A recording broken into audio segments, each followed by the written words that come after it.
I only need to devour other creatures to continuously grow stronger. I can quickly become stronger by relying on the memories of the former Empress from my past life. But why did I end up in this appearance, crossing over to become a large brown bear, finding a human abandoned baby in the forest, and unexpectedly awakening a gluttony system, becoming stronger by constantly devouring living beings? I have been reborn, reincarnated as a human abandoned baby, and was picked up and adopted by a brown bear in the forest. In gratitude for saving my life, I call it Bear Dad. With the memories of the Empress guiding me, I help it grow stronger. Setting aside the matter of me being transformed into a big bear, the little guy I picked up is really strange. He always comes up with weird ideas, asking about so-called demon gods, and insists on dragging me around all day to defeat demon gods and save the world. Setting aside the matter of being reincarnated as an abandoned baby, my adopted bear dad is acting very suspiciously. Clearly just an ordinary bear, yet its strength is increasing rapidly. Why does it resemble the demon god from my past life so much? Something feels off, definitely off. Could it be that demon god?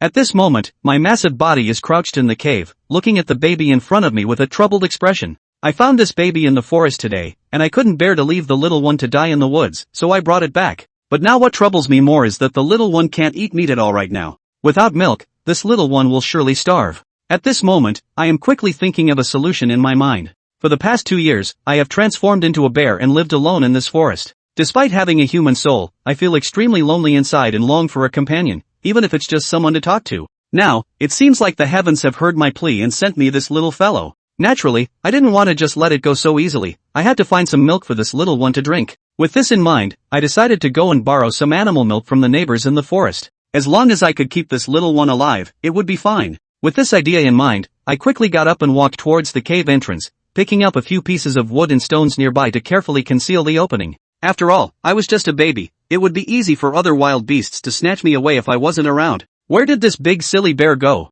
I'm so hungry, I'm going to starve to death. In the cave, the baby lay flat on the ground. In her previous life, she was the great emperor of the human race, but she was defeated by the demon god of the demon clan. In order to secure the future of the human race, she used the power of the artifact, the key of time and space, to travel back in time and prevent the young demon god from growing up. However, when she woke up, she found herself reincarnated as an abandoned infant. At this moment, the baby only felt the light in the cave getting dimmer and dimmer, not knowing what I was up to, feeling curious. This fellow doesn't fear me, yet has locked me in here. Could it be just a whim to bring me back to play? On the other hand, I slowly moved forward in the forest. Suddenly, a slight movement caught my attention. I immediately perked up my ears alertly, my nostrils flaring slightly. Following the direction of the sound and scent, I quietly approached. I discovered several deer gracefully grazing on a meadow in the woods, with a few fawns frolicking beside them. When they got hungry from playing, they would nuzzle up to their mothers for comfort. Seeing this scene, my gaze instantly sharpened. I knew that the presence of fawns meant that a mother deer had just given birth, and a newly birthed mother deer surely had milk, so those hungry little fawns must be right beside her, nursing.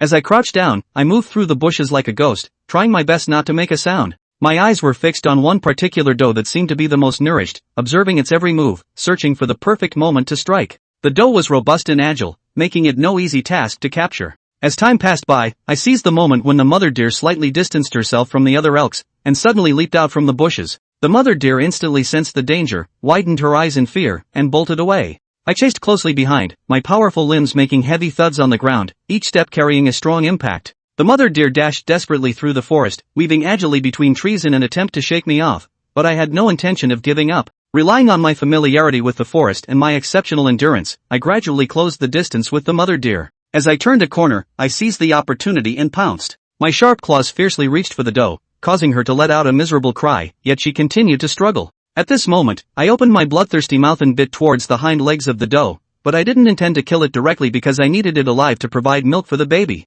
With a crack, I ruthlessly bit off the doe's 2 hind legs, rendering it unable to escape. The mother deer lay on the ground, her eyes filled with fear and despair, constantly emitting mournful cries. I gasped for breath, picked up the mother deer in my mouth, and dragged her heavy body back. Along the way, a long trail of the mother deer's blood was left on the ground, and there was no trace of mercy in my eyes. My heart is now filled with that hungry human baby. In the cave, the baby blinked its big eyes, looking pitiful and increasingly anxious. Am I going to starve to death like this? Why hasn't that big silly bear come back yet? I'm so hungry. Not long after, a slight commotion abruptly sounded outside the burrow. The snapping of branches and the rustling of grass being trampled gradually filled the air. In the silent surroundings, these faint noises seemed as loud as thunder, causing the already tense heart of the baby to tighten in an instant. In her clear eyes flashed a hint of fear, and a terrible thought instantly surfaced in her mind. Could it be another fierce wild beast? At that moment, she could even feel her own heart pounding rapidly, her mouth dry and tongue-tied with fear. She was just a 2-month-old baby, unable to do anything even if she encountered other wild beasts, only able to wait for fate to come.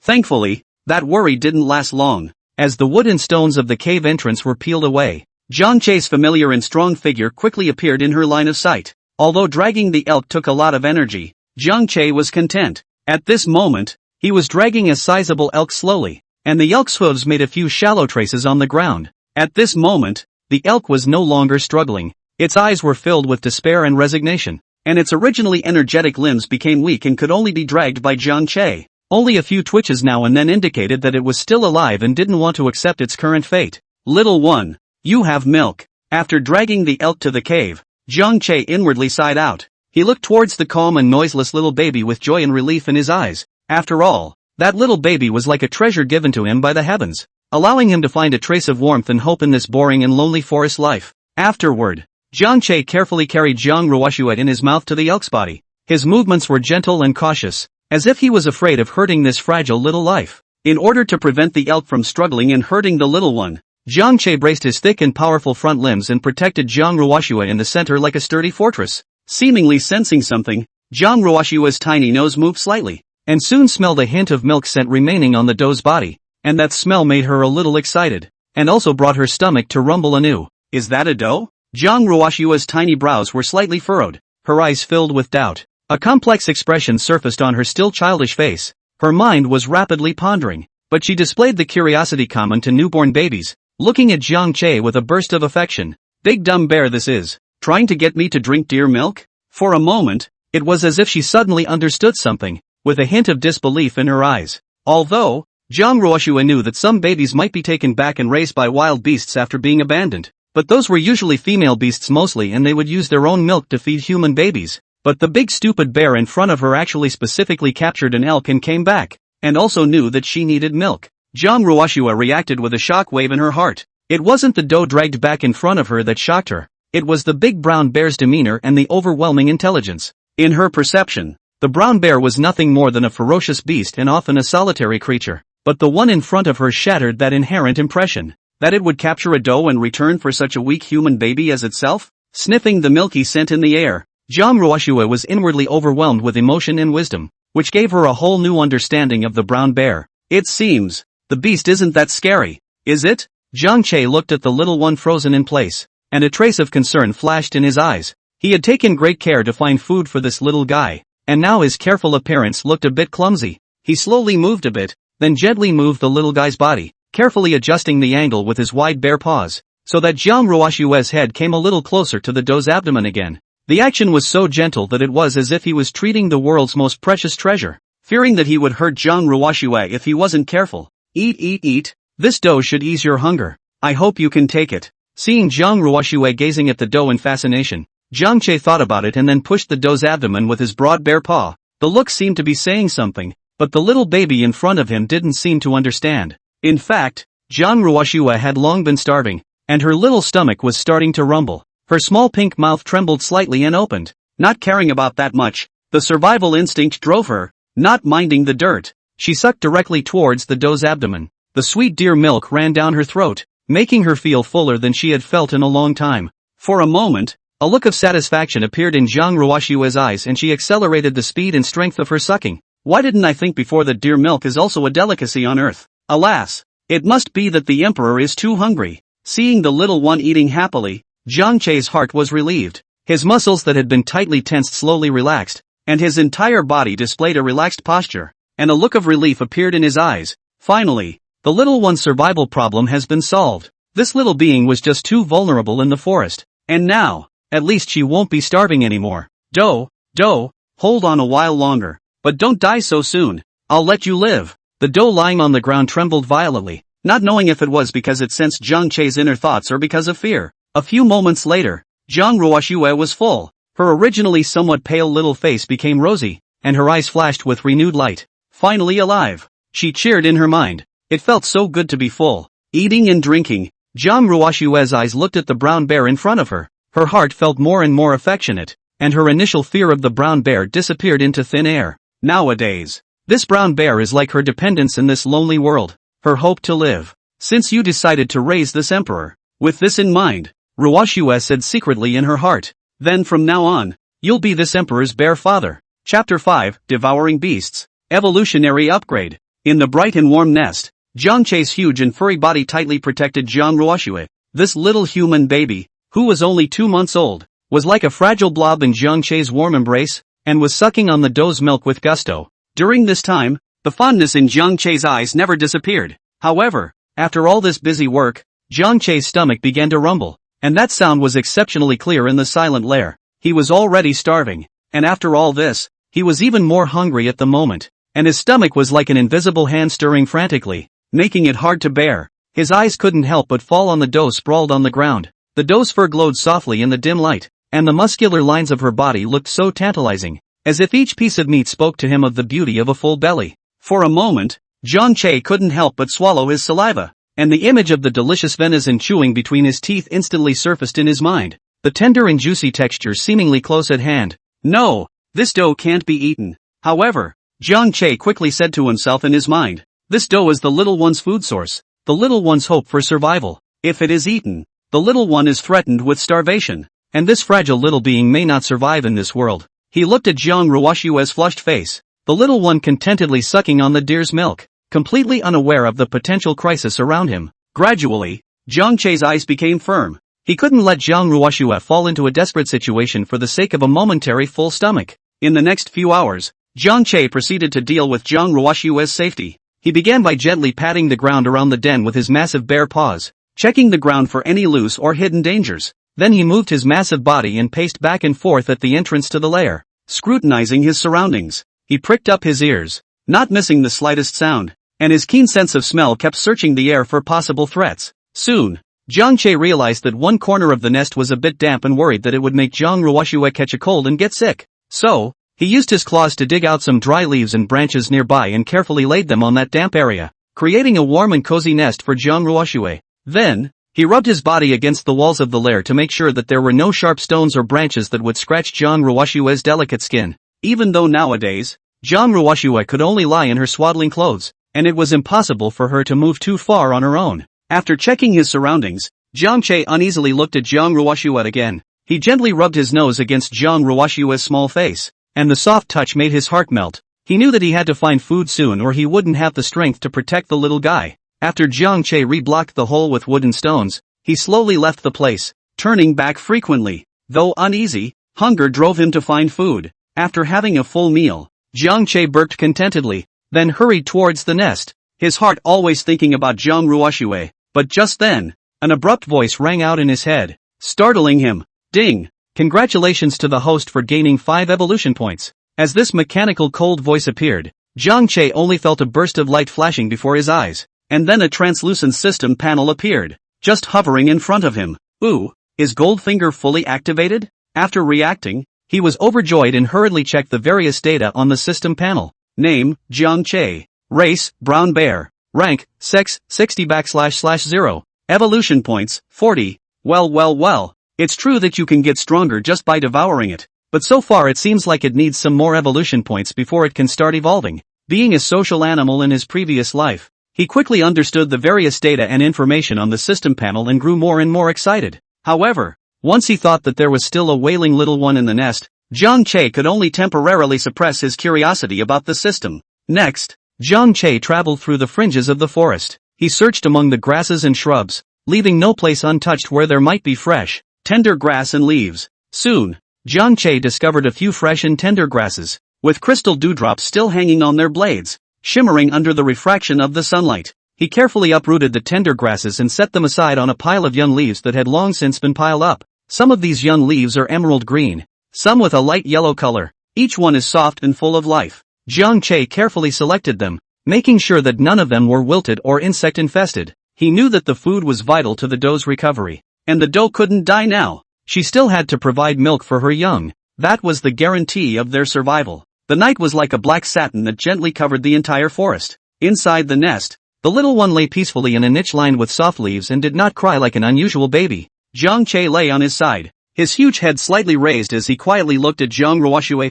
his eyes filled with relief. And at this moment, although Jiang Ruoxue couldn't speak, her heart was full of thoughts. This emperor is just a fragile baby now, with no ability to defend himself in a world where aura has yet to be revived. As she thought, she glanced at Jiang Che. If it wasn't for Papa Bear, I'm afraid that this emperor would have starved to death or fallen into the platters of other beasts. I'm so lucky to have met Papa Bear. Jiang Ruoxue thought silently in her heart. Although he is a bear, he has a heart that is warmer than a human's. When I grow up, I must repay him. He gave me hope to live. Time is like a babbling brook in the forest, and before you know it, a few days have passed. Under Jiang Che's careful care, the doe showed a tenacious will to survive. Its wounds healed quickly under the nourishment of the fresh food Jiang Che brought back every day. Its originally dull eyes regained their vitality, and the fur on its body gradually became smooth and silky. On this day, Jiang Che went out hunting as usual, and with his keen sense of smell and athletic stance, he managed to capture a prey. It was a sizable boar,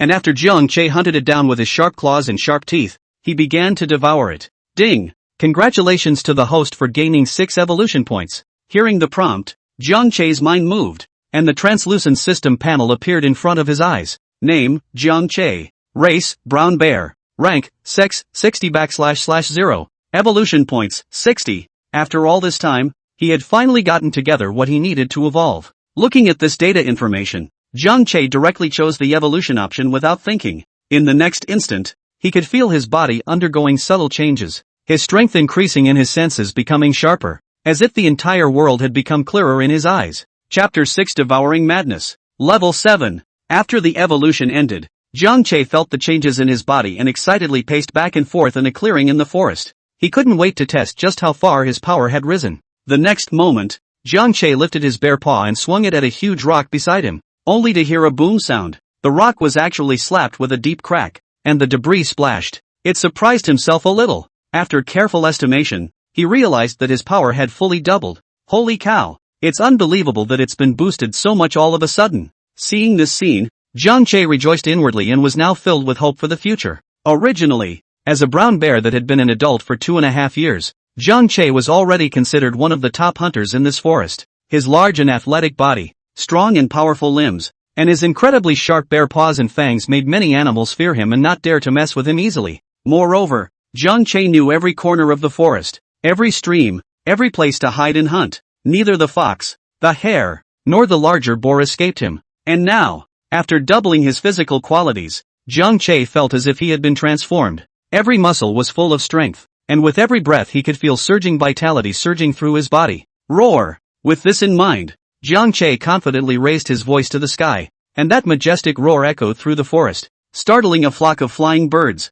He was convinced that with his current strength, he could completely walk sideways in this forest, and no creature could easily challenge his authority anymore. Having tasted the sweetness brought about by the increase in power, Jiang Che was thrilled in his heart. If I can keep getting stronger like this, one day, perhaps even this forest will no longer be my limit. I can explore a wider heaven and earth, challenge more powerful existences, and become a true king. Unconsciously, a picture emerged in Jiang Che's mind of himself running amongst the lofty mountains, and everywhere he went, everything submitted. He could easily defeat all opponents and became an eternal legend in the forest. On the other side of the forest, in the nest where Jiang Ruoxue was, she was waving her still very tender arms in a somewhat bored manner. Her little pink face scrunched up slightly from hunger and her little mouth muttered, "Why isn't Papa Bear back yet? I'm starving." Over the past few days, Jiang Ruoxue had already sort of completely adapted to her current status as a 2-month-old baby. Though this body was small, floppy, and limited in many of its movements,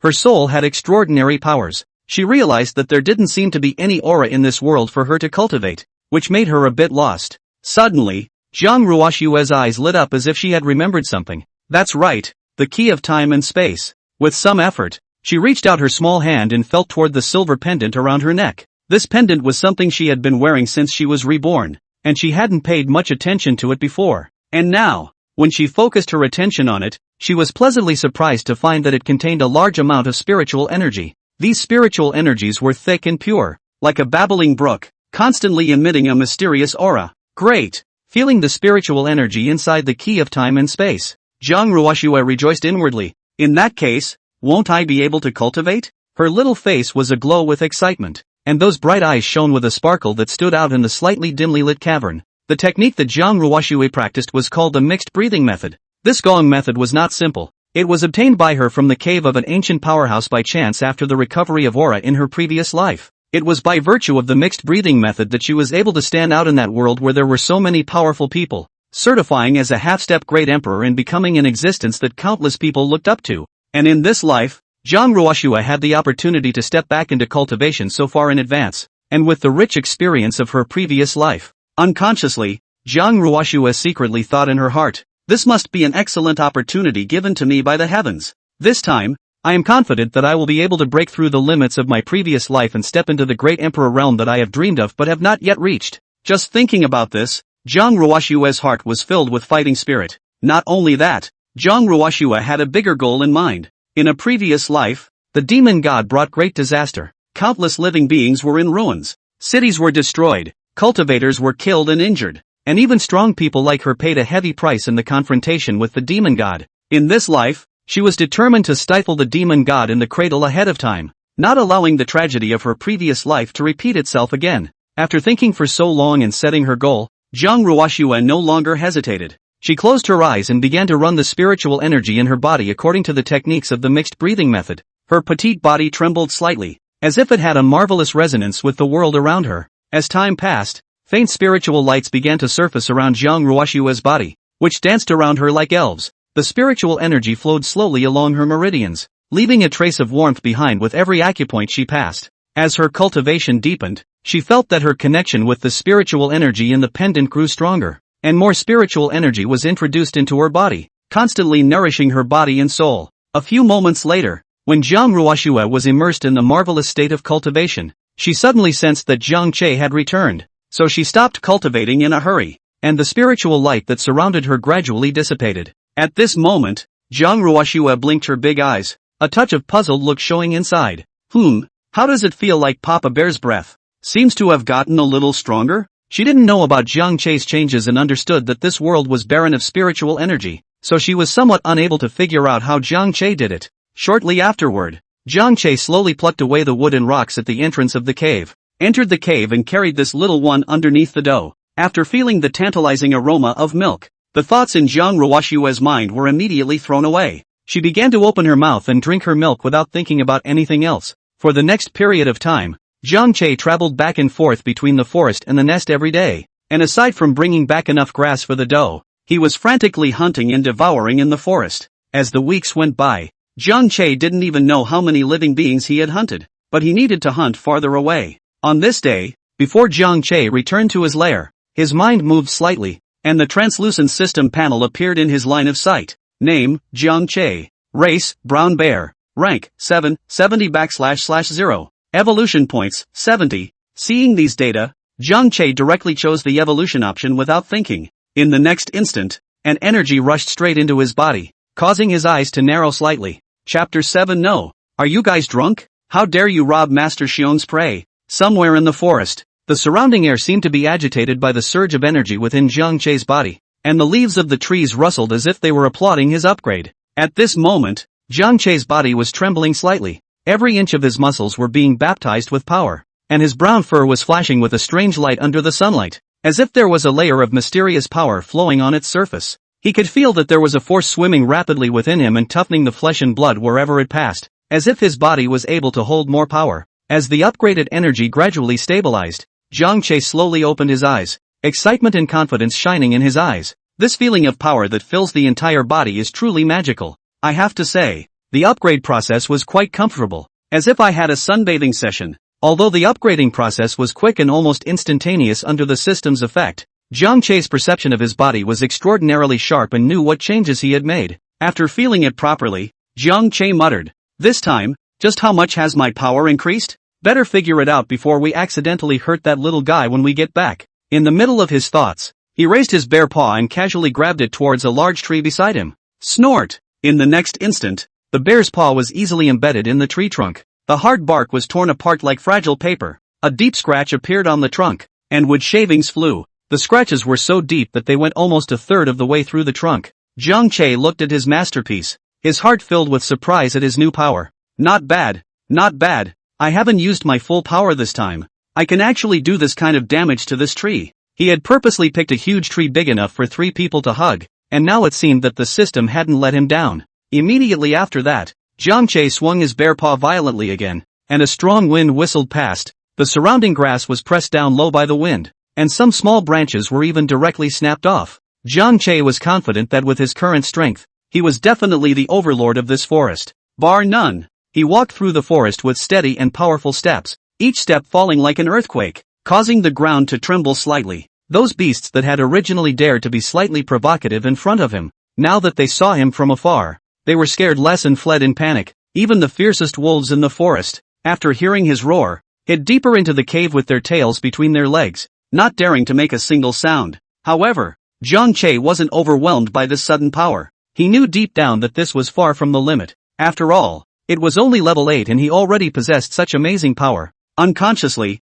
Jiang Che began to think freely. If I can keep evolve to level 100, level 1000, what will it be like? His mind conjured up images of himself as a mythical immortal god, soaring above the 9 heavens and destroying the heavens and the earth with a lift of his hand. Ha! Isn't this becoming immortal as an ancestor? Thinking about this, Jiang Che couldn't help but laugh freely, but what came out of his mouth was a series of bare roars. This upgrade gave him infinite longing in his heart, realizing that if he just kept on devouring, he would one day be able to break through the limits and become an existence that everyone looked up to. In the meantime, in the nest, the key of time and space around Zhang Ruoshue's neck suddenly emitted a soft spiritual light that rippled out like water waves, illuminating the entire nest, and her tiny body felt a warm power. But just then, she only felt a wave of hunger rush over her. Her big round eyes rolled around and suddenly an idea came to her. There! Only to see Zhang Ruoshue mobilize the trace of soul power within her body and cast a secret technique. In the next instant, her body actually slowly floated up,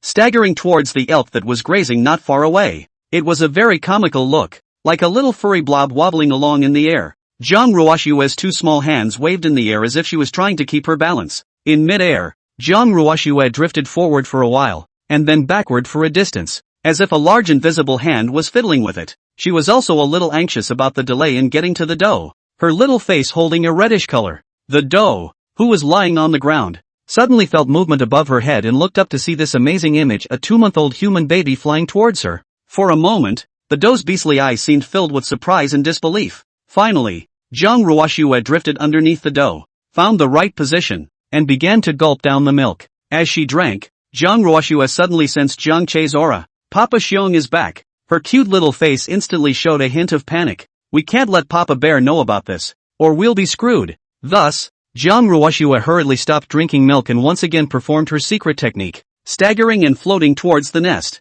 Along the way, she accidentally bumped into a branch, which caused her to let out in pain, but she managed to endure the pain and quickly returned to her original position. Jiang Che returned to the nest and saw Zhang Ruoshue obediently lying there, his heart filled with relief. He walked over and gently touched Zhang Ruoshue's little face with the tip of his nose, his heart bursting with relief. The little one is very good again today. Life was quiet for the next few days. Jiang Che hunted for himself while taking care of Zhang Ruoshue. However, he realized that after he had successfully ascended to level 7, it was as if there was a black hole in his body that could never be filled, and his appetite became bigger and bigger. At every meal, he needed a large amount of food to satisfy his body's need for energy. And a meal nowadays could almost always be as much as 3, 5, or more meals before. On this day, Jiang Che managed to hunt down a beast of huge size after some chasing. He pressed his paw against his prey and opened his bloody mouth, just about to feast. Ow! Just then, a low growl came from all around. Jiang Che looked in the direction the sound came from,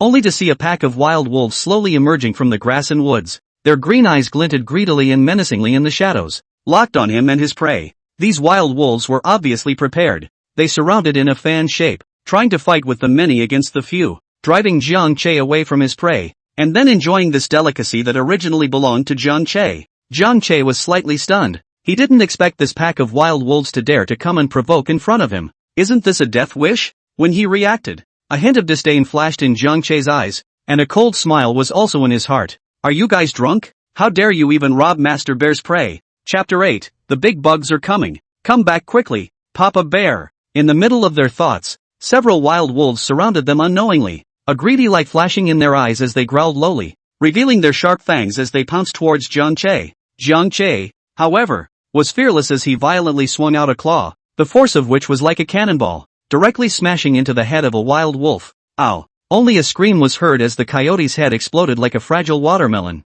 splattering blood and brains all over the place. When the rest of the wild wolves saw this, not only did they not retreat, they instead pounced even more frantically on Jiang Che. Seeing this, Jiang Che laughed coldly in his heart as he once again waved his bare paw towards these few wild wolves. His figure was like electricity, and every claw and kick carried the force of 1,000 pounds. When another coyote lunged at him, he directly grabbed the other's neck and twisted it with force. Ka-ching! The rest of the coyote's attacks came one after another. Jiang Che sidestepped and dodged them, and in the process, punched the coyote's abdomen, and the coyote flew out like a kite with its strings broken, and fell heavily to the ground, twitching for a few moments before it lost its breath. The Wolf King watched from the sidelines, the original ferocity in its eyes gradually being replaced by fear as it let out a mournful cry and fled in haste with the remaining wild wolves. At this moment, Jiang Che stood in place like an insurmountable mountain, and the wolf blood staining his body looked particularly hideous under the moonlight. Not far from the nest, Jiang Ruoxue had just finished her cultivation.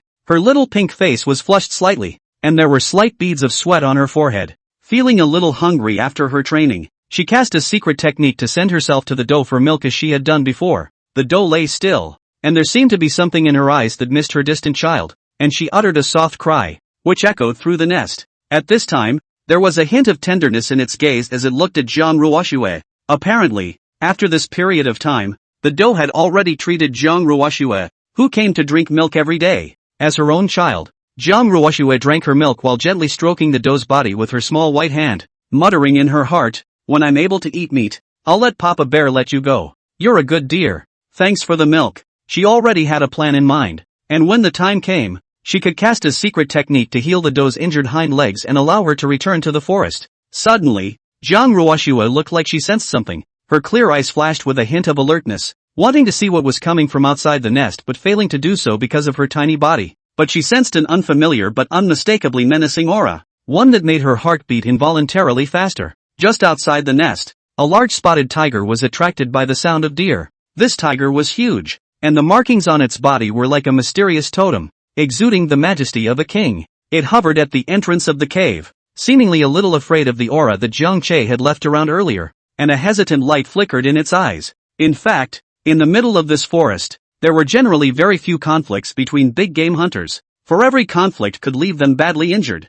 and in this cruel forest, injury often means death. Not to mention that they all have their own territories and laws of survival, and generally speaking the beasts don't easily upset this delicate balance. But this tiger's eyes gradually became fierce after staying for a moment. Clearly, it has made its decision. It began to frantically destroy the branches and fallen leaves that Jiang Che had left behind at the entrance of the cave with its huge claws, each swing of its claws bringing up a cloud of dust. Soon after, the spotted tiger's claws peeled away the wood and stone of the cave's entrance in one fell swoop, revealing the nest within, which caused it to let out a somewhat restrained sound of excitement. Roar! No good! It's a tiger! At first, Jiang Ruoxue didn't know what exactly was outside the cave entrance and thought that it was Jiang Che coming back. But the movement at the entrance of the cave clearly didn't look like Jiang Che had made it. Not to mention that she was still very young right now and couldn't easily shift her gaze to the entrance of the cave. When she heard the tiger's voice, her heart tightened. Isn't this Papa Bear's den? How come a tiger is suddenly looking for it? Could it be revenge seeking?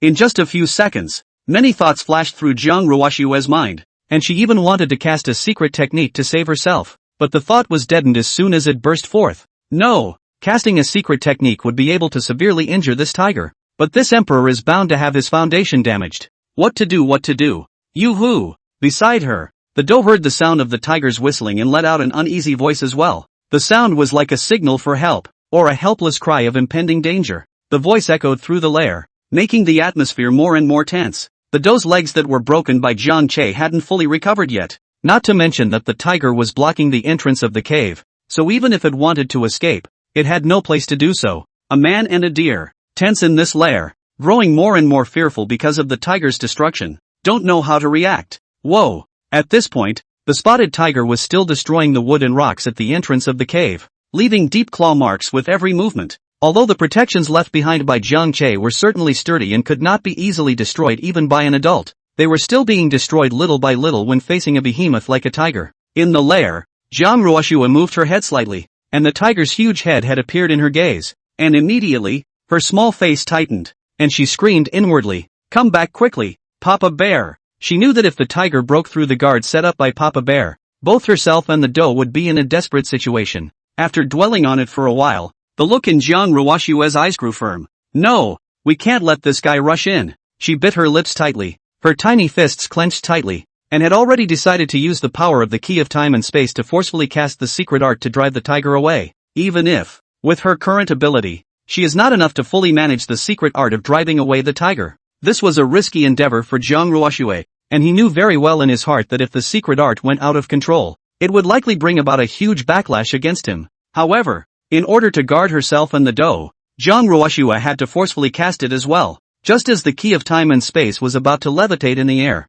Jiang Ruoshue's face suddenly blushed. Papa Xiong. It's Papa Xiong who's back. She had felt Papa Bear's scent. This wolf meat is awful. On the other side, Jiang Che devoured several wild wolves cleanly. Although he had a full meal, there was a look of disgust in his eyes. After all, the wolf meat was really a bit difficult to swallow. However, besides filling his stomach, he also needed these beasts to provide him with evolution points, so he had to swallow it even if it was hard to eat. Roar! Suddenly, he heard a tiger's whistle coming from a distance. It looked like it was still coming from the vicinity of his lair, and his heart tightened. Nothing can happen to the little one. In the next instant, Jiang Che hurriedly ran furiously towards the nest, Jiang Ruoshue's cute little face floating in his mind. Wait for me to come back. Chapter 9, Papa Bear is too fierce, isn't he? Even the northeast tiger was killed. In the forest, there was a brown bear running wildly. Its figure was like a bolt of lightning, quickly weaving through the forest. This brown bear is Jiang Che. On his journey, he didn't know how many branches and thorns he had been hit by,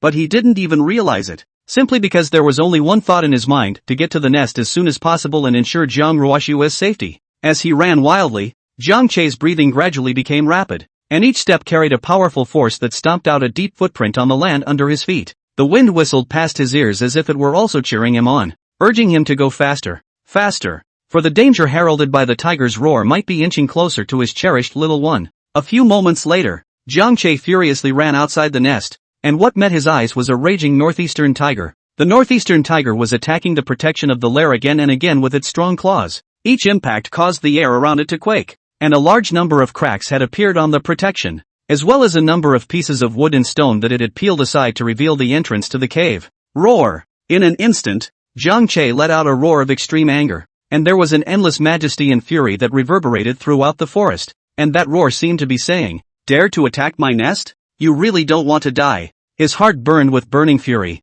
and without hesitation, he fought his way towards the northeast tiger, each step carrying a powerful impact. The dead branches and leaves on the ground were lifted up by his aura, forming a unique trajectory behind him. Upon hearing Jiang Che's roar, the northeast tiger immediately stopped its crashing movements and slowly turned around. A hint of caution flashed in its eyes. The brown bear in front of it exuded an aura that made even it feel uneasy, but for some reason it refused to retreat. Roar! Seeing Jiang Che rushing over, the northeast tiger slightly lowered its body and let out a low and continuous growl from its throat, as if it was warning Jiang Che not to act rashly, while at the same time preparing for the upcoming battle. Its tail wagged slightly and its muscles tensed up under its fur, ready to attack. But Jiang Che didn't care about that. Like an out-of-control heavy chariot, he fought his way towards the northeast tiger, his every move filled with violent anger. At the moment when he was about to come into contact with the northeast tiger, Jiang Che leapt high into the air, his huge body arcing through the air, his huge bare paw smashing fiercely towards the northeast tiger's head with the sound of whistling wind. Bang! This palm contained the force of Jiang Che's 1,000 pounds, and its speed made the surrounding air seem to be torn apart. Emitting a sharp whistling sound, the northeastern tiger sensed the danger, and it tried to dodge quickly, but Jiang Che's attack was too fast, and it just barely dodged the vitals, yet it was still swept down by Jiang Che's huge paw. In an instant, the powerful force erupting from the bear's paw caused the northeastern tiger's body to lurch to the side, and it skidded on the ground for some distance, its paws cutting several deep grooves in the ground. After stabilizing his stance, the northeast tiger roared, and the fierce light in his eyes increased. It opened its bloody mouth, revealing its fangs that were as sharp as daggers, and lunged towards Jiang Che. At the same time, its sharp claws stretched out, glittering with an icy cold light under the sunlight, and then swung towards Jiang Che. Jiang Che on the opposite side, however, did not panic. He used his thick arm to block. The northeast tiger's claws grabbed onto his arm. Jiang Che's thick fur and tough muscles were like the strongest armor, resisting the northeast tiger's powerful strike. At this moment, the northeast tiger froze, wondering how he was unable to break through Jiang Che's defenses, not knowing that Jiang Che had already undergone an evolution and his physical qualities had taken a leap. Taking advantage of the moment when the northeast tiger's attack fell short, Jiang Che fiercely slapped towards the northeast tiger's abdomen with his other bare paw. This palm was so powerful that it was like a heavy hammer hitting the northeast tiger. The northeastern tiger was sent flying backwards by this sudden attack, falling heavily onto the ground. It rolled around a few times before coming to a stop, a low roar of pain emanating from its mouth, the sharp pain coming from its abdomen causing its movements to slow down a bit. Within the nest, Jiang Ruoshua's body trembled slightly, revealing the fear within her. She listened to the deafening sounds of the fight outside and her insides flipped. Papa Bear, can he win? In case if you lose. Jiang Ruoshua didn't dare to think further. The ferocity of the tiger kept surfacing in her mind. She bit her lip. Her heart was very torn, and she even already had the idea of using her secret technique to help Jiang Che. But Jiang Ruoshua knew that if she used the secret technique her foundation would definitely be damaged, which would have a huge impact on her future cultivation. But when they thought about how they would survive in this cruel forest without Jiang Che, she felt there was no other option. After all, Jiang Che had saved her life, took her in when she was most helpless, and cared for her as if she were his own child. In her heart, Jiang Che had long been her most important relative. How could she stand by and watch Jiang Che fall into danger without saving him? No! Still need to help Papa Bear. Outside the nest, the battle between Jiang Che and the northeast tiger continued, not giving the northeast tiger the slightest chance to catch his breath. He slammed his head into it. The latter tried to dodge, but Jiang Che's speed was so fast that it only had time to slightly sidestep. In the next instant, Jiang Che's head slammed into the northeast tiger's shoulder, and the huge impact caused the northeast tiger to fall to the ground once again, and then Jiang Che kept attacking the northeast tiger with his bare paw, and each attack left the northeast tiger without any power to fight back. The northeastern tiger was being pressed by Jiang Che. Its roar became more and more miserable. That originally majestic stance had long since disappeared, and now it was like a prey being pursued by a hunter. Full of despair, it attempted to counterattack, but Jiang Che's strength and speed were far above it, and every counterattack was easily defused by Jiang Che. Ha! Looks like Papa Bear is going to win. In the lair, Jiang Ruoshua could hear the miserable roar of the northeast tiger despite not being able to see the battle outside, so she was slightly relieved in her heart. Papa Bear, you really are the best. But don't get hurt. Only to see that outside of the nest, Jiang Che had completely gained the upper hand. He pressed down on the northeast tiger in death and kept attacking. The bear's paw kept falling, hitting the northeast tiger's body accurately every time. After only a few moments, multiple wounds had appeared on the northeastern tiger's fur. Blood stained its fur red, and its struggles were getting weaker and weaker. In the end, with Jiang Che's blow, the northeast tiger's body shook violently before it no longer moved, completely collapsing in a pool of blood. Jiang Che stood up, and there were some scrapes on his huge body, but he didn't care at all and rushed towards the nest. When his figure appeared at the entrance of the nest, a hint of surprise flashed in Jiang Ruoshua's eyes. Seeing Jiang Ruoshua, who was safe and sound, Jiang Che's heart, which had been taut all along, was completely relieved. He walked to Jiang Ruoshua's side and gently rubbed his head against her, his eyes showing infinite tenderness. And Jiang Ruoshua also stretched out her hand to hug Jiang Che's head, even though she couldn't hold it completely. Her eyes were full of admiration and she was cheering in her heart. Papa Bear is so powerful. He killed this big tiger so quickly. Chapter 10, the little guy can actually walk? In the lair, Jiang Ruoshua exclaimed in surprise. Papa Bear is much stronger than the average brown bear. She was surprised and happy with the strength Jiang Che had shown, realizing that her bear dad was different from the average brown bear. To know the brown bear and northeastern tiger has always been the top hunter in the forest. The two strength is equal. It is difficult to distinguish between the two, usually even if they meet by chance, but also will tacitly separate. Cannot conflict will not conflict. However, Jiang Che had killed a northeastern tiger so easily, and this kind of strength was strong enough for him to walk sideways in this forest. Jiang Ruoshua looked at Jiang Che's tall and majestic figure, and a sense of peace of mind surged in her heart. With such a bear father, there is absolutely no problem with my safety. He. In this forest, let's see who dares to bully me in the future. Only when she saw the blood staining Jiang Che's body, she couldn't help but feel a little distressed again. Papa Bear is injured. At this moment Jiang Ruoshua inwardly rose a wave of worried emotions. Thinking of Jiang Che's opponent in the end is the northeast tiger. To be able to defeat it is already remarkable. Just do not know if he is seriously injured. Papa Bear is really. She could sense that Jiang Che had rushed back from elsewhere in the forest in a hurry after realizing that he was threatened by the northeastern tiger and had personal safety, and had come back to fight on the hoof. This strong sense of protection and security sent a wave of emotion through her heart. In fact, Jiang Che did suffer some injuries. The other party was a forest bully like the northeast tiger, but it was only a minor injury. The blood on his body was basically the tiger's. seeing Jiang Ruoshua's fleshy hands stretching out of the swaddling clothes and waving them around. Jiang Che subconsciously was about to lie down next to her to feel the warmth of the moment, but he suddenly seemed to have thought of something and hurriedly rushed out of the nest. Not long after, Jiang Che found a water source, jumped in with a flutter, and swam quickly in the water. As he did, all the blood stains on his body were rinsed off,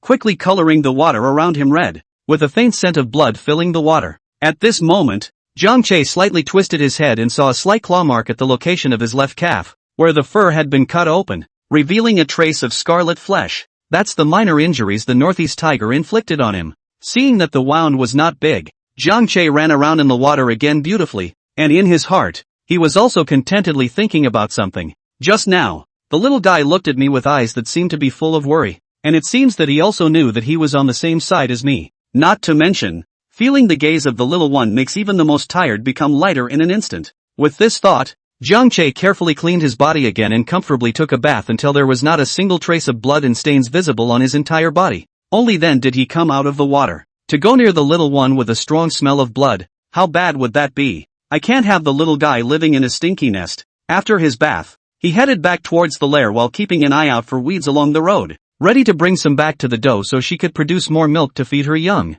Jiang Che wasn't too worried about the little guy's safety. Before he left, he had carefully reinforced the cave entrance to make sure that no other beasts from the forest would come running through, ready to make a move on the little one. Upon returning, Jiang Che saw the body of the northeastern tiger lying outside the nest, and despite the strong smell of blood permeating the place, no other beasts had come over to snatch food. He knew that after this battle, even if there were beasts that wanted to disadvantage the little one, they would have to think hard about whether they could withstand their own anger and retaliation before making a move. Afterward, Jiang Che threw these chaotic thoughts aside, walked over to the northeast tiger's carcass, and feasted on it. Comparatively speaking, tiger meat was better than wolf meat. At least he didn't have any dislike for it. Ding! Congratulations to the host for gaining 10 evolution points. Shortly after, Jiang Che devoured the carcass of the northeast tiger, and a mechanical and cold prompt from the system sounded in his head in the process. This time he didn't open the system panel to check the various data. After all, he had only just upgraded once and still needed to accumulate more evolution points for the next upgrade. As for the physical aspect, he was aware of the changes in it, not to mention the fact that he didn't have to do it through the system. Roar! After eating the tiger meat, Jiang Che burped contentedly, then slowly moved over to Jiang Ruoshua's side, his every move extraordinarily gentle and even a bit cautious. After all, he's really big for a little guy, and a little inattention could result in regrettable injuries. Jiang Ruoshua was looking at him with big round eyes. Jiang Che stretched out his big paw and gently patted the tiny baby, as if to say, "Little one, look how powerful your Papa Bear is, defeating the big tigers." For a moment, Jiang Ruoshua waved her little arms and babbled as if responding, "Papa Bear is the best." As night fell and the forest was quiet, Jiang Che lay down next to the little one and huffed and puffed before long. It wasn't until she confirmed that Jiang Che was asleep that Jiang Ruoshua opened her eyes in the darkness. She looked at the injuries on Jiang Che's body, and felt a bit unbearable in her heart. Papa Xiong should be in a lot of pain, right? The wound doesn't look big, but it's obvious.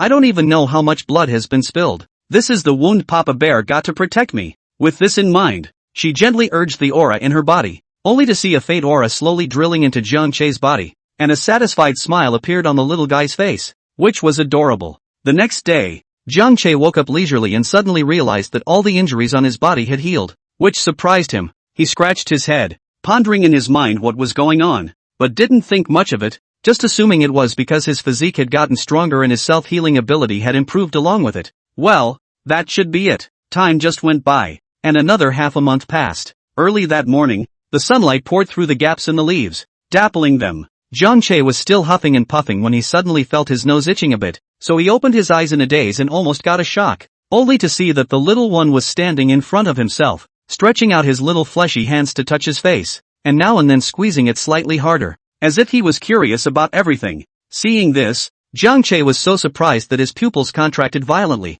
Wow! The little guy can actually walk. This is a big surprise. Instead, he did not move his body. Instead, his whole body muscles were tense, maintaining the position he was in before he woke up from his sleep and lay on the ground, fearing that because of his movements he would scare the little guy and cause harm to him. At this moment, when he thought about his original decision, Jiang Che's heart burst with joy. It seems that I've picked up a treasure. Chapter 11, is this a psychic connection with me, little one? In the large nest, Zhang Ruoxue staggered and took a few steps around Jiang Che, but eventually returned to Jiang Che, a pair of clear eyes staring curiously at the other party as if she wanted to see through this fellow. In fact, she's only 4 months old if you do the math, but there's no way to underestimate this little one. While the average 4-month-old baby is still only just learning to roll over and can't even sit up, Zhang Ruoxue is able to stand and walk. In her case, she's way ahead of the average baby. At this moment, Zhang Ruoxue's shaky little figure was like she was dancing a unique baby dance, each step full of childlike innocence and fun.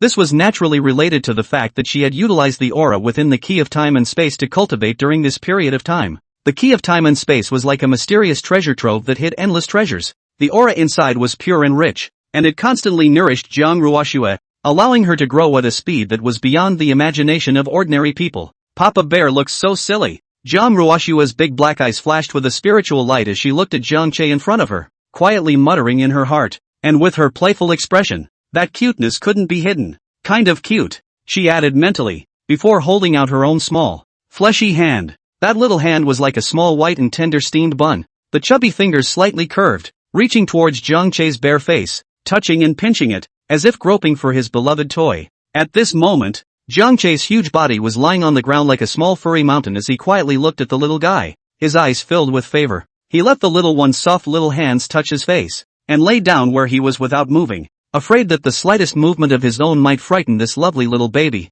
As Zhang Ruoxue slowly moved, Jiang Che's gaze followed suit, as if he was guarding the most precious treasure in the world. Afterward, as if Zhang Ruoxue suddenly remembered something, she took her still not quite steady little short legs and wobbled towards the place where the milk was put. Those little short legs stomped and stomped, each step carrying a comical yet adorable rhythm, as if she was the happiest little angel in the world. This little guy is so smart. Seeing this, Jiang Che sighed in his heart and looked at little Ruoxue's tiny back, his eyes full of love. Not bad, the little guy will find milk to drink on his own now. Seeing the little guy running towards the dough, lying down beside the dough with a big mouthful of instantaneous milk, Jiang Che had an indescribable sense of relief. Before this, he was always worried that little Ruoxue was too young to understand anything. During this period of time, although taking care of the little guy was a bit hard and everything had to be done carefully, this hard work had a different kind of sweetness in Jiang Che's eyes. It was a feeling of raising a daughter that warmed and enriched his heart. In his heart,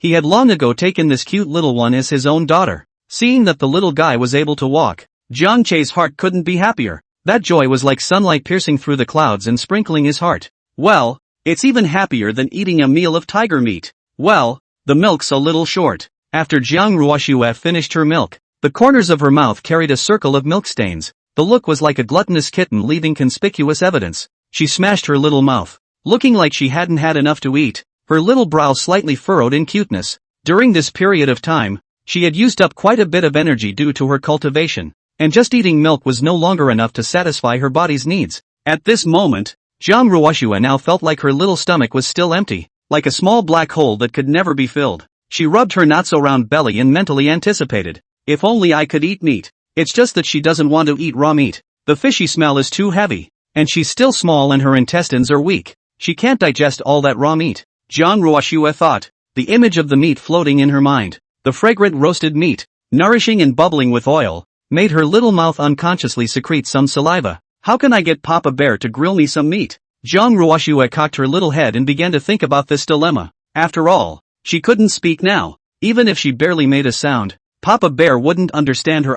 Ugh, it's really worrying this emperor. She sighed inwardly, showing it on her face like a little adult, cute with a hint of silliness. Right. Suddenly, as if Zhang Ruoxue had thought of something, her eyes lit up all of a sudden, like two small sparkling stars. Psychic art. She thought excitedly that this psychic spell might allow her to communicate with Papa Bear, and maybe she could get him to grill her meat. When Zhang Ruoxue finished her milk and staggered back to the swaddling clothes to lie down, Jiang Che also walked out of the nest. He came to the mangled carcass of the northeastern tiger and peeled the other skin away from the bones, then walked to a water source off to the side with it in his mouth, stomping and flipping it hard with his bare claws as he drenched it. Having memories of his previous life, he knew some ways to deal with animal furs, preferably soaking them in lime water for a period of time to remove the grease and debris attached to them. However, in this forest, Jiang Che hadn't encountered lime yet, so he could only vigorously perform a miracle and try to dispose of the tiger's skin as cleanly as possible. At this moment, Jiang Che pondered while stepping on the tiger skin. His eyes unconsciously had a flash of light in them. The little one grows up very quickly. In case she doesn't have any clothes to wear at that time, she can use the tiger skin as her clothes. Rough is rough, but it's better than no clothes. It was night, and Jiang Che, who had been busy all day, fell asleep on his back in his nest, and not long afterward, the sound of light and regular breathing appeared. Jiang Ruoshua quietly opened her eyes in the darkness, utilizing the spiritual energy within the key of time and space to cast a secret technique after making sure Jiang Che was asleep. Only a spiritual light emerged from her palm, and under the kneading of her small hand, a seal was made. Hey, go for it. Afterward, Jiang Ruoshua raised her fleshy little hand and slapped it towards Jiang Che through the air, and that seal instantly drilled into Jiang Che's mind. After doing this, she beautifully leaned against Jiang Che's side and fell asleep at ease. Early the next morning, Jiang Che was about to awaken as usual. Only before he could move, a tender voice rang out in his head. "Poa, it's time to get up." This made him feel shocked in his heart, and he suspected that he was dreaming. But when he opened his eyes and saw the little guy standing in front of him with a silly smile on his face, a look of surprise came into his eyes. "Poopy, big lazy pig." Right at this moment, that tender voice once again resounded in his mind. But Jiang Che didn't see any movement on Jiang Ruoshua's mouth, which made him a bit puzzled. Was it the little one who was shouting at me just now? But the little one clearly didn't open his mouth. In the midst of his thoughts, Jiang Che's pupils fiercely shrunk as an incredible thought erupted. Could it be that the little guy is connected to my mind? Chapter 12. The little one wants meat and must be satisfied. The atmosphere in the lair was a bit strange all of a sudden, especially Jiang Che's surprised eyes, indicating that he had encountered something quite unbelievable. He was pretty sure that the little guy hadn't just opened his mouth to speak. That little pink mouth hadn't moved a bit. Moreover, in Jiang Che's cognition, the little one was so small and unteached that he wouldn't be able to open his mouth to speak according to common sense. But what happened next shocked him greatly.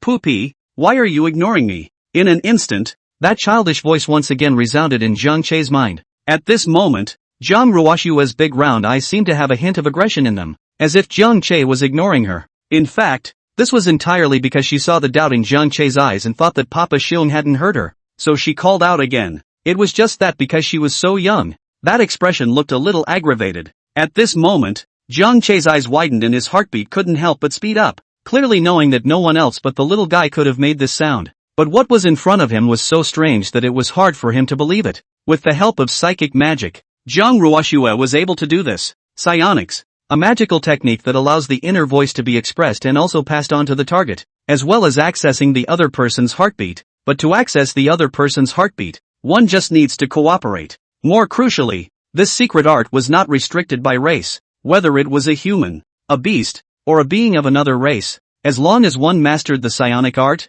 both parties could realize psychic and barrier-free communication between them. It was only after a moment that Jiang Che was truly certain that the voice was from the little guy and had appeared directly in his mind. Only his heart was filled with shock and doubt as a result. What the hell is going on here? Jiang Che kept asking himself in his heart. How did the little one do it? She's still so young. It's logical that she has no cognizance of anything other than her parents and food. Could it really be a father-daughter connection? Looking at the little guy's adorable little appearance, a marvelous feeling flooded his heart, only to feel that there seemed to be a special connection between himself and the little guy. After pondering carefully, Jiang Che, with a heart full of curiosity and anticipation, tried to respond inwardly. "Little one, is that you talking?" His heartbeat couldn't help but speed up a beat after this thought appeared, and he was waiting nervously and excitedly for a response. Instantly, the little one's tender voice appeared in his mind. "Poop, it's me talking, you finally realized. What a bean poop." Hey! At this moment, a flash of surprise flashed through Jiang Che's eyes. He couldn't believe that he was actually able to have such a magical conversation with the little guy anymore. And in an instant, it made the loneliness of his Xiongsheng dissipate cleanly. God knows how many times he had tried to speak during those 2.5 years but was confined to his present-day body and could only let out a guttural bear growl. Granted, at this point he was communicating with the little guy in his mind, but it was enough. When he came back to his senses, Jiang Che couldn't wait to ask, "Little guy, how did you do it?" Upon hearing this, Jiang Ruoshua blinked her big watery eyes, her small head slightly tilted to the side with a confused face. "I don't know. Suddenly it's like this In fact, she had utilized psionics to do this, and the mark that she had punched into Jiang Che's mind last night was meant for now. It was only that whether it was the key of time and space or the psychic technique, it was an incredible existence to Jiang Che in her eyes, and it was also her secret, so she did not intend to unlock the secret at this time. "Well, it's okay if you don't know." Hearing this reply, Jiang Che responded to Zhang Ruoxue in his heart, not being upset by this reply, and could only attribute it to the fact that the little one was not an ordinary human baby. Come to think of it, there have been many miraculous things since she was born, such as being able to stand and walk at 4 months old, and now with the addition of psychic communication, it's all far beyond the realm of an ordinary human baby. On the contrary, when he heard the little guy's intimate POA, Jiang Che's heart was as sweet as honey. It seems that the little guy really thinks of me as his father. He looked at Zhang Ruoxue with a pleased expression, his mood getting better and better. All the hard work of taking care of yourself for this period of time has paid off in the best possible way. Well, it wasn't a wasted raise. After being happy for a while, Jiang Che suddenly realized a problem. So he hurriedly communicated in his heart. Little one, is he hungry? Counting the hours. You really should be drinking milk too. Poopy, I don't want milk. Who knew that just as Jiang Che was about to check if the doe's milk was still sufficient, the little one's childish voice appeared in his head, still sounding a little upset. I want meat. Delicious meat. I want to eat lots and lots of meat. At those words, Jiang Che couldn't help but be a little surprised. How could he not have expected that this little nub would actually want to eat meat, knowing that she had been a good milk drinker before? But he forgot that he couldn't communicate with the little guy before, so naturally he didn't know Zhang Ruoxue's desire for meat in her heart. However, this also made it a bit difficult for Jiang Che. He ate raw meat on a regular basis, and that fishy, bloody meat was perfectly normal food for a powerful bear like him. It's kind of hard to do. Jiang Che glanced at the cute and adorable little one in front of him, his heart bursting with worry. The little one is still so small. Not only does she not have any teeth, but that fragile intestines can't digest raw meat at all. If you give it to her, it's sure to make her sick. Seeing that Jiang Che didn't respond, Zhang Ruoxue was all a bit groundless. A touch of red gradually surfaced on her small face. Humph. I didn't think that this emperor would actually have a day to be pampered. If those people in her previous life knew about it, they wouldn't be able to laugh at her to death? To think that I was such a bully in my past life, and now I'm pandering to Papa Bear for a bite of food. It's really hard to see how things will turn out. Gradually, she actually recalibrated her emotions, and even felt that this matter was completely fine. However, nowadays, this emperor is just a 4-month-old baby. It's normal to be pampered. Looking at the little guy's beaming, unhappy face, Jiang Che's heart softened. He immediately agreed, and hastened to pacify. Little one, don't be upset. Papa will get you some meat. In Jiang Che's heart, the little one's request was a holy decree that had to be fulfilled. Raw meat can't be eaten, then we have to find a way to cook it for her. He mused that if he couldn't, he would puree the meat for her. He couldn't bear to see the little guy so aggravated. Even if he had to go through some trouble, he must let the little guy eat meat. Chapter 13, Drilling Wood for Fire. And Poop is too smart. After exiting the nest, Jiang Che lingered at the entrance of the cave for a moment, the sunlight spilling over his furry body, his eyes revealing a thoughtful light. As a bear who has crossed over and possesses human consciousness, his mind is occupied by one thought at the moment: how to get his baby girl to eat cooked meat. It was the most important thing for him at the moment. As soon as he thought of the little one, Jiang Che's eyes lit up. From now on, I have a lovely daughter. Still just a little bitty one. Her teeth haven't even developed yet. So this meat, must be cooked so that it is rotten and like porridge, so that the little one can eat it. The thought made his steps much lighter, but it's not easy. Not only do you need a fire, but you also need the right container. Fortunately, after traveling to this world for so long, Jiang Che had once tried drilling wood for fire. Though this ancient way of getting fire was not something he used often, he would have to rely on it for now. Just what to hold the meat in water? Jiang Che's head spun, and the first thing that came to mind was the bamboo tube. Within moments, carefully guarding the hole, he didn't want any danger to come near his baby girl while he was gone. After making his protection, he turned in the direction of the bamboo forest. Arriving at the bamboo forest, Jiang Che began to pick out suitable bamboos. With those bare paws, which had been exercised over the years and had become flexible enough to grip objects, he held the sharp stone and cut the bamboo one by one. It wasn't an easy job, and even though he had the strength of a bear, the toughness of the bamboo gave him a lot of trouble. However, for the sake of his daughter, he did not have the slightest thought of giving up. It was hard to produce the bamboo tubes, and Jiang Che went to the riverside with them in his mouth again. He put the bamboo tube into the river, where the water was crystal clear, and the tube was rinsed repeatedly in the water until there was not a single impurity inside. The cleaned bamboo tube exuded the unique fragrance of bamboo. Jiang Che looked at the fruits of his labor with satisfaction. Not bad, not bad. It looks perfect. The next step is trapping. Jiang Che searched for prey in the jungle with his keen sense of smell and great strength. Before long, he spotted a hare. he pounced, and with one swing of his huge bare paw, the hare was subdued, trembling under his paw, not daring to move. By the stream, Jiang Che used a stone to break up the rabbit meat as much as possible, then put the broken meat into a bamboo tube and added some more water. Of course, he had other bamboo tubes filled with water on standby, just in case. After everything was ready, Jiang Che held the bamboo tube in his mouth and returned to the nest with a brisk pace. Along the way, his mind was filled with his daughter's adorable appearance, as if he had already seen her satisfied expression when she ate the cooked meat. After returning to the nest, Jiang Che gently put down the bamboo tube, and after seeing that Zhang Ruoxue was looking at him with a happy face, he walked forward and slightly moved his mind. Don't be anxious, little one, you'll have meat to eat soon.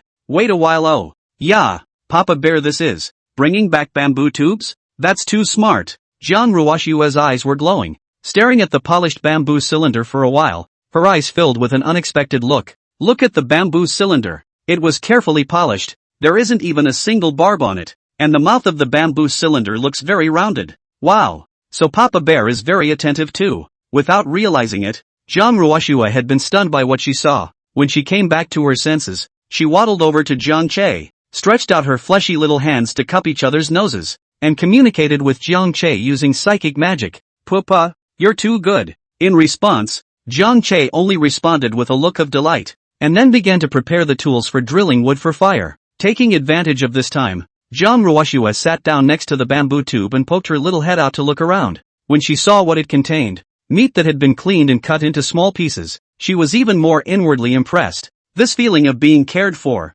it's too good to be true. With Papa Bear around, at least the food and clothing are safe. At this time, Jiang Che found dry wood and flammable hay. In the next few moments, Jiang Che methodically set up a simple stove on a piece of medium-sized stone outside the nest. His look of concentration was as if he was completing a masterpiece of immense importance, and the placement of each stone was carefully considered to ensure the stability of the cooktop. Once he was ready, Jiang Che began to perform the ancient and magical skill of drilling wood for fire. The muscles of his thick upper limbs tightened, rhythmically turning the wooden stick in his hand, the wooden stick and the wooden base constantly rubbing against each other, emitting a crunching sound. This scene caused Zhang Ruoxue, who was on the side, to widen her eyes in surprise, her small mouth slightly open, her eyes full of incredulity. Wow, drilling wood for fire?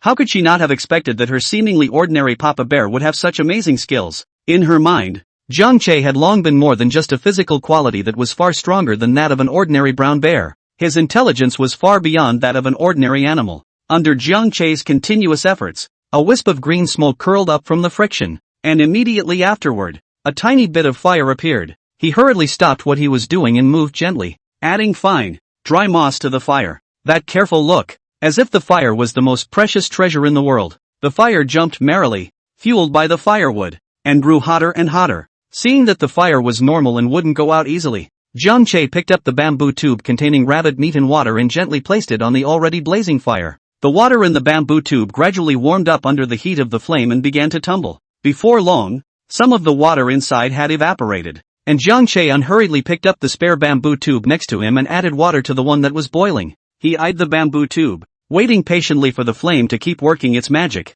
Under constant steaming, the rabbit meat in the bamboo tube gradually turned into minced meat. That rich meat aroma wafted out and filled the air around the entire nest. Smells good. Zhang Ruoxue couldn't help but swallow her saliva, that gluttonous cat's appearance showing through. This long overdue scent of good food kept her little nose twitching. She couldn't wait to taste the flavorful puree, and her little paws kept picking at the ground as her body moved in the direction of the bamboo tube. But Jiang Che held out a bare paw and stopped her. Zhang Ruoxue's eyes revealed doubts and eagerness as she looked at Jiang Che with those big watery eyes. Jiang Che looked at his anxious daughter. His heart moved slightly, patiently explaining, "This freshly cooked pureed meat is too hot. Wait for the poop to get cooler." So he lowered his head and moved closer to the bamboo tube, blowing slowly in an attempt to cool the pureed meat down faster. The gentle stream of air blew out of his mouth and brushed against the bamboo tube, taking away some of the heat. Jiang Che just blew tirelessly like this, and every now and then, he even touched the bamboo tube with his bare paw to feel the temperature. After the mashed meat in the bamboo tube had completely cooled down,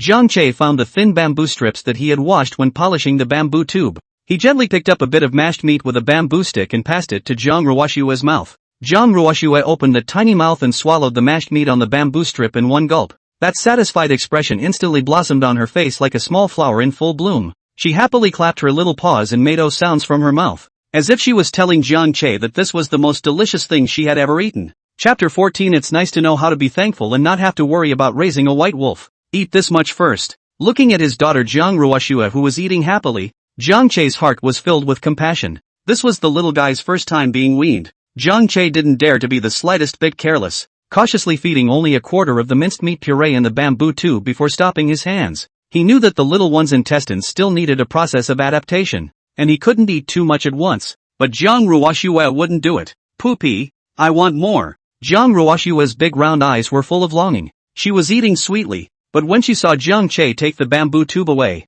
she immediately used her pampering skills. That little look couldn't be more adorable. The flavor of the meat was still lingering in her mouth, and she didn't want to stop there.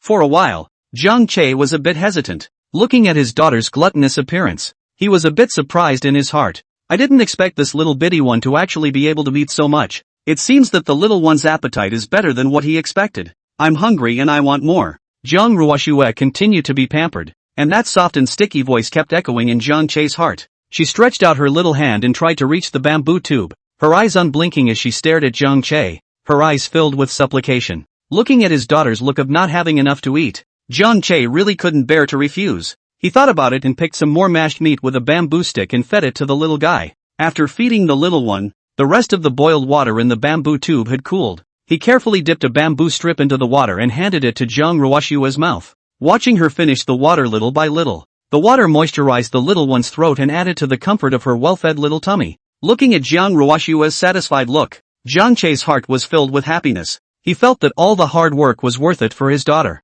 As for Jiang Che himself, he was still eating raw meat. After all these years, he was used to the flavor and texture of raw meat, and it was no discomfort to him. In the following days, Jiang Che would carefully cook meat for the little guy every day. He would spend a great deal of time and effort hunting, selecting the most tender meat and then carefully cooking it into a mincemeat mash. Not only that, but every now and then he'd get some egg yolks, which he got from a nearby bird's nest. Sometimes, he also hunts for fruits and vegetables that are suitable for the little one to supplement her with other nutrients that her body needs. Under Jiang Che's careful care, the little one was completely weaned, and his body became stronger and stronger, full of vigor every day. On this day, Jiang Che looked at the doe in the nest and had an idea in his mind. The doe was one he had previously captured to find milk for his daughter, and now that she had been weaned, it didn't seem to him that there was any use in keeping her. Also, they needed more food to stock up on. After all, life in this forest wasn't easy, and every bit of food was hard to come by. In the back of his mind he thought,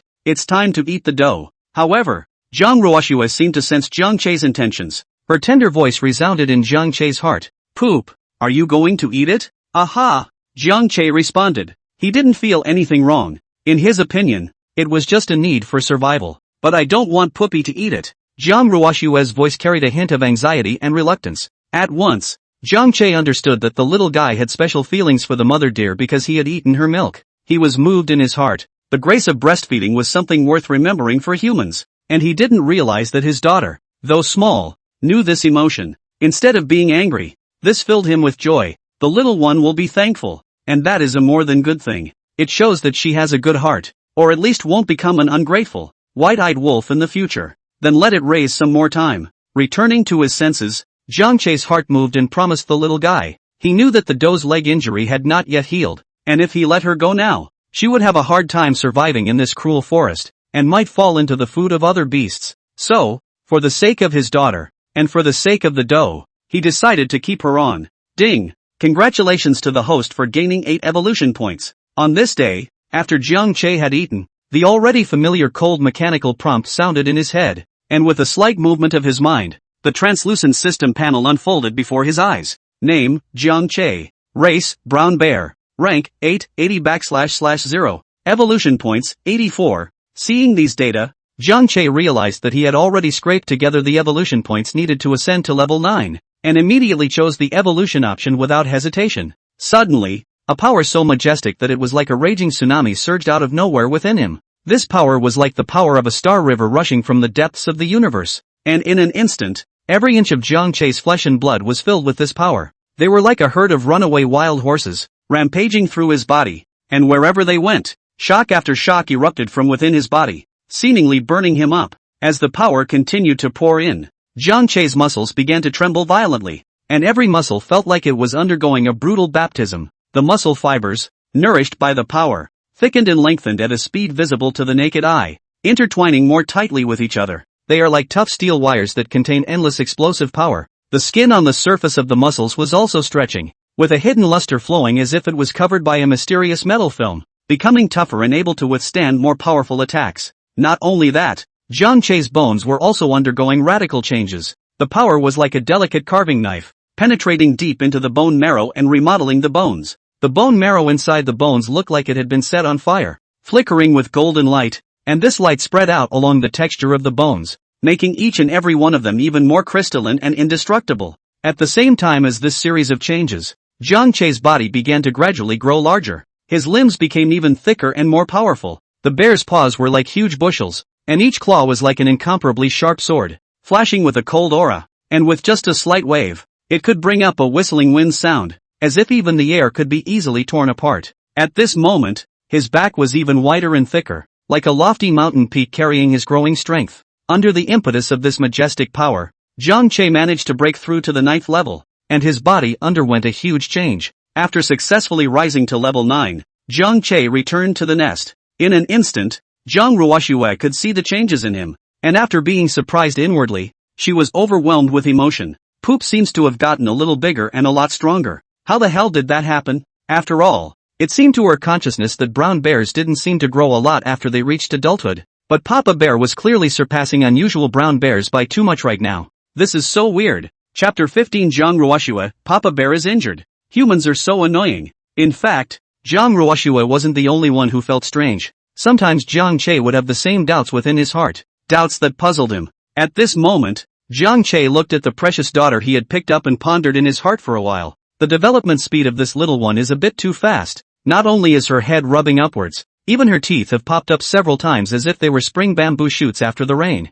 This situation was very different from what he used to know, even though he had never raised a child in his previous life, but he knew more or less something related to it. Thinking about it, Jiang Che had only one idea in his mind that was still reliable. Could it be that early weaning is the cause? Maybe it's something that varies from person to person, plus it's living in the wilderness, in difficult conditions, and a lot of things can't be compared to normal. Well, that's about it. This was all he could do to explain it silently in his mind, trying to convince himself to accept this somewhat unbelievable phenomenon. After all, there was no other reason to explain it. Poopy, I feel so bored staying inside the cave. I want to go out for a walk. Suddenly, Jiang Che's heart heard Zhang Ruoxue's childish and somewhat longing voice, which was like a small hand that tickled Jiang Che's heart. No, you're too young to just go out. Jiang Che refused almost without hesitation. There are so many bugs out there. One bite can kill you. Although he had already broken through to the 9th level and become the true overlord of this forest, his strength was beyond imagination. Nowadays, there were basically no land beasts that could contend with him. Even if that ferocious northeast tiger from last time appeared again and fought with him, he could easily subdue it as easily as swatting a fly. However, the thought of taking the little one out of this relatively safe cave filled his heart with worry. This forest looks peaceful, but there is a hidden danger. There are not only ferocious beasts in there, but those poisonous snakes and insects hidden in the dark are even more defensible. They are like assassins hiding in the darkness, ready to deliver a fatal blow to the unsuspecting. If the little guy went out there, if he got hurt, he'd be in for a world of hurt. Therefore, this time Jiang Che refused extraordinarily decisively, without the slightest room for discussion. Zhang Ruoxue heard her father's refusal and knew it was hopeless, so she didn't continue to pester her. After all this time together, she knew in her heart that this Papa Bear looked naive, but was extraordinarily attentive and was really good to her. Since Papa Bear said there were dangers out there that even he couldn't solve, he might as well stay in the lair himself. However, during this period of time, after eating meat to replenish her nutrients, along with her unique cultivation method, her physical quality was greatly improved. After accompanying his baby girl to play around for a while, after Jiang Che went out to hunt as usual, only the little one and the injured doe were left in the nest. The little guy gingerly made his way to the doe. Because of the long-term lying, the doe's physical condition is naturally not as good as it used to be. The original bright eyes are also a bit dull, and the wounds on the legs are emitting a gust of putrid odor. Zhang Ruoxue looked at the doe's wounds. A trace of heartache flashed in her eyes. Then she cast a secret technique.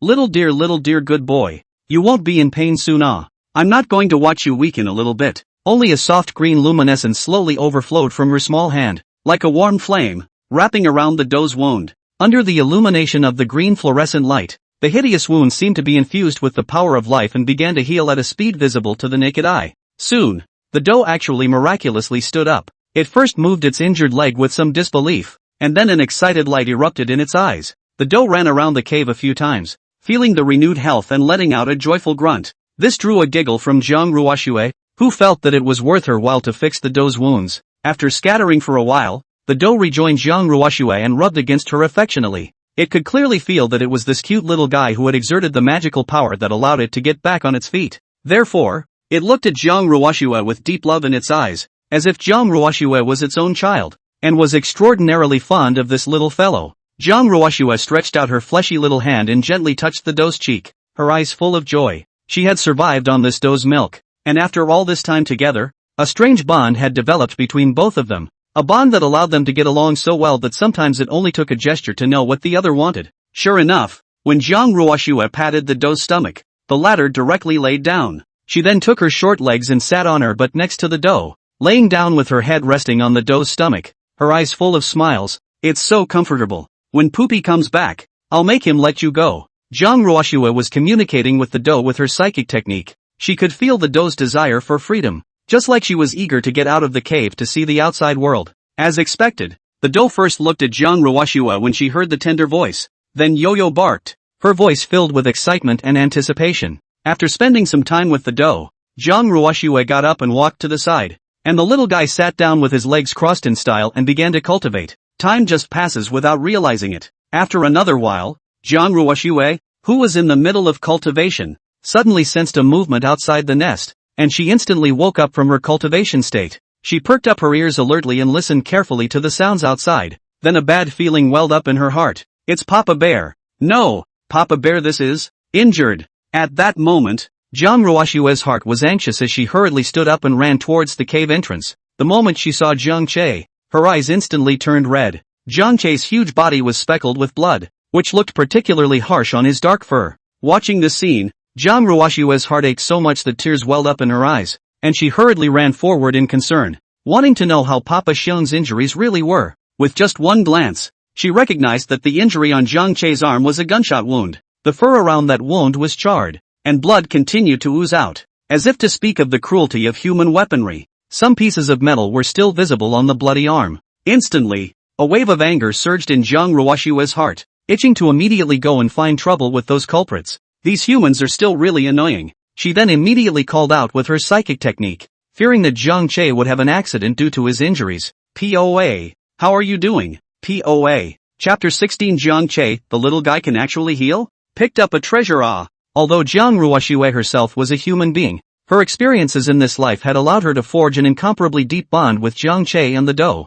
They had long been a larger-than-life presence to her. Now, seeing her loved ones being injured by human hunters, Zhang Ruoxue's heart seemed to have a ball of anger burning in it, and her grief came like a tidal wave, which she couldn't suppress. If it wasn't for the fear that Zhang Che would have an accident, she would almost be about to cast a secret technique to seek revenge on the humans who had harmed Zhang Che. Poopy, how are you doing? At this moment, Zhang Ruoxue was anxiously communicating with Zhang Che through her heart voice, that tender mind full of worry. The little short legs circling around Zhang Che, constantly walking back and forth, seemingly wanting to do something but having no way to do so. Her clear eyes were glistening with tears, and her eyes stared tightly at Zhang Che as if she wanted to see through his wounds. Hearing his daughter's concerned inquiry and seeing her eyes full of concern, a warm current surged in Zhang Che's heart. These days have been worth it. Baby girl is worried about me. Today, he was out hunting as usual. In order to search for richer prey, Zhang Che left the cave a little farther away. During this time, he had basically traveled a little further on every hunt and never had an accident during that time.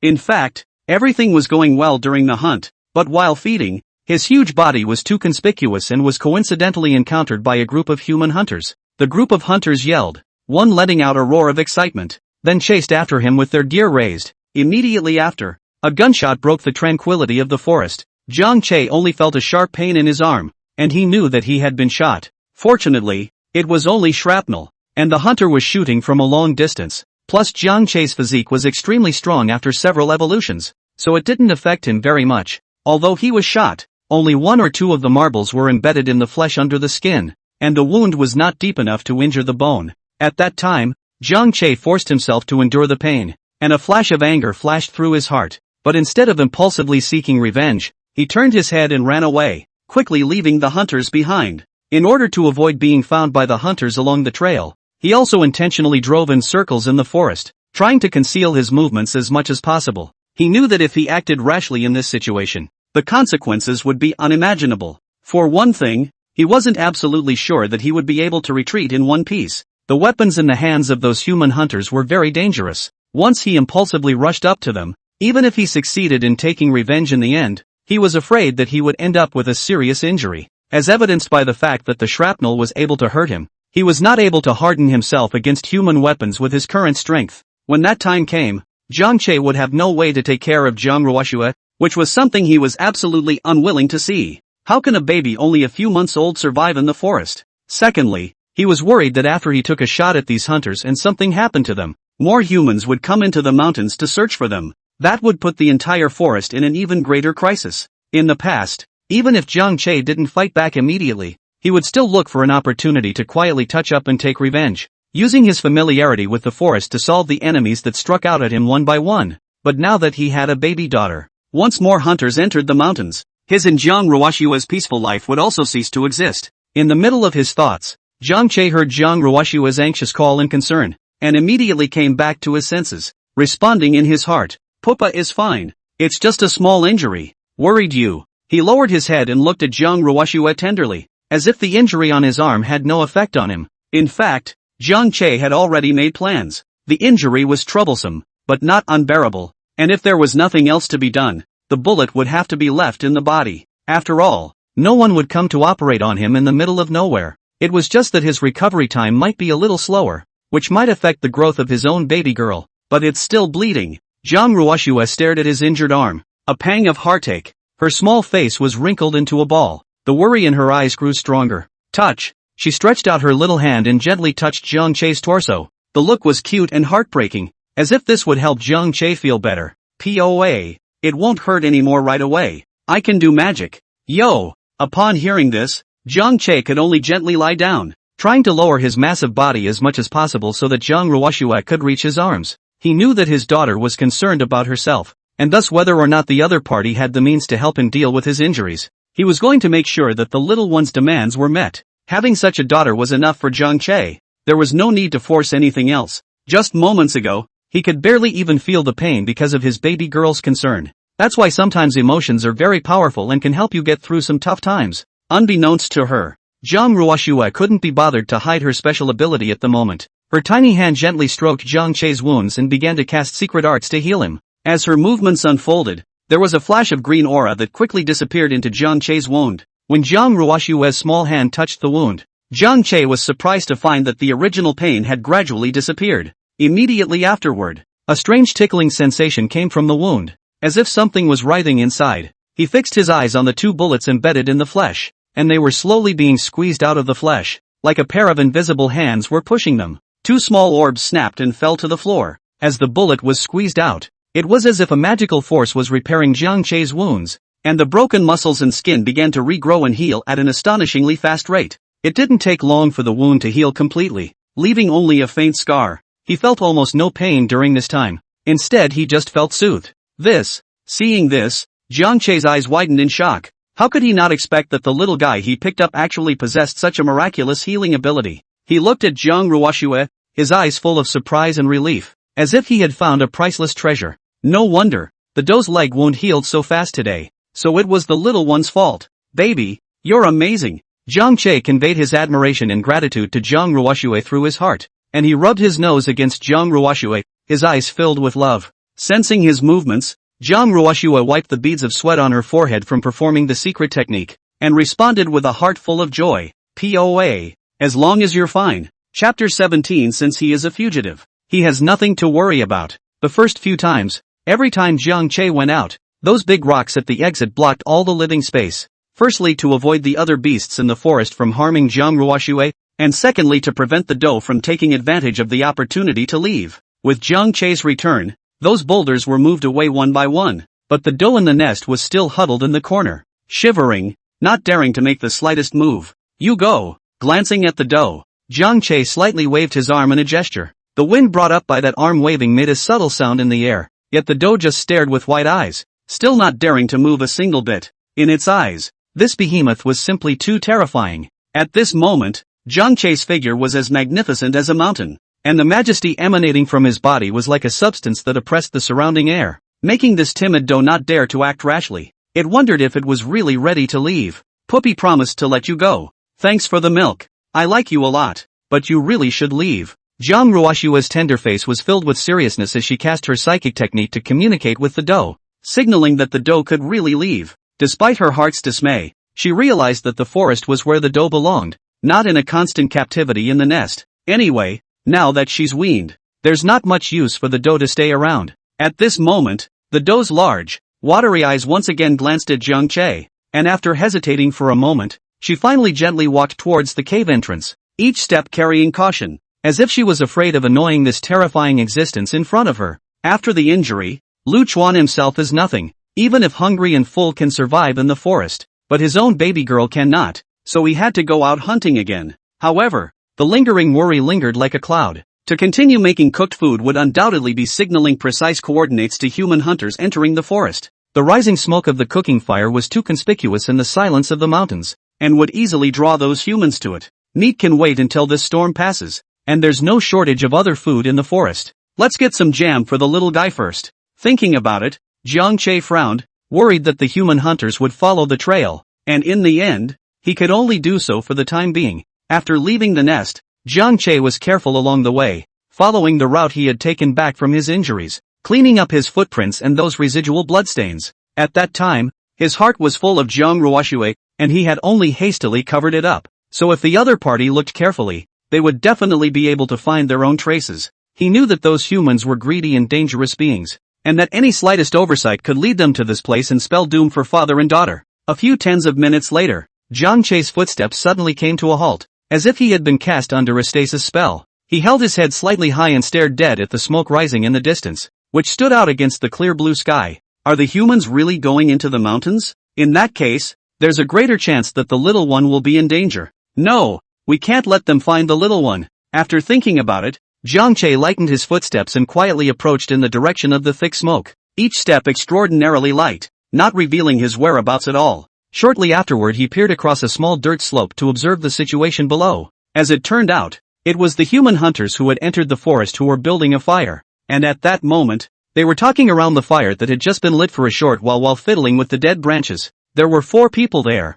2 slightly older, their faces covered with the vicissitudes of age and the weariness of life, and the other 2 young men looked slightly more youthful, but at the moment they were all woefully unkempt and disheveled, and the odors that emanated from them indicated that they hadn't bathed in a long time. Now, we are probably already wanted outside. Who would have thought that we hid in the middle of a big mountain ridge? One of the older men said hoarsely, his voice echoing through the air with a hint of fluke and smugness. At those words, the rest of them nodded slightly, with smiles on their faces if anything. Once the wind blows over and we take these to be sold, we'll be clothed and fed for the rest of our lives. The other man had a greedy glint in his eyes, his gaze fixed on the pile of supplies on the ground, the gold goods and other items glittering tantalizingly in the sunlight. Jiang Che listened quietly behind the earthen slope, and realized the identity of these people in his mind, and was shocked. They are actually fugitives. No wonder he hid in the forest. He is a sinful man who is forbidden by the law. Ah! Suddenly, one of them foamed at the mouth and his body trembled violently as if he had been strangled by a demon. Immediately after that, the other 2 both looked as if they had been cursed, their faces in agony, covering their stomachs as they rolled on the ground. In the blink of an eye, the team of 4 encountered changes one after another, and only one middle-aged man had nothing happen to him. Oh, these gold goods. Master Joe will enjoy them for you. The middle-aged man who called himself Master Chow revealed a hideous smile, his eyes full of madness and greed. And these supplies, it's certainly different when 4 people use them, than when 1 person uses them. That bottle of water just now, the amount of medicine administered, is enough for you to go in peace. When the 3 people heard these words, their faces, which had originally changed due to the pain, became even more ugly at this moment. How could they not expect that after dodging the open fire, they actually did not dodge the concealed arrows? And Master Chow, he was the one who had injured Jiang Che earlier. You actually, with the last of his strength, a young man desperately pulled the dagger from his waist, which glinted coldly in the sunlight. Anger burned in his eyes as he stabbed viciously towards the poisoner. However, his body was already too weak, and the blow used up all his strength, and soon he collapsed. Damn! A flash of panic flashed in the eyes of the man who called himself Master Chiao, but it was quickly replaced by anger. He viciously added a few stabs towards the young man before he began to treat his own stab wounds. Since you are fugitives. Behind the dirt slope, Jiang Che watched all of this, his eyes gradually turning cold from what was happening in front of him. He knew that these men were a threat to these mountains, a serious threat to his and his baby girl's safety. It's time to strike. With that in mind, Jiang Che grabbed a rock, and then, tiptoeing around, quietly approached towards the middle-aged man. The middle-aged man was concentrating on his wounds, when suddenly, as if he sensed something, he turned around violently. However, what greeted him was a large rock that flew at great speed. Bang! With a muffled sound, the stone hit his head so hard that he didn't even have time to let out a scream before he collapsed and died. An ordinary brown bear striking out with all its might was enough to tear a human to pieces. Not to mention that nowadays, Jiang Che's strength had already surpassed ordinary brown bears by too much. Thus, all 4 fugitives were dead, and their sins were ended in these mountains. Jiang Che then arrived and began to organize the supplies left behind by these 4 people, which were of little use to himself, but could help his baby daughter have a better life. Chapter 18 The Great Harvest. The anticipation of opening a blind box. The sunlight poured through the dense foliage, creating patches of light. At this moment, Jiang Che stood beside this messy campsite, slightly surveying it. 4 backpacks were scattered casually on the ground, and Jiang Che just glanced at them, ignoring them for the time being. Soon his eyes were drawn to several daggers on the ground, the blades of which glittered with an icy cold light under the sunlight. Jiang Che stretched out his bare paws and gladly picked up the daggers one by one. With these daggers, it will be much easier to make utensils for the little one in the future. In his sight, there were also items such as guns, iron pots as well as kettles. Jiang Che collected these precious items together and put them aside,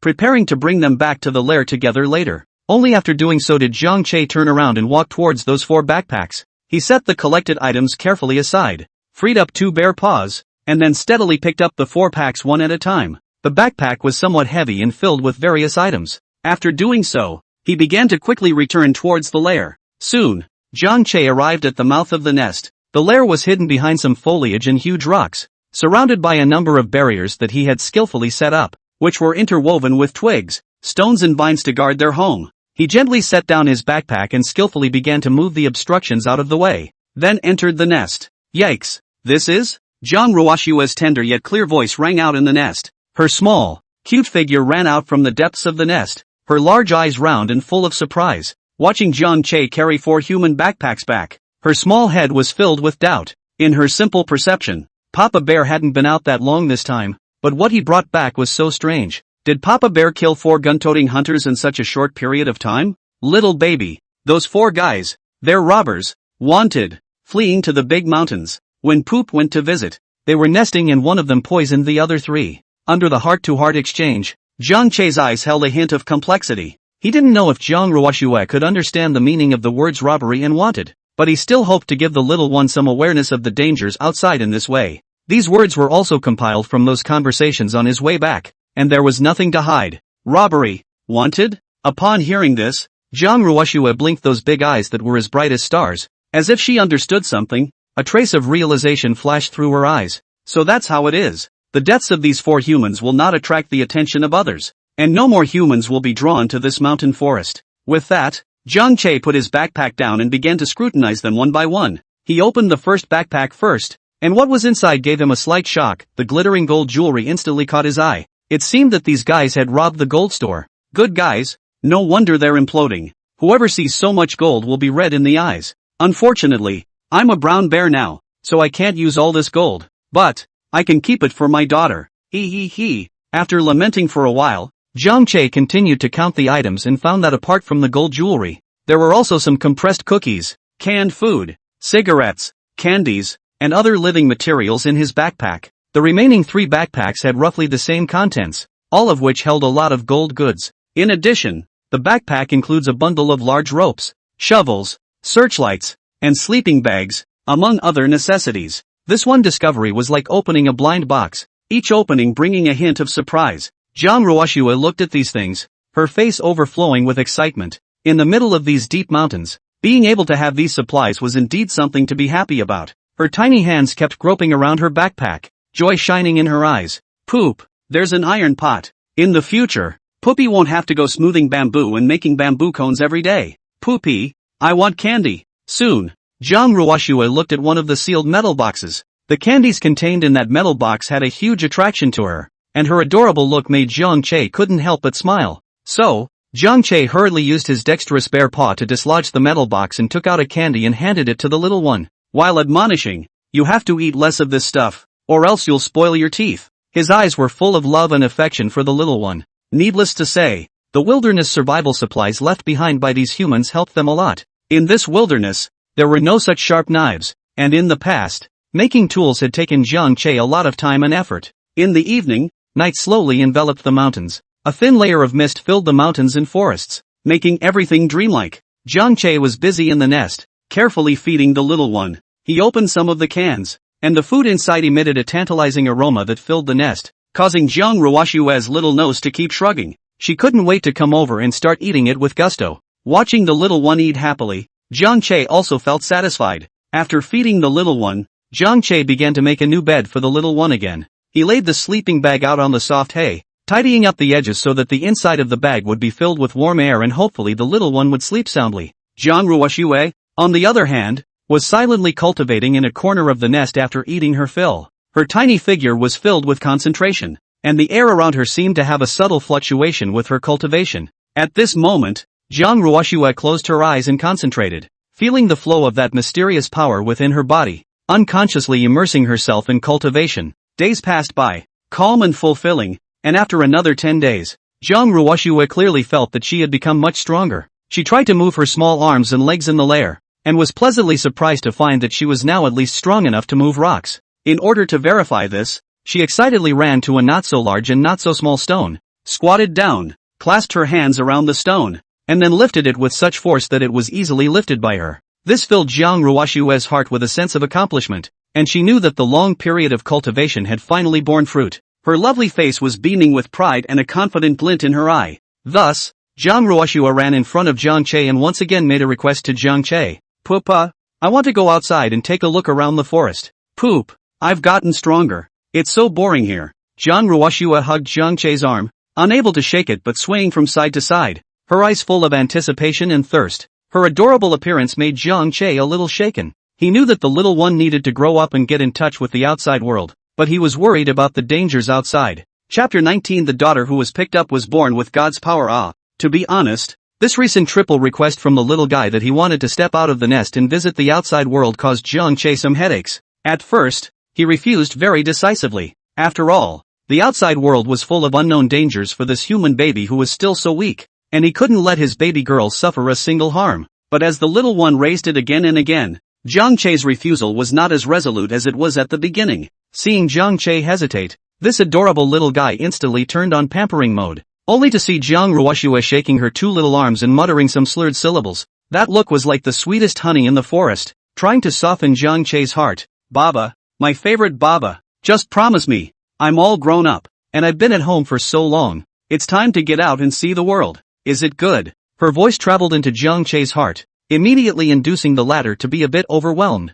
Still, the pampering didn't work. Jiang Ruoxue's eyes rolled, so she walked directly to the outside of the nest, her tiny figure looking particularly comical and cute outside the nest. She first twisted her little body in a decent manner, doing warm-up maneuvers, and that awkward and serious look made Jiang Che somewhat unable to help himself. Jiang Ruoxue then squatted down and used her small, fleshy hands to move a rock outside the nest that was twice the size of a soccer ball. For a 4 or 5-month-old baby, this is unbelievable. At this time, Jiang Che even widened his eyes, his face full of shock. "This is born with divine power. Was my baby girl really born with it? Poopy, I'm strong, aren't I?" Jiang Ruoxue spoke indistinctly while laboriously moving the stones, her face full of pride. "I'm so strong that I can go outside and take a look. Besides, even if we are in danger, don't we still have you? Poop." At this moment, her little face was red from the exertion and fine beads of sweat were breaking out on her forehead, but she didn't stop. Not long after, Jiang Ruoxue actually changed from moving with both hands to lifting that stone block with one hand, which made the picture even stranger. The weight of that stone looked like it was afraid to be heavier than the weight of the little one. "Look out!" Seeing this, Jiang Che was afraid that the little guy would be injured by the stone, so he hurriedly rushed over with an arrow step and snatched the stone. He gently put the stone aside and looked at Zhang Ruoxue, his eyes filled with worry. It was too dangerous just now. Poopy, just let me out. Zhang Ruoxue blinked her big eyes, her eyes filled with longing. I'm able to protect myself. She pulled Jiang Che's bare paw and kept shaking it. Under her continuous pampering, Jiang Che finally softened his heart and agreed to her request. Alright, POA promises you, but there are some things you have to listen to Poopy. Before setting off, Jiang Che decided to make a new set of equipment for the little guy. After all, the environment outside was still a bit complicated. He rummaged through the lair for the right materials and removed a few pieces of clothing from the 4 hunters' backpacks. In no time at all, he had skillfully crafted a rough but functional little suit with both palms. Zhang Ruoxue watched the process of Jiang Che making the clothes. Her eyes were full of amazement. And when she put on the clothes, her heart was even more constantly praising. Papa Bear can still make clothes. Awesome. Remember, don't get out of my sight. Before departing, Jiang Che's words seriously cautioned the little guy. Zhang Ruoxue nodded her head, seemingly understanding, her little eyes flashing with excitement. The large and small group then set off. Nowadays, Jiang Che stood up to be more than 3 meters tall. His huge body was like a moving mountain among the trees, while Zhang Ruoxue, only 60 centimeters tall, the tiny her was like a tiny nut beside Jiang Che. If she didn't look carefully, she couldn't even notice it. The air outside, it's so nice. As soon as she stepped out of the nest, Zhang Ruoxue was like a bird out of the cage, feeling incredibly relieved. She breathed in the fresh air greedily, her big watery eyes gazing curiously at everything around her. In the forests around here, because of Jiang Che's long-term hunting, there were basically no large beasts left. In this area, only squirrels and other small animals were happily surviving in the trees, so Zhang Ruoxue really wouldn't encounter any danger. Squirrel, come here. At this moment, Zhang Ruoxue suddenly beckoned to a squirrel on the tree that was gnawing on nuts, and the words were transmitted out in a psychic technique, entering the little squirrel's mind and communicating directly with the little squirrel. But the squirrel seemed a little scared and paid no attention, just watching her warily. If you don't come over here, I'll have my poop kick all of you out, trees and all, and push you over. Seeing this, Zhang Ruoxue frowned her small eyebrows and crossed her arms, milking threats, rather like a fox and tiger. That squirrel hesitated for a moment, but in the end, it couldn't resist the threat of the little guy and slowly climbed down from the tree to Zhang Ruoxue's side. Zhang Ruoxue smiled happily and reached out to touch the little squirrel's fluffy tail. Just like that, Zhang Ruoxue and Jiang Che wandered around the forest for an hour. During this period Jiang Che had nothing to gain, as he had to protect the little one at all times. He didn't dare to run far away to pursue his prey. Poopy, why don't you go hunting? Zhang Ruoxue seemed to have sensed Jiang Che's helplessness and blinked her big eyes as she asked. Looking at the little guy, Jiang Che patiently told the reason. What will you do when Poopy goes far away? Well, how about I sit on Poopy? A moment later, Zhang Ruoxue cocked her little head and came up with an idea. After thinking about it, Jiang Che felt that this solution was feasible. So he returned to the vicinity of the nest with the little guy, found some stronger vines and branches, and carefully crafted a carrier for the little guy. He slung the basket on his back, then gently placed Zhang Ruoxue inside, securing it. When all was ready, they set off again. This time, Jiang Che went a little further. Finally, near a bush, they spotted a coyote. A hint of excitement flashed in Jiang Che's eyes as he carefully put down the backpack, signaling Zhang Ruoxue to stay put and not move before quietly approaching the wild wolf. The coyote seemed to sense the danger, and it pricked up its ears and looked around warily. Right at this moment, Jiang Che violently rushed out from the bushes and pounced towards the wild wolf, which was not willing to show any weakness as it bared its sharp fangs and attempted to start a fight with Jiang Che. However, Jiang Che used his great strength and rich combat experience to gain the upper hand in an instant and managed to capture the wild wolf. During the process of eating, Jiang Che realized that the prey in the vicinity was getting less and less during this period of time, and that he needed to go further away if he wanted to eat his fill. After he devoured these prey, he noticed that the growth of his evolution points had also become slow, which made him realize that he might have to hunt farther away in the future. Chapter 20, Papa Bear is also too scary. For the next half a month, the forest would be filled with this peculiar picture every day, a brown bear traveling through the forest, with a small carrier on the bear's broad back, and a cute human baby sitting in the carrier. This brown bear and human baby were none other than Jiang Che and Zhang Ruoxue's father and daughter. Every day, Jiang Che carried his daughter on his back and went out hunting, which was not only to obtain food, but also a special kind of companionship. Sometimes, Zhang Ruoxue would ask to come down in a relatively safe area, and then with small steps, she would go after some prey herself. Her budding look ran like a little elf in the forest. As she chased after her prey, Zhang Ruoxue held a dagger tightly in her hand. It looked a bit funny in her tiny hand. After all, it didn't look very lethal. Because of her still young appearance, she looked harmless, and her little pink face and innocent eyes were particularly endearing. But in fact, during this half-month period, a number of beasts have already suffered. The little guy, not to mention his young age, had already hunted some of the beasts himself. On this day, they came to the river as father and daughter to clean their prey. Zhang Ruoxue sat on a big rock by the river, holding a freshly captured rabbit in her hand and molting it herself in style. Her small, fleshy hands maneuvered expertly, her tiny brow furrowed in concentration. This scene did not make Zhang Che feel that the little guy was ruthless, but instead, his heart was full of relief. The little guy has a strong learning ability and knows how to be self-reliant. Even without me in the future, the little one can survive in the forest. After lamenting a few times, Zhang Che continued to bury his head in his own side of the prey. After the hunt, the father and daughter returned to the nest. As soon as she entered the nest, Zhang Ruoxue utilized her psychic technique and excitedly shouted towards Zhang Che. "Poop, my teeth have grown out." She grinned her little grin, showing a few little teeth that had just popped out. "I'm going to have roast pork today. Poopy, make it for me, okay?" During this period of time, she was no longer satisfied with eating mashed meat. Nay, Zhang Che always refused on the grounds that her teeth hadn't grown out yet and she couldn't bite into the meat. And now that she had finally fulfilled the conditions for eating roasted meat, she therefore made her first request. At this moment, Zhang Ruoxue's longing eyes shone like stars, flickering and flickering, making it impossible to refuse. "Okay, have a roast." Without thinking, Zhang Che immediately agreed. He walked over to the corner of the lair and after a few rummages found that the 4 packets from before carried barbecue ingredients. Not much but enough for a few uses. In the next few moments, Zhang Che began to prepare the roasted meat. He skillfully sliced the prey with his dagger, then skewered the meat on a branch and placed it over the fire. Before long, the smell of roasting meat filled the entire lair. Zhang Ruoxue sat aside, her little nose kept sniffing, her mouth watering. "Wow, it smells so delicious. Can we eat it now?"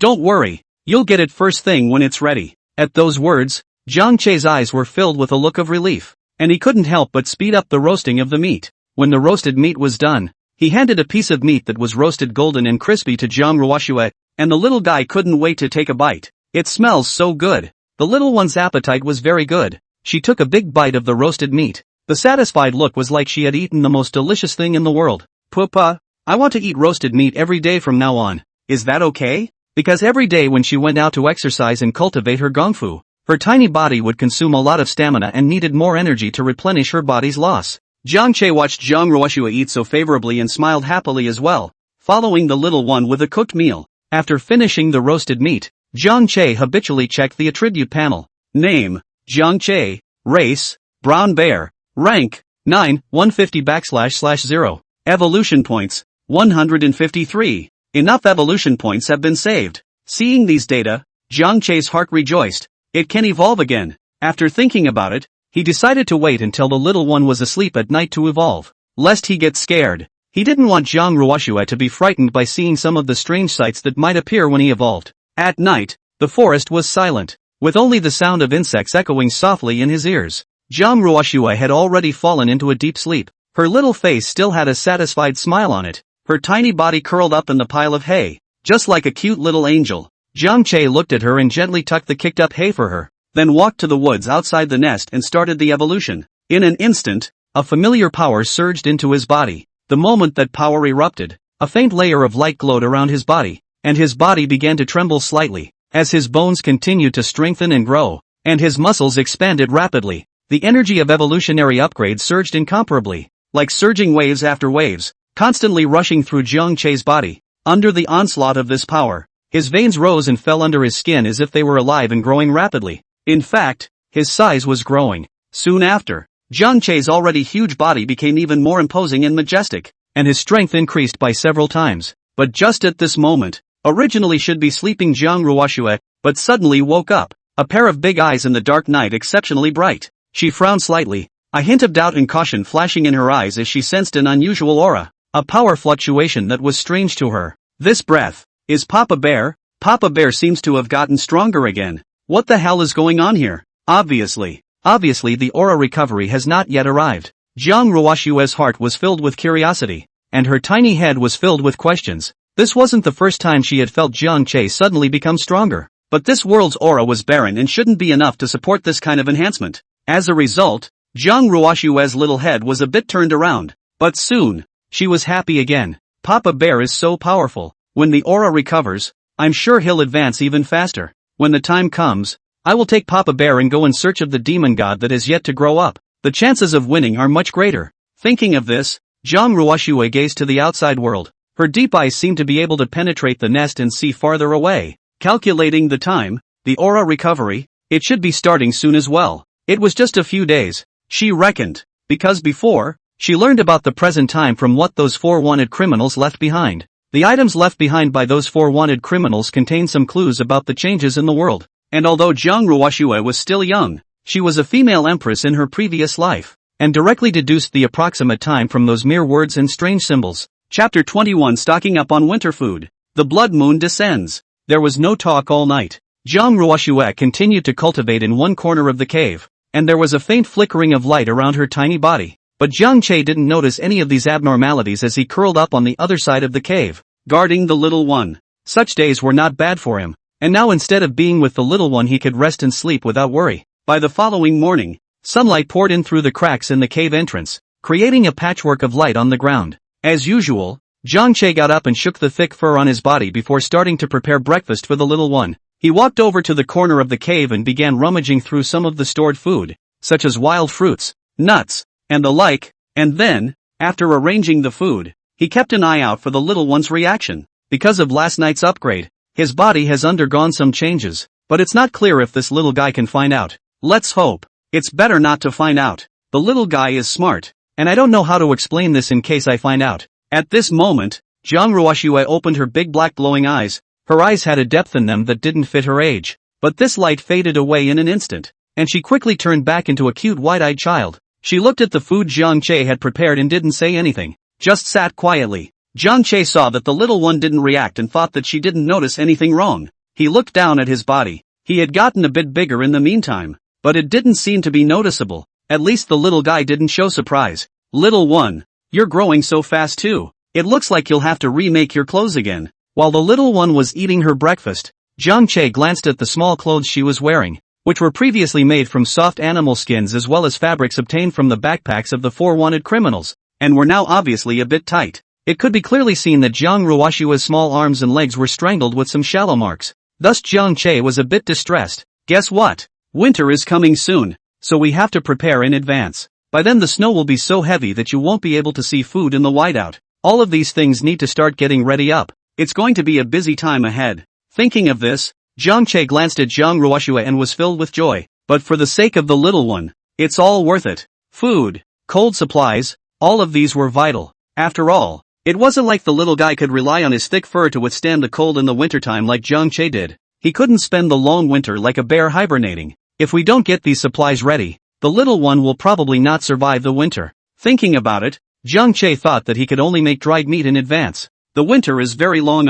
By then most of the wild beasts have gone into hiding, and hunting becomes more difficult, and less food can be obtained. Baby girl can't go hungry, let alone have any accidents. So he increased his trapping over the next few days. He traveled through the mountains and forests, chasing hares, fawns, and other prey. After each successful capture of prey, he would bring it back to the vicinity of the cave, leave the excess meat behind, and begin the elaborate process of making dried meat. At this moment, Jiang Che was outside the nest, skillfully breaking down the deer's body with his dagger, the tender meat glistening slightly in the sunlight. He carefully cut off a portion of the meat, and then neatly yards it on a clean stone slab on the side. He started by gathering a large bundle of dry twigs around the nest and building a fire in the clearing. The fire grew in intensity, the embers dancing and crackling in the wind. Jiang Che then used a thick branch to build a simple shelf on both sides of the fire, and then took some pre-prepared thin branches from his feet and placed them across the shelf. In the smoke, the meat began to slowly change color, from the original tenderness to become firm,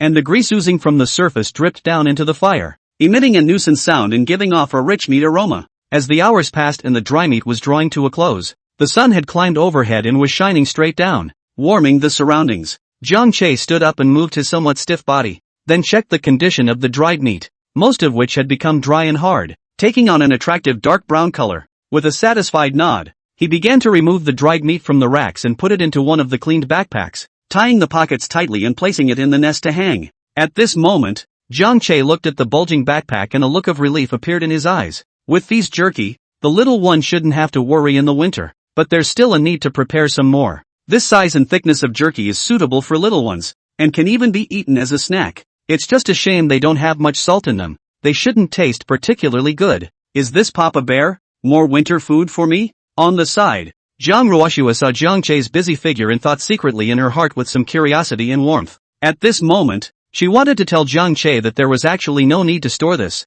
because this year, the winter of this big mountain, I'm afraid it won't come. But she was just a baby, and she didn't know what reason she should use to convince Jiang Che. If she told the truth, she was afraid that it would scare Jiang Che, and she was also afraid that it would ruin this peaceful life they were living now. The days passed like this. Jiang Che was still busy preparing the supplies for winter every day, while Jiang Ruoshua was cultivating while waiting for that special moment to come. A few days later, one night, Jiang Ruoshua was lying in the cave, but her eyes kept looking at the sky.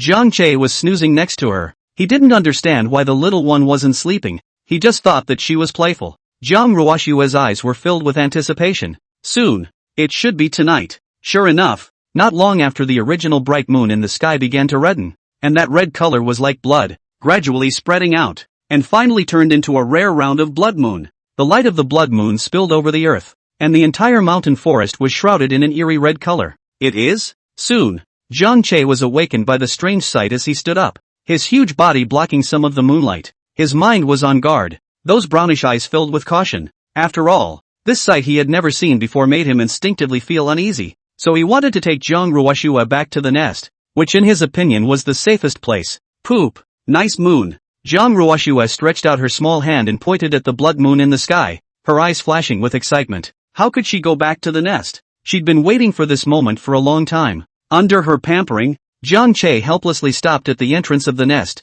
ready to deal with possible dangers while protecting his small family at the same time. Chapter 22 Awakening Realm.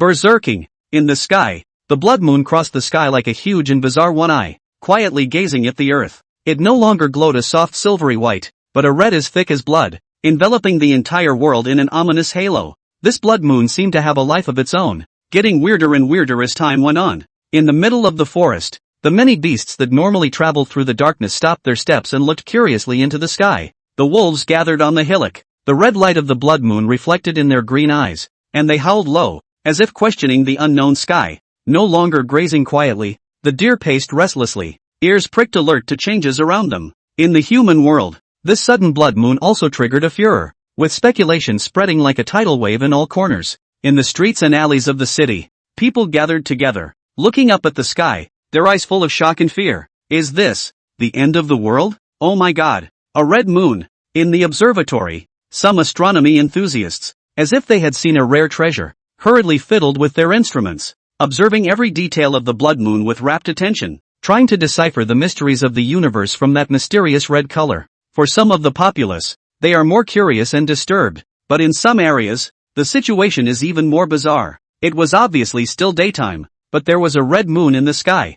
Red moon. Could it be that the end times are here? Some of those who were addicted to reading novels had a gleam of excitement mixed with nervousness in their eyes. The scientific community, on the other hand, has remained relatively calm, with researchers alerting the public through various channels that the people should hide in their homes in case something goes wrong. They are well aware that behind this seemingly mysterious astronomical phenomenon may lie dangers not yet understood by mankind. Perhaps changes in cosmic rays or the effect of some unknown force on the Earth's magnetic field. In the forest, Jiang Ruoshua stood at the edge of the nest. Her clear eyes didn't have the slightest bit of fear in them. Instead they had a sense of anticipation. It's here. It's going to start. She counted the minutes in her mind as the anticipation of the day finally unfolded. Suddenly, it rained from the sky. The rain was red, like a shower of blood, and poured from the sky, hitting the leaves with a crackling sound. A hint of excitement flashed in Jiang Ruoshua's eyes, and she didn't hesitate to leave the nest and run outside into the rain. Seeing this scene, Jiang Che was terrified,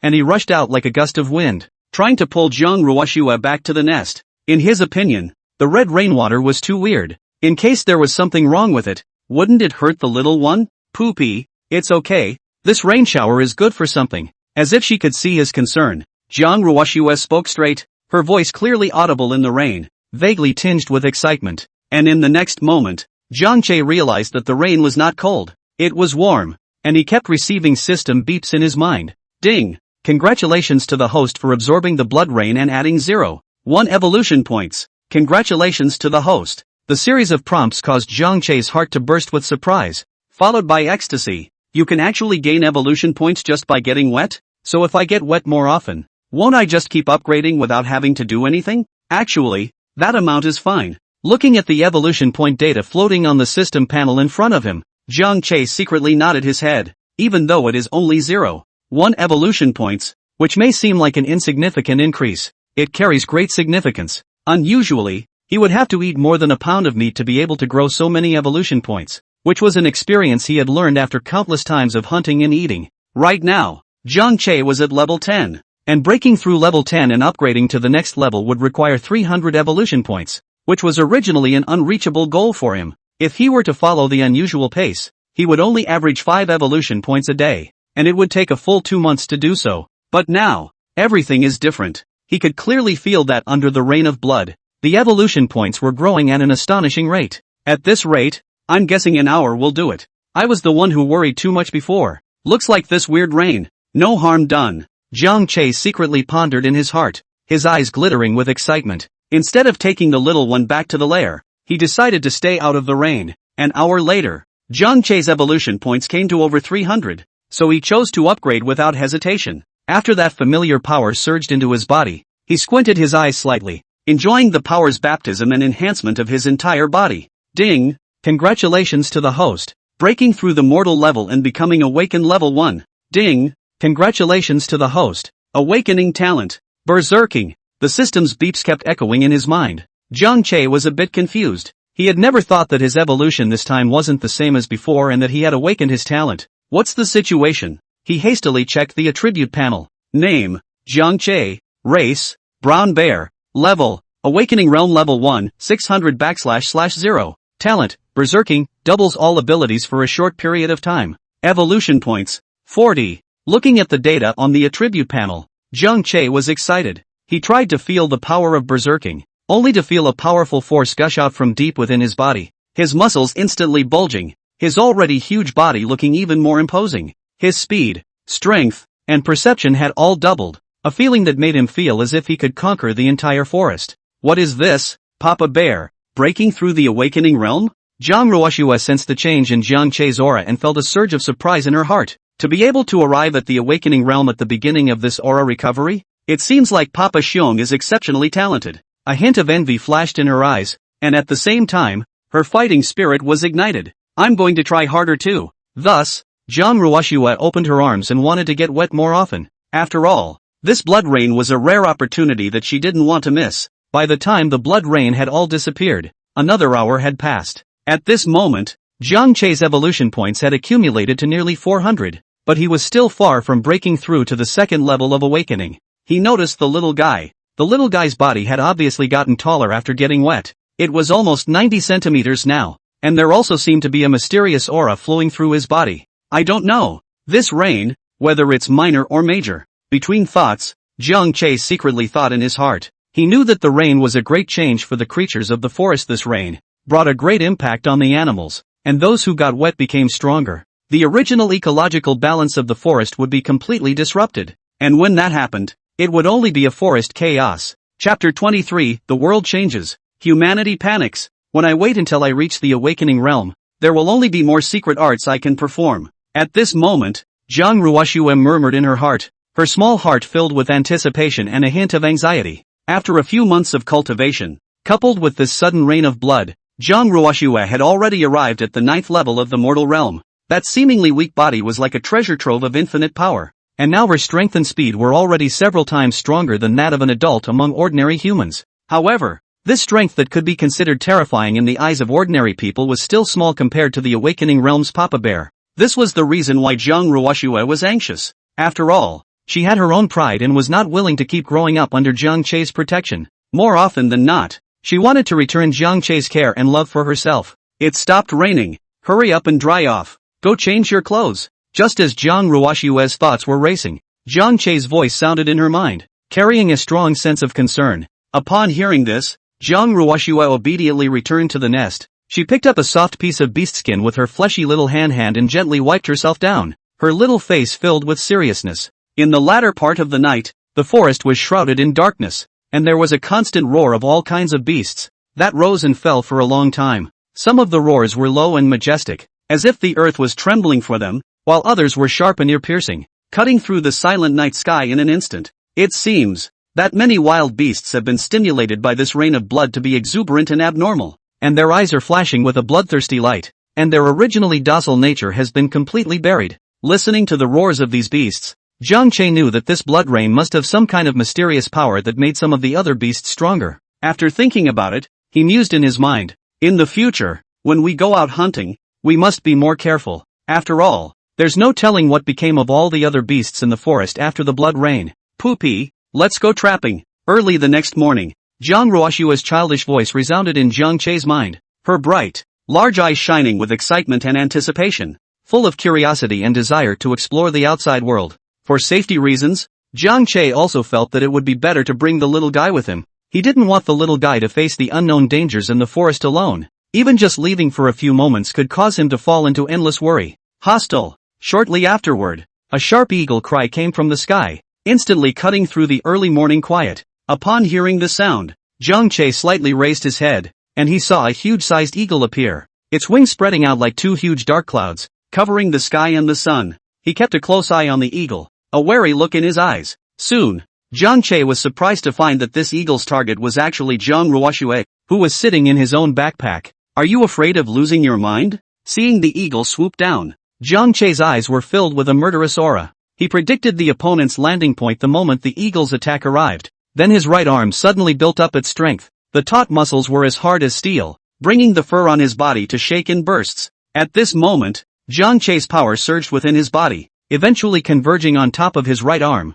intending to deliver a fatal blow to the eagle. However, the eagle was extremely cunning. It swooped down just for a false start, and when it was still a safe distance away from Jiang Che, it violently flapped its wings and swooped into the sky once again by using the airflow. After the strike, the eagle continued to hover above Jiang Che's head, as if it was teasing Jiang Che, a land beast. It flew high at times and swooped down at others, its huge figure cast on the ground like a constantly moving shadow, bringing a strong sense of oppression. Humph. Seeing this, a trace of anger flashed through Jiang Ruoshua's clear eyes. As the eagle swooped down a second time, she waved her small hand and the dagger in her hand shot out like a bolt of lightning. The dagger seemed to carry Jiang Ruoshua's anger as it flew, making a sharp whistling sound as it cut through the air. Puff! This slash, precise and incomparable, directly pierced through the eagle's body, only to hear it wail, its huge body losing its balance and being knocked down by the powerful force. Poopy, am I good? Jiang Ruoshua said to Jiang Che in her heart,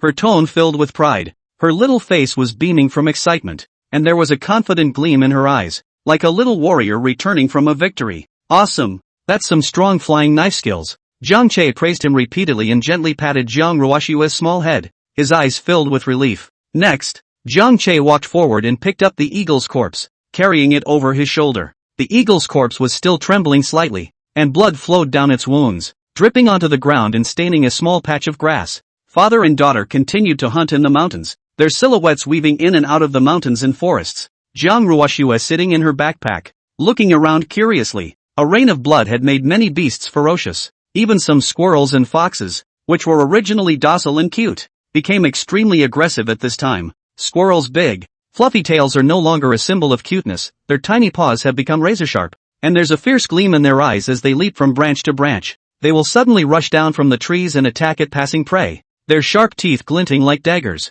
Underneath the fox's beautiful fur, it also hides a ferocious heart. They run faster, have a more agile stance, and are like ghosts as they weave through the woods. However, Jiang Che had gotten much stronger, and these small beasts, even though they had gotten stronger and slightly larger in size, didn't pose much of a threat to him. At this moment, Jiang Che was walking through the mountains and forests like a moving fortress, and wherever he went, tree branches were easily broken with crackling sounds. As soon as those beasts saw him, they either hid far away with fear in their eyes, or they were easily subdued by him. And at this time, the human world was also in a state of chaos. In the animal husbandry garden, the cows and sheep all became restless, and those cows that had been quietly grazing seemed to have gone crazy, using their bodies as strong as heavy trucks to frantically pound the guardrail over and over again. Each impact caused the guardrail to emit a loud roar, and the guardrail gradually shattered and twisted out of shape under their impact. Some of the keepers were unable to dodge and were toppled by the cows, causing great confusion and panic.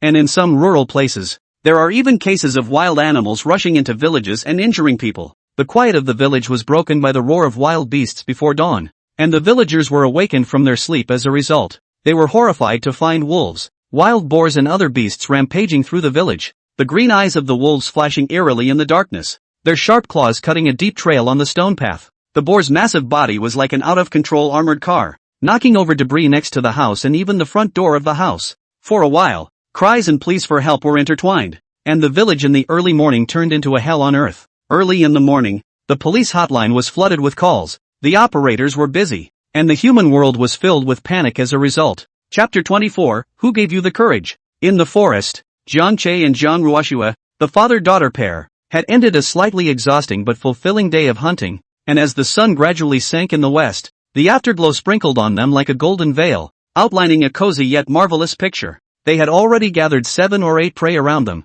These prey were stacked together in big or small piles. None of the prey were too large. After all, in the vicinity of the lair, those large beasts had long been eaten by Jiang Che, and nowadays it was hard to find any more large beasts. Although it was said that Jiang Che's huge and strong body could run rampant when hunting, and that there were few prey that were a match for him, there was some helplessness in the face of the increasing scarcity of prey. Wait for tomorrow. Go hunting further away tomorrow. It would be nice to come across wild boars, tigers and other prey, somewhere in the forest. Jiang Che was skillfully stringing those prey items with a rope while secretly calculating in his mind. After the blood rain, the prey items have indeed strengthened quite a bit, so it might be a bit difficult to deal with them if I'm still the same as before. But not now. The beasts of the forest are basically no match for me. Just as Jiang Che was about to return to his nest with his prey, Jiang Ruoxue's big watery eyes suddenly lit up. Then she used her cute little finger to point to a nearby tree. On the tree, the 2 fruits are tightly connected, and under the light of the setting sun,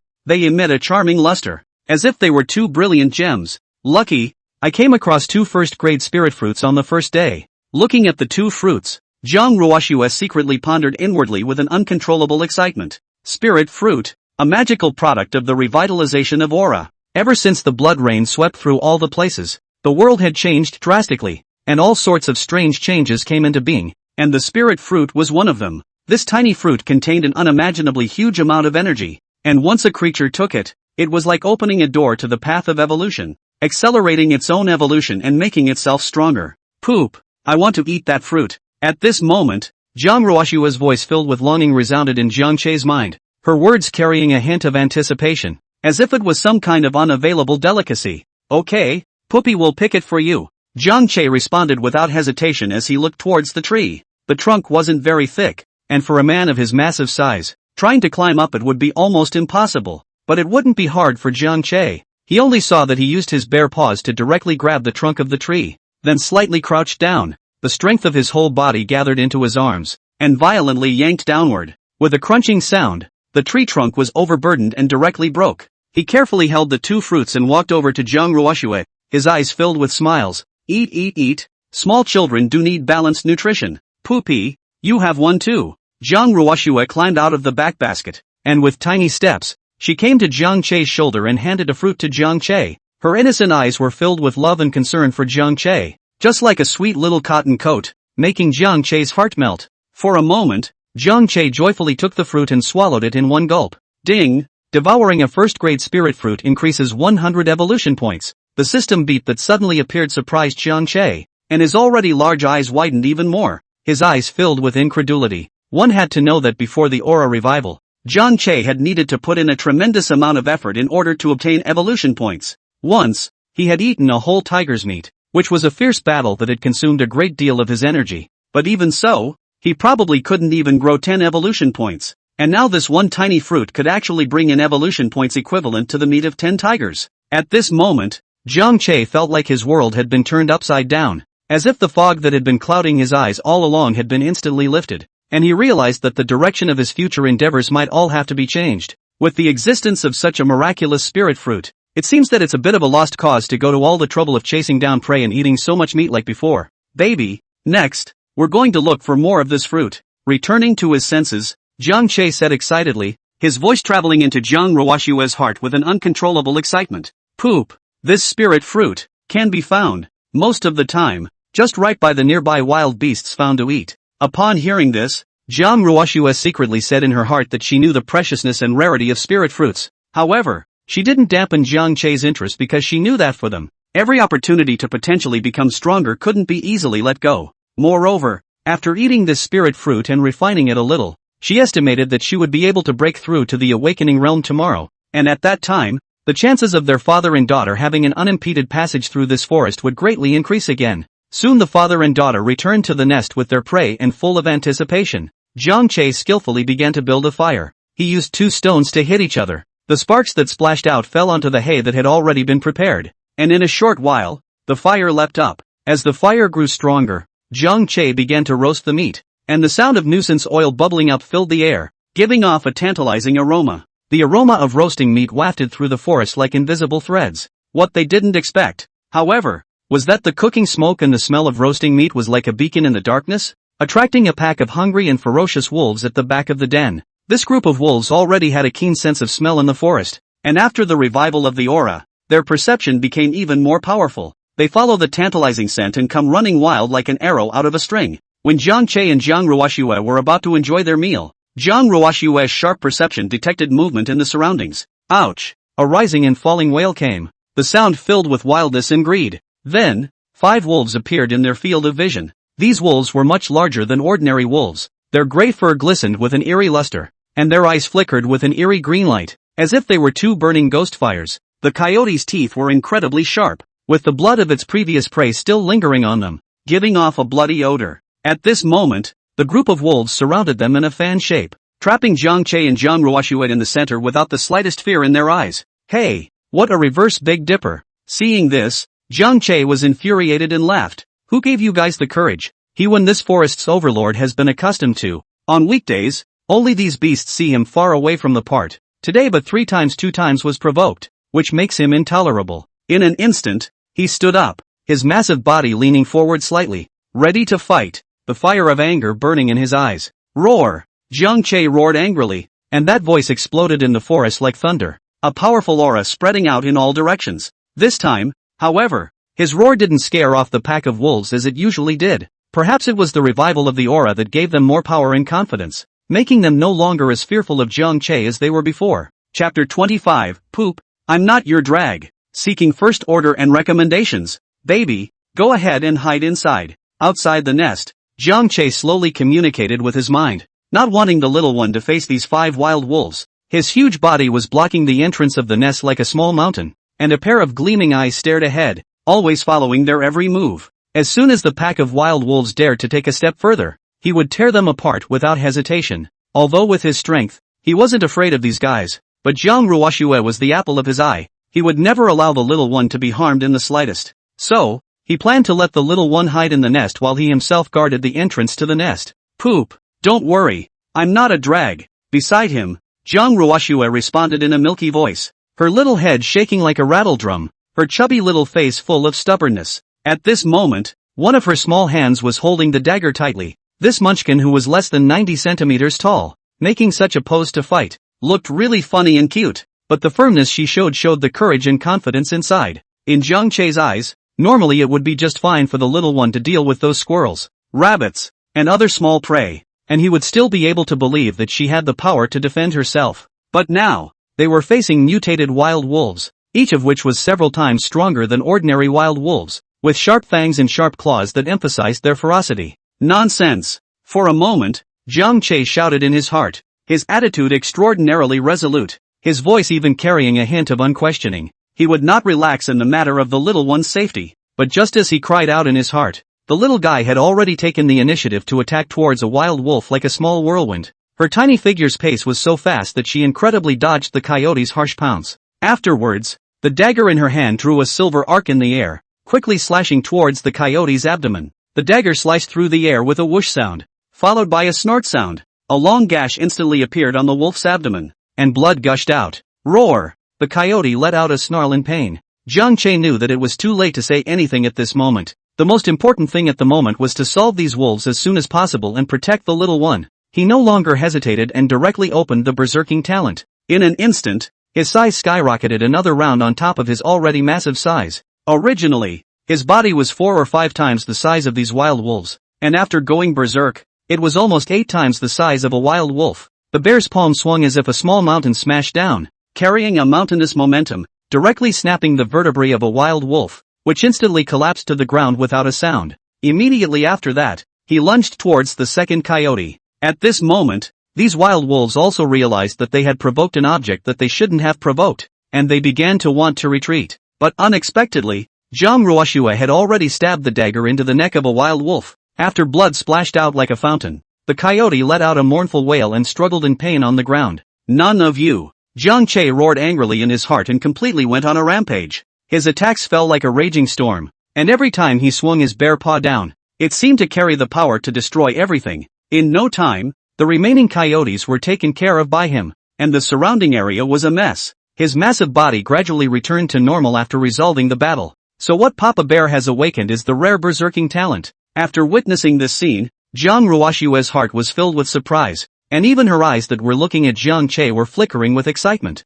Little one, don't be so reckless next time. You don't have to take any chances with poop. At this moment, Jiang Che was gently educating Zhang Ruoxue through heart-to-heart communication, his eyes full of doting and worry. And while these words appeared to be chastising, there wasn't the slightest bit of harshness in his tone. Alright, I got it. I'm only on it if I'm sure. Zhang Ruoxue lowered her head and somewhat embarrassedly rubbed her little feet against the ground. The father and daughter then dragged the coyote's carcass to the den, built a fire by the den, and roasted the coyote on the grill. The flames licked at the meat, making a nuisance sound, and the air gradually filled with the aroma of roasted meat, making people's mouths water. After the roasted meat was cooked, Jiang Che first prepared an appropriate portion for the little guy before casually stabbing a piece of meat with his claws and sending it into his mouth to feast on it despite the boiling heat. Ding! Congratulations to the host for successfully devouring it and gaining 3 evolution points. Ding! Congratulations to the host for successfully devouring it and gaining 5 evolution points. As the system's cold mechanical beep sounded,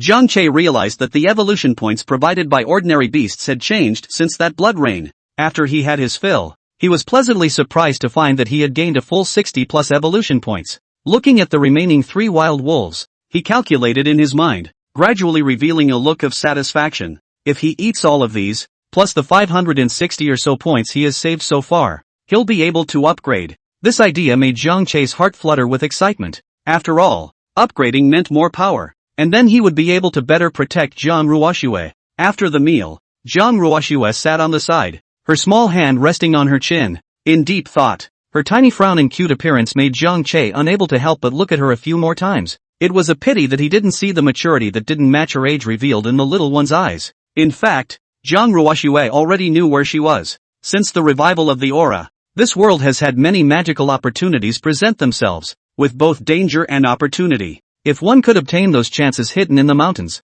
rivers, lakes and seas, and ancient relics, one would be able to obtain a powerful force that would greatly enhance one's strength. With this in mind, Zhang Ruoxue's gaze intentionally sized up Jiang Che. As soon as I reach the awakening realm myself, I'll leave this place and go explore the outside world. Zhang Ruoxue longed to become powerful, not only to better grow up smoothly in this forest, but also because she wanted to recreate the power of her previous life, and even surpass her previous self. Only, she didn't want to leave Jiang Che again. In her heart, Jiang Che was her most important relative. Although Papa Xiong was powerful, but there were times when he was injured, and she also understood that although the outside world had opportunities, it was also full of dangers. Besides, many opportunities could only be seized with great strength, and she was still too weak to be fully certain. Glancing at Jiang Che, Zhang Ruoxue inwardly murmured, "How should I convince Papa Bear to leave this long-lived lair with myself? This is the home where Papa Bear has lived for so long, and without it I wouldn't have grown up well,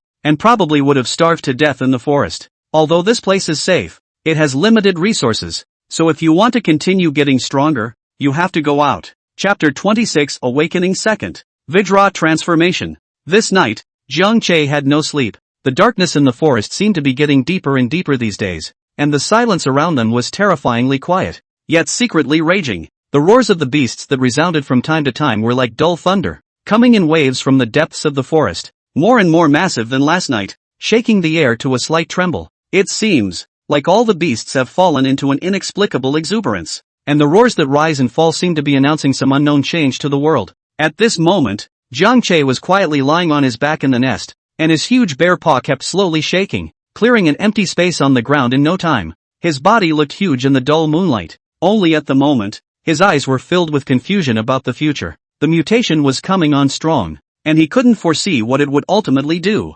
Gradually, a doubt arose within Jiang Che. If all the beasts have become stronger in this mutation, where do I go from here? But he knew he had to keep getting stronger. Only then would he be able to stay secure in his position as the forest's overlord and protect his precious daughter. Getting stronger, or getting stronger. Not long after, Jiang Che twisted his head to look at his baby daughter who was sleeping. Her tiny body was carefully enclosed by herself in a corner of the nest with soft hay and leaves, and her little pink face carried a hint of serenity, as if the clamor of the outside world had nothing to do with her. Looking at this adorable little one, the idea of wanting to become stronger grew stronger within Jiang Che's heart. She's still just a child, and even though she's very different from ordinary children, she's still a weakling to today's forest. If you're not careful, the little one can get hurt. Bored with idleness, Jiang Che came outside the nest. The forest at night was filled with a moist scent, mixed with the fragrance of grass and trees, and it also gradually quieted Jiang Che's slightly agitated heart. After all, this was the place where he had lived for several years. Staying in familiar surroundings is always relaxing. A few moments later, Jiang Che skillfully set up the meat of the remaining 2 wolves on the fire to roast. The flames jumped in the night breeze, reflecting Jiang Che's huge figure, and the aroma of the nourishing, oily meat drifted out with the smoke, and that tantalizing smell made even Jiang Ruoxue, who was in the middle of her cultivation, crave for something. Her tiny nose twitched slightly and her brow furrowed lightly, as if she could feel the temptation of the food even in her sleep. However, she was already at a critical point. The power in her body was condensing, and she would soon be able to break through to the awakening realm. On the other side, Jiang Che was eating alone. As he ate the roasted meat, he checked his evolution points, and when he saw that the evolution points exceeded 600, a hint of surprise flashed in his eyes. It can be upgraded. Realizing this, Jiang Che closed his eyes and focused his mind, and soon felt that the power within his body was flowing rapidly. At first these powers were just like a trickle of water, and wherever the power passed through, his body was slightly hot, as if there was a warm current coursing through his body. Soon after, his bones emitted a slight click sound under the infusion of energy, and every bone became thicker and harder, while at the same time Jiang Che's muscles continued to expand, and his already tight muscles became even thicker, seeming to be countless tough ropes intertwined together. As the power surged, his body began to change and a powerful aura emanated from him. Ding! Congratulations to the host, upgrading to become the 2nd level of the awakening realm. Ding! Congratulations to the host, awakening talent, Vajra transformation. After the system's mechanical beep sounded, the upgrade ended, and Jiang Che could also feel the changes in his body, especially above his size. The changes were even more obvious. Now he was 4.5 meters if he stood upright. His original lair was already a bit crowded for him, and he had to keep his head down to get in. Just now. Besides upgrading, it seems like I awakened some kind of talent? After feeling the changes in his body, Jiang Che suddenly muttered that he always felt that there was something that he had overlooked but couldn't think of right now. However, it was fortunate that there was a system panel where he could view clearly all his information and changes. In the line of sight, the translucent system panel floated in front of his eyes, and the information on it was instantly clear. Name, Jiang Che. Race, brown bear. Level, awakening realm level 2, 1200//0. Talent, berserking, doubles all abilities for a short period of time. Adamantine transformation, adamantizes the entire body, greatly enhancing defense. Evolution points, 16. Seeing this scene, a flash of excitement flashed across Jiang Che's eyes. So, every time you go up a level, you get 1 more talent. It excites him, but he didn't realize that this was only happening to him. Normally, the talent would activate when one had just broken through the awakening realm, and it would not be added later on if there was no great chance. So the talent was extremely important. Except that in his case, such questions are not questions. After all, he doesn't have to choose. Next time you'll need 1,200 evolution points. Seeing the evolution points needed to upgrade, Jiang Che smacked his lips. If this was before, accumulating 5, 6, 7 or 8 points every day, I wonder how long it would take. The increase in evolution points required for this upgrade wasn't small, but he wasn't too worried about it. He believed he had the ability to acquire more evolution points. This time, Jiang Che upgraded and Jiang Ruoxue didn't notice, because at this time, she was breaking through. The aura of her body changed significantly, and power was like a rushing river within her. constantly impacting the invisible shackles. At some point, that power peaked and broke through the restraints. In this instant, it was as if heaven and earth were cleared, and a relaxed sense of comfort spread throughout the body, making it indescribably pleasurable. Finally, it's to the awakening realm. At this moment, Jiang Ruoxue slowly opened her eyes, excitement flashing in her eyes. She stretched, her small body full of energy. Just as quickly, she felt the hunger in her stomach. So hungry. Muttering, Jiang Ruoxue touched her stomach with her small hand. Where did Puppy go? She blinked her big eyes and looked around. I remember. Puppy was baking before. Seeing that Zhang Che wasn't in the nest, Jiang Ruoxue got up and came outside. Soon she saw the remains of the roast. The rack that held it was still there. Only the meat was gone. And next to it were some crumbs that had fallen from the corners of her mouth. So it looked like some guy had done something bad without cleaning up the scene properly. Poop. You actually ate it all. Jiang Ruoxue's small mouth turned away, tears welling up in her eyes as she pouted. I'm hungry. Baby, you're awake. Puppy thought you were going to sleep until morning. For a moment, Zhang Che was in a state of panic, especially when he saw that his baby girl was hungry. He felt as if he had done something wrong. His huge body looked a bit clumsy in front of Jiang Ruoxue, and at the moment, he scratched his head with his bare paw,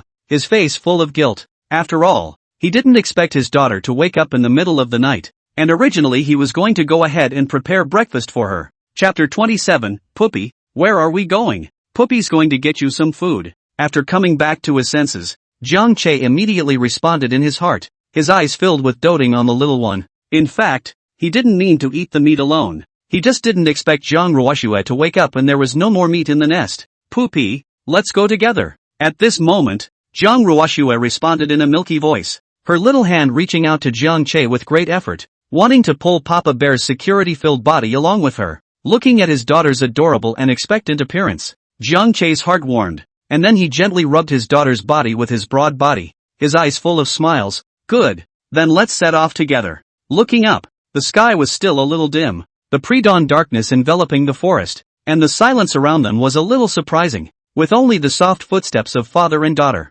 At this point in time, the roar of the beasts in the forest was also receding, and it was basically difficult to find prey around their lairs. Poop. Looks like we need to hunt farther away. Jiang Ruoxue looked around, her small brows furrowed, but there was clearly some excitement in her words. Throughout the day, Zhang Che hunted in the neighborhood, and although the prey he harvested was large, they were all small, making it difficult to fill his stomach. Okay, so let's go farther away. After thinking about it, Zhang Che sighed helplessly, his mood a bit depressed. He hadn't really expected there to be much big game left in the vicinity, but that wasn't hard to beat. After all, the forest was basically unthreatening given his current strength. Poop. Why don't we take all our stuff with us and go wherever we want? Seeing Zhang Che agree, Jiang Ruoxue's big, soulful eyes blinked, and she made her own suggestion again. After all, it was troublesome to have to return to the nest after each hunt, and it also limited their range of movement, so there was no telling how much time would be wasted in this way. After thinking for a moment,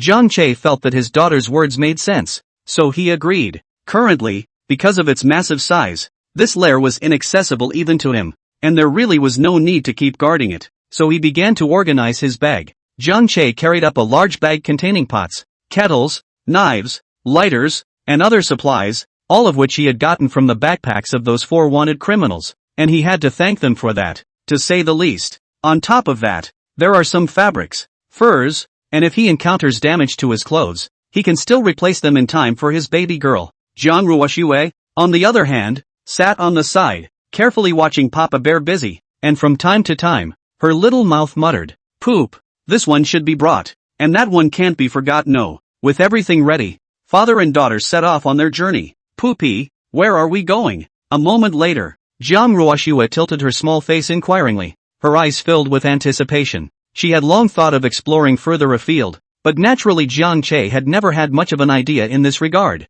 and now she could finally reach it. Go in the direction of the rising sun. As they traveled through the forest, Jiang Ruoxue was sometimes excitedly pointing out new and strange flowers and plants on the side of the road, and at other times, she was attracted by the sound of birds chirping in the distance. Zhang Che, on the other hand, was always on the lookout for movements around him to ensure his daughter's safety. After 2 hours of walking, it dawned, and the sunlight poured through the gaps in the leaves, creating patches of light that looked pretty good. Just then, Zhang Che spotted 2 wild boars. These 2 boars were huge, nearly 3 meters long, and were obviously a lot stronger compared to the prey before the blood rain. They seemed to still be sleeping, and after being awakened by Jiang Che's father and daughter's commotion, they immediately became alert. Poop to catch. You wait. Putting down his backpack, Jiang Che lowered his body and slowly approached the wild boar. Jiang Ruoshua hid behind a tree, her small eyes nervously staring at him and the wild boar. When he saw the right moment, he lunged. In an instant, the strong bear's paw carried the sound of whistling wind as it slapped viciously at the wild boar, causing the boar to flee in terror. But Jiang Che's speed was even faster, and in a few rounds, he managed to slap 2 wild boars to death. Jiang Ruoshua ran out excitedly. Papa, you're great. Looking at his daughter's happy appearance, a satisfied smile appeared in Jiang Che's eyes. He then began to prepare the barbecue feast. Only Jiang Che skillfully lit the lighter, built a bonfire, and set the wild boar on the fire to roast it. Before long, the smell of roasting meat filled the air. With a big appetite, 4/5 of the meat was eaten by him, and with each bite, he could feel power surging through his body, and in the end, he grew by a full 100 evolution points. On the side, Jiang Ruoshua hugged the small sleeping bag Jiang Che had prepared for her and watched Papa Bear eat the meat. She was already full and had nothing to do. After Jiang Che finished eating, he walked over to Jiang Ruoshua's side and gently patted her back with his bare paw. Baby, take a nap. Upon hearing this, Jiang Ruoshua nodded her head obediently, burrowed into her sleeping bag, and soon entered dreamland, while Jiang Che leaned against the tree next to her, quietly guarding his daughter, his eyes full of love. And so, for 2 days straight, father and daughter walked through the forest with their backpacks. During this period, they had encountered quite a few wild beasts, such as cunning foxes, agile hares, and ferocious wolves, but all of these beasts were unbeatable in front of Jiang Che. Most of the time, Jiang Che easily dealt with these beasts by slapping them away with his bare paw or scaring them off with his roar. And in the process, he was also lucky enough to harvest 6 spirit fruits, and distributed 3 to the little one, keeping 3 for himself. Jiang Ruoshua took the spirit fruit and was overjoyed. Her little mouth kept saying, "Thank you, POA. The spirit fruit is so sweet." On this day, father and daughter came to a basin. There is a small pool with clear water in the basin, which is the territory of a herd of bison, 2 dozen of which graze lazily in the meadow. Most of the bison were about the same size as Jiang Che, and among them, a bison leader stood out. It was nearly 6 meters long,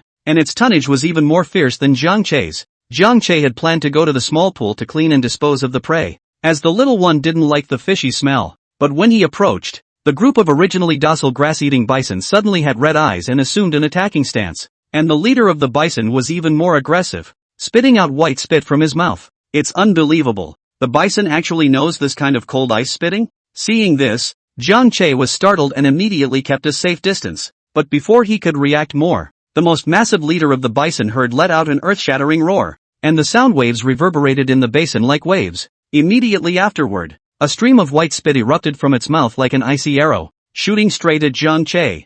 Jiang Che reacted quickly and dodged sideways, but the white spit still grazed his right foot. Instantly, a bone-piercing coldness struck him, and his right foot felt as if it had been stabbed by countless ice needles at the same time. The pain was unbearable. He looked down to see that a thin layer of frost had formed on the surface of his right foot, frostbite slowing his movements. Chapter 28, Hybrid Space. At this moment, Jiang Ruoshua's little pink face was filled with worry, her bright eyes staring tightly at Jiang Che as she milkily cried out, "POA, are you alright?" With those words she began to heal without waiting for a response. In fact, Jiang Che's feet had been slightly stiffened by this chaotic situation just now, but after Jiang Ruoshua began to treat him, they had gradually regained their flexibility. Poop, let's go first. These buffaloes are too numerous. After the treatment was completed, Jiang Ruoshua looked at the raging herd of buffalo around her with a hint of worry in her voice. In the early stages of aura recovery, most ferocious beasts still followed the law that it was extremely difficult to fight one against many. With so many bison gathered together,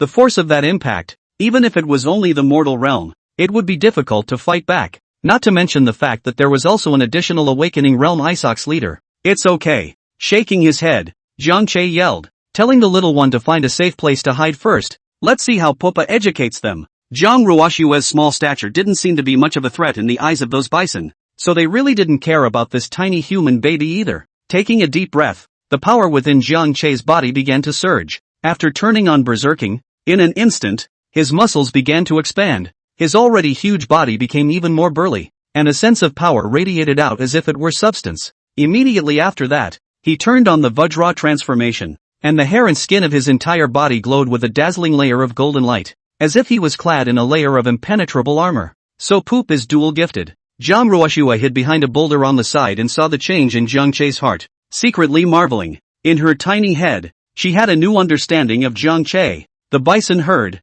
led by the Ice Bull leader, began to attack. The ordinary bison lowered their heads, aimed their sharp horns at Zhang Che, and after their forehooves plowed the ground, stirring up a cloud of dust, they charged like a stringed arrow. Their speed was extremely fast, and the bull's horns flashed with a cold light under the sunlight, slamming hard into Zhang Che with a powerful impact. However, Zhang Che stood in place like a lofty mountain peak, not moving at all. The bison's impact on him was like an ant trying to shake a tree, only making dull sounds but failing to cause him the slightest damage. Seeing that the ordinary bison's attack was ineffective, a hint of cunning flashed in the Ice Ox leader's eyes. It tilted its head, and the air around it instantly became cold as ice elements began to coalesce in front of it. With its roar, a cold ice spit shot towards Zhang Che. The ice cream was like an arrow, cutting through the air with a piercing cold and a powerful impact. Zhang Che narrowed his eyes slightly as he felt the onslaught of ice slicks, and his palms swung violently, carrying the powerful force from his berserking, directly smashing those ice slicks into the air.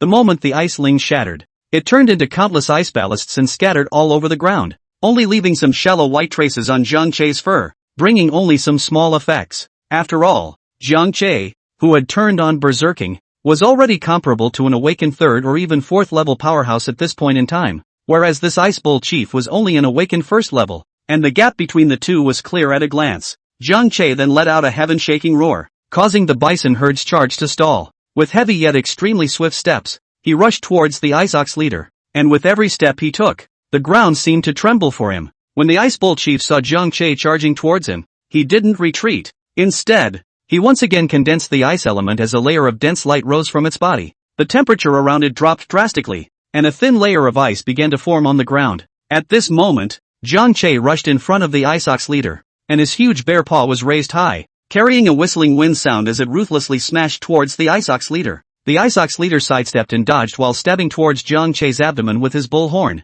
But Zhang Che reacted swiftly and swung his other bare paw violently, slapping it accurately on the Ice Ox leader's bull horn. This time, the collision of power produced a strong shockwave, and the surrounding bison were shaken back by the force. The leader of the Ice Ox was sent flying by the blow, landing heavily on the ground and raising a cloud of dust. Zhang Che didn't give it a chance to catch its breath as he continued to charge towards it, and the latter struggled to stand up. And although there was still a hint of stubbornness in its eyes, it was more of a fear. It launched its ice elemental attack again, but at this time, the attack no longer had the power and consistency it had before. This time, Zhang Che easily dodged those scattered ice slicks and rushed in front of the Ice Ox leader, then used his strong arms to directly take down the Ice Ox leader to the ground. The surrounding bison didn't immediately flee when they saw their leader being taken down. Instead, 4 or 5 of them seemed to be enraged, and with red eyes, they charged towards Zhang Che regardless. Seeing this, Zhang Che met the bison's charge and attacked again. His bare paw swung from side to side,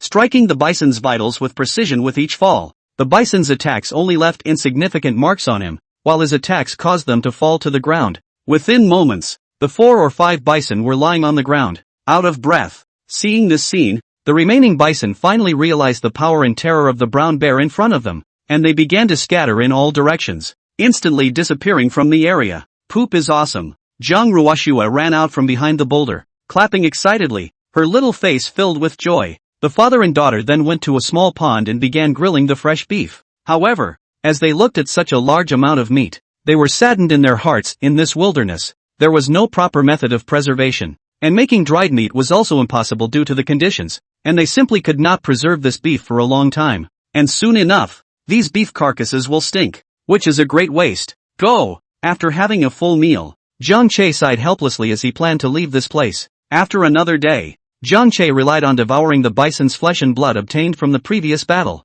along with the spirit fruits that he had accidentally obtained in a mysterious valley. The energy in his body continued to accumulate. When the accumulation of evolution points reached 1230, he sensed that he was about to make a breakthrough, so he found a quiet place and began to close the door to make a breakthrough. At this moment, the energy within Zhang Che's body was rushing like a raging tide. Immediately afterward, a crisp system beep sounded in his head. Ding! Congratulations to the host for upgrading to the 3rd level of awakening. At those words, his body shook slightly, and an even more powerful force surged out from his body.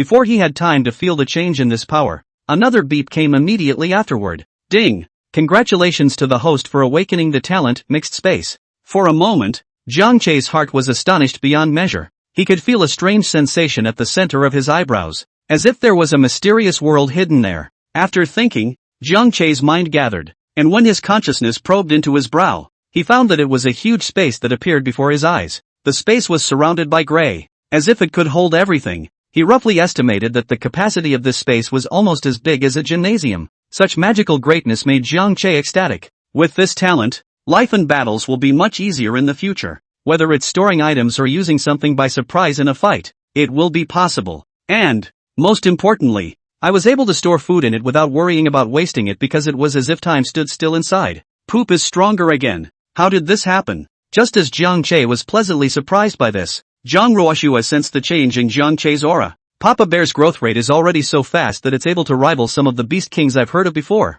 Chapter 29, Innate Spiritual Fruit. Thunder Yuan Fruit. At this moment, an unprecedentedly powerful sense of strength surged through Jiang Che's heart. He raised his head slightly, his nostrils flaring gently as he keenly caught the scents around him, and his mind couldn't help but recall the scene from his previous encounter with that herd of bison. At that time, although he was also fearless, but the face of the bison herd is still slightly lousy and strenuous. Especially in the face of the bison leader needs a few rounds to be able to deal with. And now, Jiang Che could clearly perceive the metamorphosis of his own power, a change that was enough to turn the world upside down. If I narrowly meet up with that group of bison again, I can definitely defeat them with a crushing force. With this in mind, his eyes flashed with a resolute and confident light. In the future, in this chaotic world of aura recovery, I have enough strength to protect the little one. We, father and daughter, have nothing to fear from other beasts. As for Zhang Ruoxue, who was carefully protected by Jiang Che, at this moment, she had a composure and calmness that did not match her tender appearance. Her dark, glowing eyes were gazing ahead intently, as if searching for something. In fact, she was counting the time precisely. In the depths of Zhang Ruoxue's memories, there was a crucial piece of information. 7 days after the recovery of the aura, the first innate spirit fruit would appear on the eastern side of the Qinling Mountains. This innate spirit fruit was by no means comparable to ordinary spirit fruits. Although it could not directly enhance cultivation, it possessed a miraculous efficacy. It was able to allow the taker to grow a talent. Zhang Ruoxue secretly pondered in her heart. This is the neighborhood of Nyoto Peak, less than 400 miles away from the one-line canyon where the Thunder Yuan fruit appeared. Time is still not too late. Her tiny eyebrows were slightly furrowed, her pink lips gently pursed, and her serious appearance was adorable. In fact, she had long since learned that she was in Qinling from the items left behind by the 4 human wanted criminals from before. And Jiang Che's choice to travel in the direction of the rising sun happened to be just what she wanted. Next, father and daughter continued to travel towards the east, and along the way, Jiang Che always maintained a high level of vigilance, his ears rotating from time to time, keeping an eye on any wind and grass around him, while Zhang Ruoxue stayed quietly on Jiang Che's back. In a short time, they came to the bottom of the peak that looked like a bull's head from a distance. Suddenly, a dangerous aura came over him, and Jiang Che was instantly alerted. He gently placed Zhang Ruoxue behind a boulder and whispered in his heart, "Baby, stay here and don't move. Papa will be right back." After saying that, Jiang Che rushed out like an arrow off the string, only to see 2 huge-sized leopards scurrying out from the grass. They exuded a blazing aura, obviously fire attribute talent awakened. Their mouths spewed out blazing flames from time to time. The surrounding trees were instantly set ablaze, and the fire spread rapidly. Jiang Che faced these 2 ferocious leopards, but he was fearless. Roar! He let out a long roar to the sky, followed by a fierce pounce on one of the leopards, his huge bare paw carrying the sound of whistling winds, fiercely slapping towards the leopard. That leopard's body was flexible, quickly sidestepping and dodging, while at the same time spewing out a ball of flame from its mouth, pushing straight at Jiang Che. The latter didn't panic and avoided the flames with a slight leap before pouncing on the leopard again. In a few rounds of intense exchanges, Jiang Che gradually figured out the leopard's attack routine. He saw an opportunity to take advantage of the gap between the leopard's fire-breathing, grabbed the leopard's neck tightly with the bear's paw, and twisted it with force, only to hear a click, and the leopard fell to the ground limp and breathless. The other leopard roared in anger when it saw its companion being killed, and it recklessly charged towards Jiang Che, its flame attack becoming even more violent. Jiang Che, however, was calm and composed, dodging sideways when the leopard pounced close to him, and then wrapping his thick arms around the leopard's body, dropping it heavily to the ground. The leopard struggled to get up, but Jiang Che didn't give it a chance. pouncing on it again and ending the fight in a few hits. After the battle, Jiang Che's fur was slightly burned, but he didn't care. He returned to Jiang Ruoshua's side and tenderly rubbed her little face as his mind communicated. Baby, don't be afraid. Papa has already driven away all the bad eggs. Jiang Ruoshua looked at Jiang Che with a smile in her eyes, only to see her reach out her small hand and gently stroke Jiang Che's burnt fur, her heart aching. Papa, are you hurt? At those words, Jiang Che smiled and shook his head. Poop is fine. Baby hungry? Poopy's going to fix you something tasty. Jiang Che dragged the two leopards aside and began to skillfully handle them. In a short while, a pile of fresh and tender leopard meat was placed in front of him. He built a pile of fire and put the leopard meat on the fire and roasted it. Jiang Che tore off a piece of meat, blew on it, and handed it to Jiang Ruoshua. Baby, you can eat now. Jiang Ruoshua obediently took the meat and ate it in small bites, a satisfied smile on her face. When it was finished, there was still a head of leopard meat left. Looking at the little guy, Jiang Che was mysterious. With a hint of an excited look in his eyes, Papa will show you magic tricks. Just by gently waving his bare paw, the pile of leopard meat instantly disappeared. For a moment, Jiang Ruoshua was dumbfounded, her mouth opened wide in surprise, her heart full of doubts. Could it be that, like herself, Poop is a triple talent? And with a rare spatial talent? That's amazing too. Jiang Ruoshua carefully searched her memories of her previous life, but realized that there wasn't such a powerful triple-gifted beast king, and became even more bewildered. What's going on here? Could it be that the Papa Bear of his previous life died young before he could make a name for himself? This speculation was not unfounded, because in the early stages of aura recovery, it was all about chance. If one had obtained many spirit fruits from the start, even an ordinary single talent would be able to rely on their cultivation to crush and kill a multi-talent beast. Papa Bear, this time, did not choose to stay in one place. Perhaps fate has changed. Jiang Ruoshua thought this in her heart and couldn't help but let go of her heart, and at the same time, she was happy that Papa Xiong had such a talent. After coming back to her senses, she looked at Jiang Che, curious. POA, where did that thing go? Jiang Che's eyes showed a smile. It was put away by POA, so when we're hungry, we can take it out. Hearing these words, although Jiang Ruoshua was puzzled in her heart, she didn't continue to look deeper.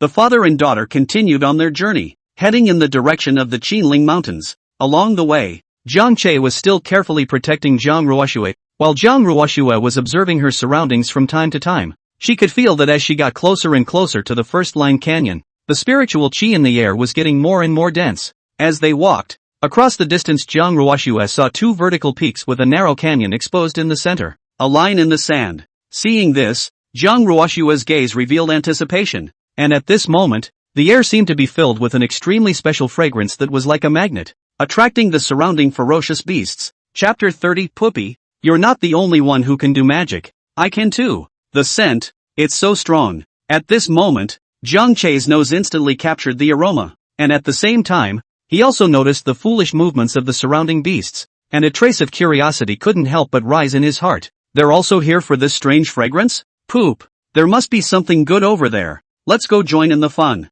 Seeing that he didn't respond, Jiang Ruoshua opened her mouth in a milky voice, seemingly with the intention of urging this. At those words, Jiang Che lowered his head, looked at the little one beside him, and hesitated slightly. This place is dangerous, and the little one is around, so it's better not to take risks easily. But that foreign fragrance, he could clearly see that the number of beasts gathered over there had been terrifying, numbering in the hundreds. Although he himself possessed great power and was not afraid in the past, but if he brought Jiang Ruoshua with him, the situation would be very different. What if the little baby gets hurt in the middle of the melee? Poopy, I know you're worried about me. Jiang Ruoshua seemed to have seen through Jiang Che's mind and exchanged with a hint of a smile. Didn't you do a magic trick before? Actually, I can do magic tricks too. The words fell, and something magical happened. Jiang Che clearly felt that the little one seemed to still be in the same place, but he could no longer see her with his naked eyes. Poopy, am I good? At the same time, Jiang Ruoshua's heartfelt voice came through, causing him to be startled. Could it be that the little one can be invisible? This ability is too much. However, he quickly calmed down. After all, he even had his own hybrid space, so being invisible didn't seem to be too uncommon. Poop, this ability of mine, I can't use it continuously, but it lasts for an hour. When the time comes, you grab that good stuff and we'll run away together. After demonstrating her ability, Jiang Ruoshua once again used her heart to communicate with Jiang Che, who pondered for a moment before nodding. Okay, but even with this ability, you can't mess around. Everything should be done with safety in mind. I know, Poopy. The father and daughter then began to move towards the source of the scent. They arrived at the entrance to the first line of heaven and found that many beasts had already gathered at the outskirts of the place, but most of them were still only at the mortal realm, and their strength was simply not enough for Jiang Che. This put him at ease for a moment. Luckily there aren't many powerful guys, otherwise I would have had to give up. The canyon was empty, at least 60 meters wide, but the entrance was less than 10 meters, making it very crowded. Not to mention, most of the beasts were still out there, and crowding naturally led to conflict. Right now, there were many wild beasts that were fighting each other, and the roars and growls were intertwined in deafening roar. Jiang Che didn't want to pay any attention to these mortal realm fellows, so he roared angrily, and there was a strong overbearing and brutal meaning in that voice, meaning that he was telling the crowd of beasts to get out of the way. He then slapped some of the beasts away and forced his way in. Soon after, Jiang Che saw that there were also many beasts surrounding each other inside the canyon, and in the very center, a 10-meter-tall tree stood out. There was a silver fruit hanging on the tree. The fruit was the size of a human head, and it was from this fruit that the rich fragrance emanated. Closest to the fruit tree, there were 3 beasts, one of which was a wind wolf with an athletic body and sharp eyes, representing extreme speed in every move. The big snake on the other side had scales flashing with a cold light, and it spat out its letters, emitting a slight chill that seemed to warn the surrounding beasts not to approach. There was also a lion, majestic, its mane flowing in the wind, and it had the most powerful aura. With just a glance, Jiang Che detected that this lion was the strongest, and that the other party's roar caused many ordinary beasts to retreat, not daring to come forward. He could sense that these 3 beasts were all in the awakening realm, and all of them were much stronger than the ice ox they had encountered before. As the line of sight flowed, the situation gradually became clearer. The reason why these beasts were surrounding this place was because the fruit seemed to be unripe. The beasts had their own way of determining whether the fruit was ripe or not, and they knew that they had to wait for the light above the fruit to recede. It was just that as time passed, there were more and more beasts gathering into the canyon, making these 3 awakening realm beasts increasingly anxious. But they didn't make a move because of the fruit. Poop, get rid of these guys. At this moment, Zhang Ruoxua quietly communicated with Jiang Che, her voice filled with confidence. After all, currently, those 3 beasts were no match for Papa Bear. After surveying his surroundings, Jiang Che told the little guy to wait at ease on the side,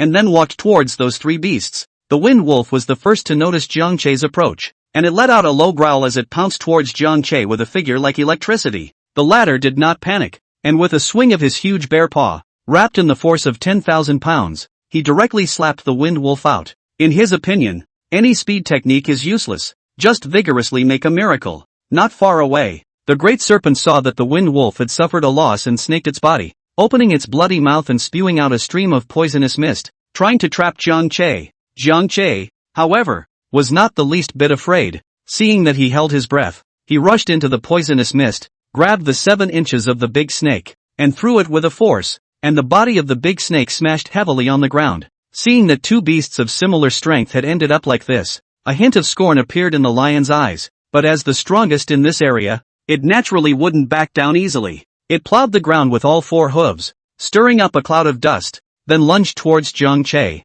The bear's paw and the lion's claw collided with each other, splattering sparks. After a few rounds, Jiang Che saw the right moment and slammed his shoulder, knocking the lion to the ground, and then pressed it dead center with his bare paw. The lion struggled for a few moments and eventually gave up, resisting helplessly. After Jiang Che defeated the 3 powerful beasts, he came under the fruit tree. At this moment, the light on the Thunder Yuan fruit was slowly receding, and the Thunder Yuan fruit was about to mature. He stood silent and watchful, his eyes fixed on the fruit. Finally, as the Thunder Yuan fruit ripened, Jiang Che stretched out his bare paw and plucked it off. Poop, hurry up and eat it. Zhang Ruoxua suddenly issued a heartfelt reminder. Looking a bit anxious, she hadn't intended to take the Thunder Origin fruit herself this time around, because according to her memories, after the Thunder Origin fruit appeared this time around, it would end up being taken by a Monkey King. The Monkey King is strong, and even more so, his eyes are capable of releasing lasers to attack remotely. If Papa Bear didn't have long-range means, I'm afraid he wouldn't be able to deal with the Monkey King. Jiang Che listened to Zhang Ruoxua's words, and after hesitating for a moment, he finally opened his mouth and swallowed the Thunder Yuan fruit. In an instant, a powerful force surged within him, a force that awakened him to the power of thunder, causing lightning to surround him and crackle. He felt full of power, as if he was able to control the thunder and lightning in heaven and earth. And just then, a loud noise came from the entrance of the canyon. Jiang Che turned his head to look. only to see a Monkey King enter. This Monkey King was tall, covered in flickering golden hair. His eyes were glowing with a stern light, and he was emanating a powerful pressure. It easily knocked away the beast in front of it and walked towards the direction Jiang Che was in, its gaze filled with anger and aggressive implications. Chapter 31, Laser Eye vs. Thunder Power. The terrain of the one-line canyon was extremely special. The middle part of the canyon was slightly wider. However, the further to the two sides, the narrower it became, and at the most extreme point, it was only possible to allow a giant beast to barely pass through. What is even more desperate is that the exit at the other end of the canyon leads straight to a steep cliff that is bottomless and hundreds of meters high. The reason why Zhang Ruoxue had arranged the route to this point was precisely because they were currently unable to fly, and once they fell from the hundreds of meters of cliff, their fate would surely be disastrous. So at this moment, the only thing they had to do was to fight to the death with the Monkey King who was blocking their way. At that moment, the Monkey King came in ragingly. It stared straight at Jiang Che, its eyes revealing a wittiness and intelligence that was different from that of ordinary beasts, and it was clear that its intelligence was by no means comparable to that of ordinary mortal beasts. Moreover, this Monkey King's strength was not to be underestimated, having already reached the 4th level of awakening, one level higher than Jiang Che. However, facing this Monkey King, Jiang Che was fearless, only to see the brown hairs on his body stand up steeply. His muscles began to instigate, and he turned on his berserk state. Under the power boost of berserking, his aura instantly skyrocketed, and his overall strength shot up like a rocket,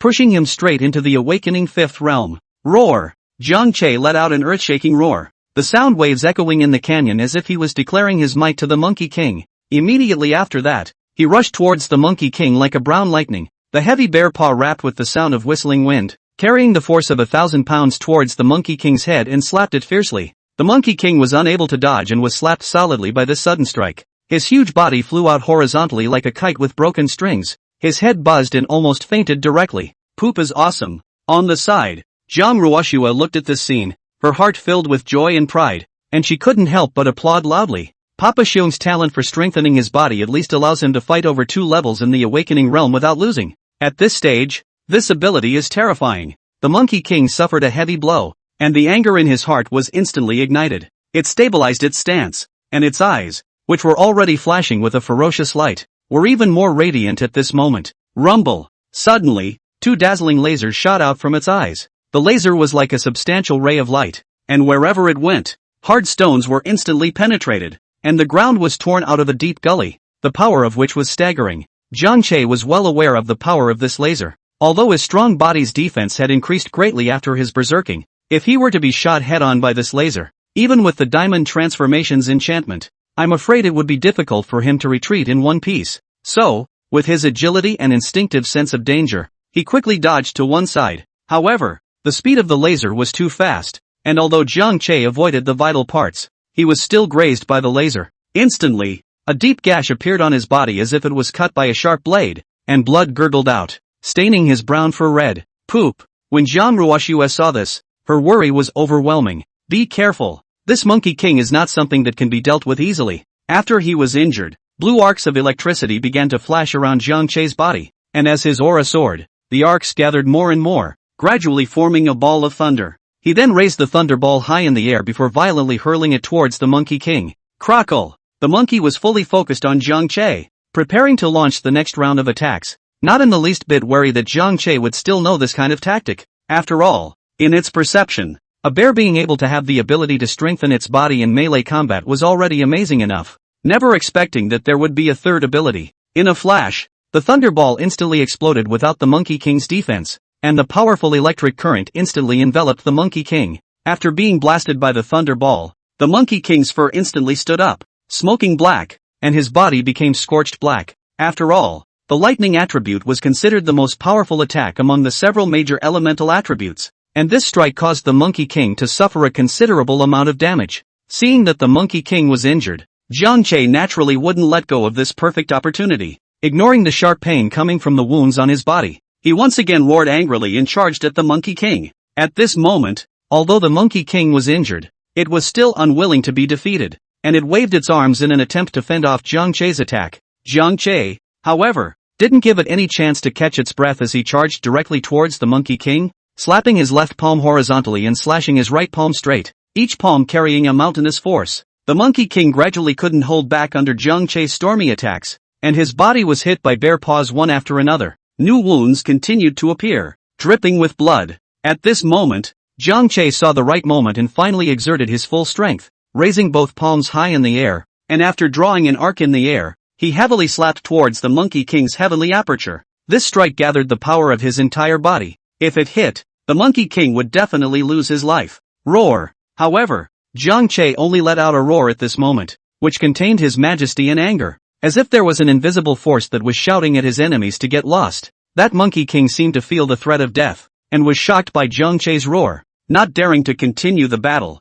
he turned around and fled in a hurry. The other ferocious beasts in the surroundings were also intimidated by Jiang Che's powerful aura and scattered in all directions. Seeing that the crisis was temporarily lifted, Jiang Ruoshua hurriedly ended her invisibility and ran to Jiang Che's side. Her eyes were filled with heartache. Looking at the shocking wounds on Jiang Che's body, tears welling up in her eyes. POA. It should hurt, right? It's okay, Puppy doesn't feel anything. Jiang Ruoshua didn't dare to have the slightest delay, and immediately utilized the healing ability she had mastered to treat Jiang Che's wounds. Her small hand was gently placed on top of Jiang Che's wound, and without hesitation, she used her secret technique, only to see a beam of soft green light slowly flow out from her palm, enveloping Jiang Che's wound. Under the illumination of the light, the bleeding from Jiang Che's wounds gradually stopped, and the wounds that had been cut by the laser also began to slowly heal. Although the pain was still there, it was no longer that unbearable. Jiang Che stood still, allowing Jiang Ruoshua to treat him while his gaze scanned the surroundings vigilantly until he was sure that all the ferocious beasts had already left, and then he let out a sigh of relief. He knew that some of his special abilities could not be easily exposed to outsiders, or else they would surely lead to trouble. Afterwards, he slowly walked over to the corpses of those ferocious beasts that he had killed, and exerted mixed space to collect all of them. At this moment, Jiang Ruoshua was back on Jiang Che's back, and the latter tentatively walked towards the other side of the canyon. He took each step carefully, his large frame looking a little awkward in the narrow canyon. It was only when he got closer that he finally realized the bottomless cliff below. Jiang Ruoshua didn't utter a word of caution on his back. She had her own concerns in her mind. After all, she was still young and knowing too much would reveal something about herself, and now she had to pretend to be here for the first time, so she couldn't let Jiang Che notice her difference. So there's no road this way. Looking around at her surroundings, Jiang Ruoshua deliberately opened her mouth in feigned surprise, with a hint of just the right amount of doubt in her voice. Hearing this, Jiang Che nodded slightly and said, "Go that way." After saying that, he turned around and walked in the other direction, and the father and daughter slowly left the one-line canyon like that. Chapter 32 Humanity appears as a shifter, arming the mountains. For more than a week after the blood rain, the entire world seemed to be stirred by an invisible giant hand, plunging into unprecedented turmoil and change. Great Yen, this ancient and vast land, was not spared, especially the western Chuan city, where a strange event occurred today, like a huge stone thrown into a calm lake, stirring up 1,000 waves. In the bustling streets of Chuan city, people are weaving together, and the sounds of hawking, talking and laughing are intertwined into a noisy scene. Suddenly, a cry of alarm broke through the cacophony. "Look, what's that?" The crowd's eyes were drawn over, only to see a citizen standing on the street, his hands dancing. A blazing ball of fire actually appeared out of thin air in his palm. The fireball blazed, the air around it was scorched and distorted, and the citizen's face was filled with shock and surprise. Obviously he was at a loss for words about his sudden ability. The scene shocked many passers-by, who stopped and stared in disbelief at the unbelievable scene. For a moment, the street was plunged into a deathly silence, followed by a riot, with people running in all directions, fearing to be affected by the fireball. In this age of rapid information dissemination, a passerby quickly pulled out his cell phone and captured the amazing scene. The video spread rapidly on the internet like a starburst, and the number of hits increased geometrically in just a few minutes, and the whole of Dian was shocked by this strange phenomenon. Not coincidentally, staggering scenes have been witnessed in the south of the river. On the shimmering river, a figure stepped through the water as if he were walking on a flat surface. The river rippled under his feet, but could not stop him from moving forward. His posture was light and athletic, as if he was one with the river, and every step he took created a transcendent mood. Others saw that in an elegant courtyard, a big man slammed his hands down and actually smashed a hard marble table to smithereens, with stone chips flying, and the sound was like a thunderclap, leaving everyone present stunned. As these events continued to unfold, a steady stream of supernatural beings began to appear in all corners of Dian. They have a variety of abilities, Some can manipulate the power of the wind and make the breeze whistle at their fingertips, some can communicate mentally with animals and make birds and beasts follow their commands, and some can even briefly become invisible and disappear from sight. The emergence of these aliens completely shattered people's traditional perception of the world, and plunged Dayan society into a state of chaos and confusion. The top management of Great Yen knew that it was impossible to hide such a large-scale event of alien ability awakening, and instead of letting rumors and panic spread unchecked, it was better to take the initiative to disclose it and guide it. And so, in a national news broadcast, the official spokesman appeared on the screen with a stony face. Citizens, there is no need to panic. All of this phenomenon stems from that rain of blood. On the screen, the spokesman continued, hasn't there been a gradual increase in beasts attacking people lately? The appearance of these inhumans shows that humans are also slowly becoming stronger due to the changes from this blood rain, which is a good thing. The spokesman's voice was calm and steady, trying to calm the people's trepidation. However, behind this seemingly candid news, something vital is being hidden. As a matter of fact, most of these humans who awakened their psychic abilities early were the result of having taken some special fruits. The origin of these special fruits is mysterious and unpredictable. Some of them are found by chance in deep forests, while some of them are circulated through some underground channels. They contain powerful energy that can stimulate the body's potential psychic abilities, but they also come with great risks, and many people have fallen into a coma or even lost their lives after taking them because they couldn't withstand the power of the fruit. Currently, this secret was only known to the top management of Great Yen and some of the plutocratic and powerful families. For those who had awakened their psychic abilities, both the officials and the big plutocrats had thrown out olive branches to recruit them. Inside a magnificent palace-style building, a plutocrat bigwig dressed in gorgeous attire sat on a taiji chair, and across from him stood a young man who had just awakened his psychic abilities. The big man scrutinized the young man with a sharp gaze and spoke slowly. Young man, you've got it made. Join my family and you'll have endless glory and riches, luxury cars and beautiful women at your disposal, as long as you work for me. The young man showed hesitation. He knew that once he stepped into this world of fame and fortune, he would lose his freedom. But in the face of the temptation in front of him, he was somewhat moved. And at the official recruiting place, an officer said seriously to a group of Xenos, Great Yen is now facing an unprecedented crisis. And as you have awakened your Xenos, you have the responsibility to serve Great Yen. We will provide the best training and security to maximize your abilities. The aliens, despite their extraordinary abilities, still looked vulnerable in front of the guns and hot weapons. During a simulated confrontation exercise organized by the military, an alien tries to break through the military's defenses with his speed and strength. However, when a shell exploded not far from him, the powerful impact instantly lifted him off the ground, and he fell heavily to the ground, spitting blood from his mouth and looking pale. This scene made all of the alien power users profoundly realize that they were not invincible existences, and that in front of the state apparatus,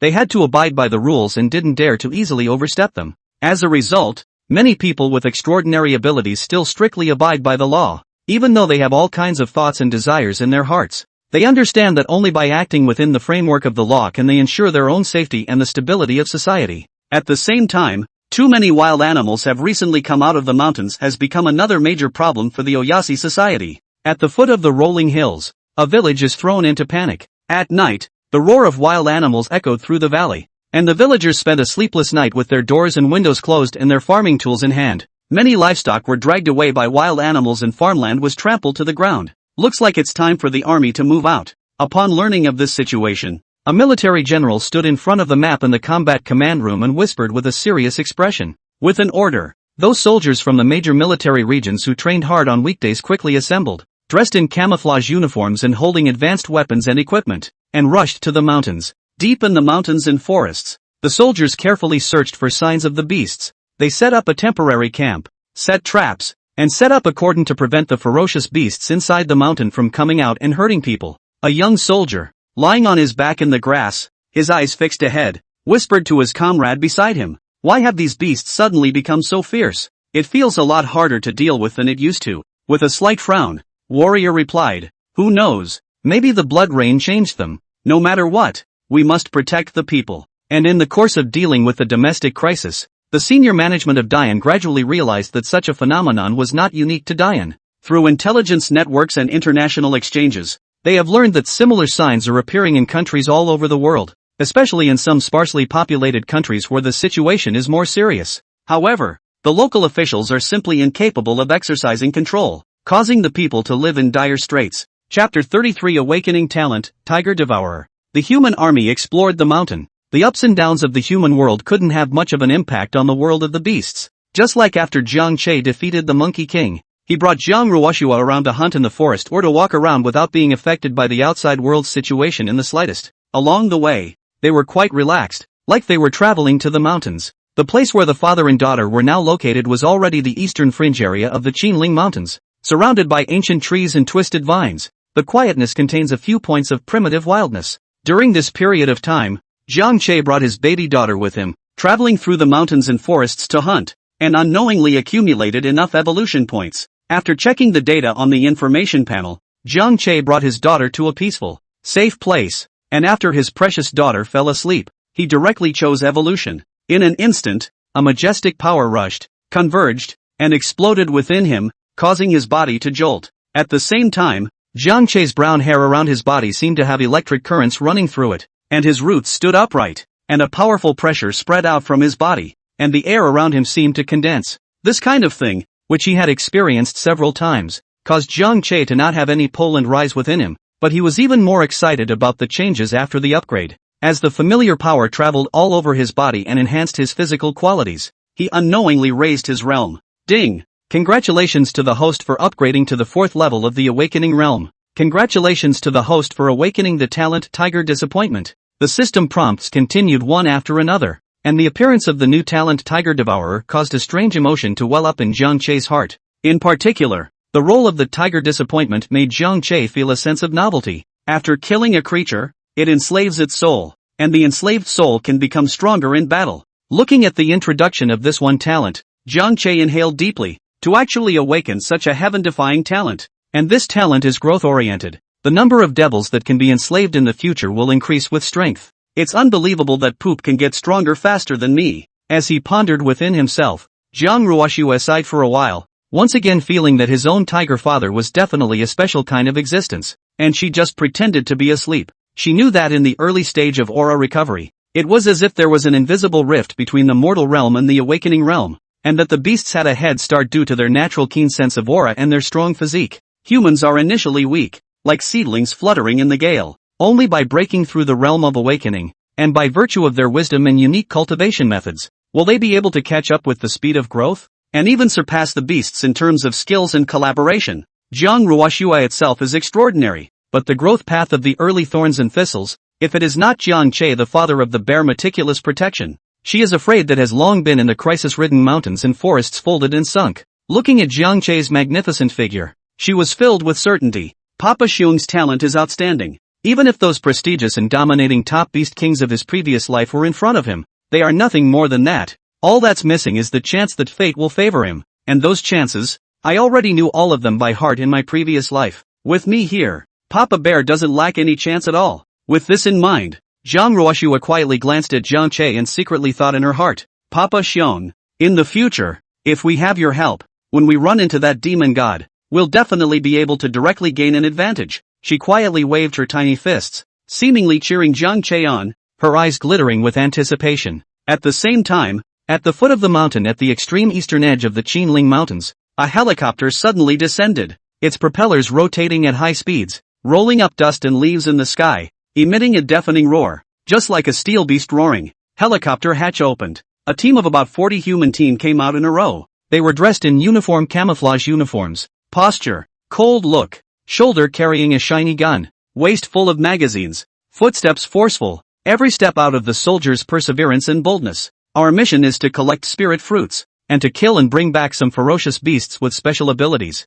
dead or alive. At the front of the crowd, the chief's face was firm, his eyes as sharp as a falcon's, his voice like a bell, his brief words echoed in the mountains, permeated with unquestionable majesty. Remember, don't underestimate any beasts. Yes, the crowd led the way, quickly spreading out in battle formation and looking around warily. However, that clamor of the airplane engines resonated loudly and carried far across the mountains. In a matter of moments, the surrounding bushes rustled, and a huge tiger took the lead. It was surrounded by yellow hair and black lines, like a burning flame, taut muscles, amazing explosive force, four hooves planing the ground, bringing up the soil splash, like an arrow off the string straight at the crowd. Something's up, look out. In the helicopter, the observer was glued to the screen, and when he saw the scene, his pupils suddenly shrunk. and he shouted a warning at the top of his voice. In a flash, the officer's arm swung out and he gave the decisive order to fire. Dense bullets poured out like a torrential downpour, and tracer bullets sliced through the air, leaving a trail of stinging eyes. The tiger could not avoid. Wailing and struggling in the rain of bullets, the huge body was instantly shot into a sieve. Blood splattered, stained a large area of grass, but even if the ground, the huge size, hideous fangs, still let the group of battle-hardened soldiers palpitation. The smell of blood intertwined with the sound of gunfire, drawing more ferocious beasts to the area. A few moments later, black shadows were moving in all directions. Wild boars with red eyes and flared tusks were thick-skinned and thick-fleshed, and they were not afraid of the impact of the bullets, charging in savagely. The cheetah, who was good at stealthy raids, weaves and wanders through the grass, waiting for an opportunity to make a move. There were even black bears of mountainous size and strength, waving their thick bare paws and roaring to the heavens. They rushed out from all directions, their wild gazes full of tyranny and regicide, as if they had a deep hatred with the humans who suddenly appeared in the middle of the mountain. As a result, the firepower was forced to spread out. The soldiers' foreheads seeped out fine beads of sweat, fingers tightly trigger, gun muzzle constantly changing direction. But some of the beasts, as if copper skin and iron bones, received a few shots but only flesh wounds, unharmed, like continue to charge. In an instant, the defense line was torn open and the ferocious beasts rushed into the crowd. A time of screams, blood and flesh. The human army suffered casualties. Some people's arms were torn by the sharp claws and blood gurgled out. Some people were knocked to the ground. Their ribs were broken and they moaned in pain. The intensive gunfire sounded like rolling muffled thunder, crossing the mountains and gullies, and was captured by Jiang Che's father and daughter who were not far away. Originally, Jiang Che was lazily lying on his back sunbathing at the mouth of the cave. When he heard this sound he instantly raised both ears. A hint of alertness flashed in his eyes. Then he stood upright, his huge body covering Jiang Ruoxue, his heart aghast. To his knowledge, humans rarely entered the mountains on such a large scale and in full armor. Could it be that they were coming to sweep the mountainous region and break the peace and quiet of the world?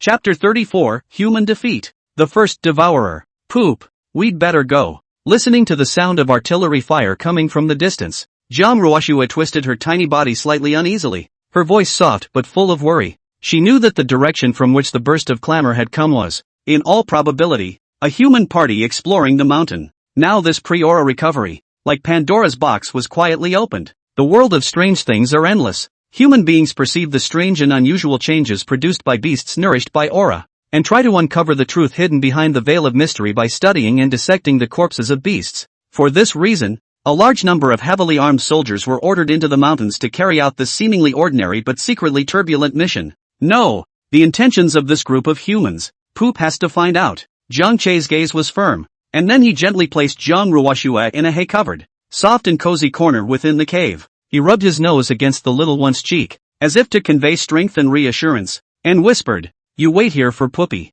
After saying that, he turned around and followed the winding, hidden in the bushes of the mountain path, toward the place where the sound of gunfire became more and more dense. Quietly sneak. The closer we got to the incident, the more deafening the gunfire became. Looking up, the helicopter in the mid-air is particularly conspicuous. The metal fuselage in the dappled daylight flashes cold luster. The propeller rotates crazily, stirring up the surrounding air as if it were boiling, emitting a dull and very oppressive roar. At this time, the sky has been turned into a chaotic battlefield. Several flying beasts, as if angered by the air guards, defiantly launched towards the big iron shell impact. Taking advantage of this chaotic period, Jiang Che's huge body quietly concealed itself behind a huge boulder, only poking out half of his head, overlooking the tragic battlefield at the foot of the mountain below. One could only see the corpses of nearly 20 huge ferocious beasts scattered all over the place, and the various broken limbs and internal organs filled the air with a bloody scent, causing the nearby ferocious beasts to become more and more frenzied. What's wrong with the world?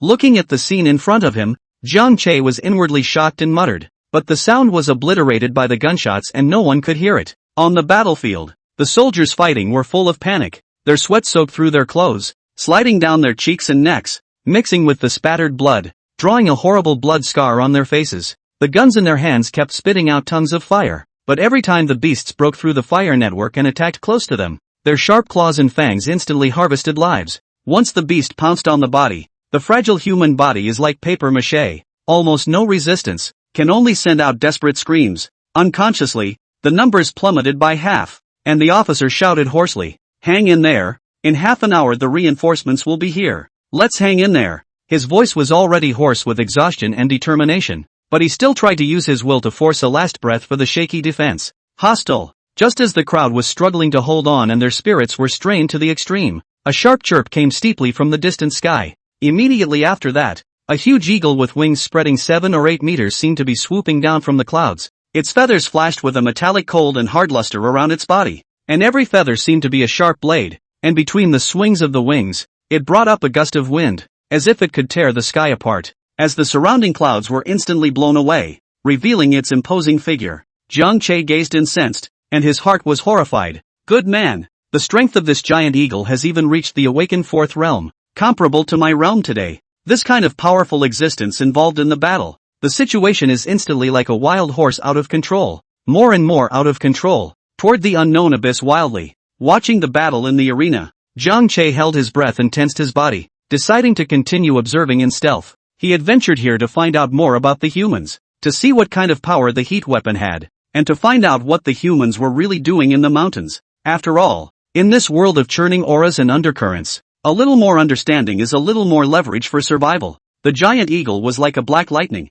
wrapped in endless pressure, and swooped straight at the helicopter. It was so fast that the naked eye could only catch a black shadow flashing by. Ka-ching! With a loud bang, the sharp talons of the giant eagle viciously grabbed the helicopter wing. The wing was instantly broken. The helicopter body was shaking violently, swaying towards the ground and falling. With a loud bang, the helicopter crashed, sending up a cloud of dust and smoke and fire, with the wreckage of the fuselage twisted and distorted, and parts scattered all over the ground. The giant eagle was not spared. Both wings spread, using the force in the air circled around, and then launched a ferocious attack towards the humans below who were already panicked and disoriented. 5 or 6 soldiers reacted quickly, forcibly suppressing their fear and quickly raised their guns to set fire on the giant eagle. For a while, muzzle fire flashed, and bullets were like dense rain, whistling and pouring out. Hostile. The giant eagle tilted its head and let out a shrill whistle, its voice seeming to penetrate the soul. Its wings trembled violently, and a huge tornado was born out of thin air,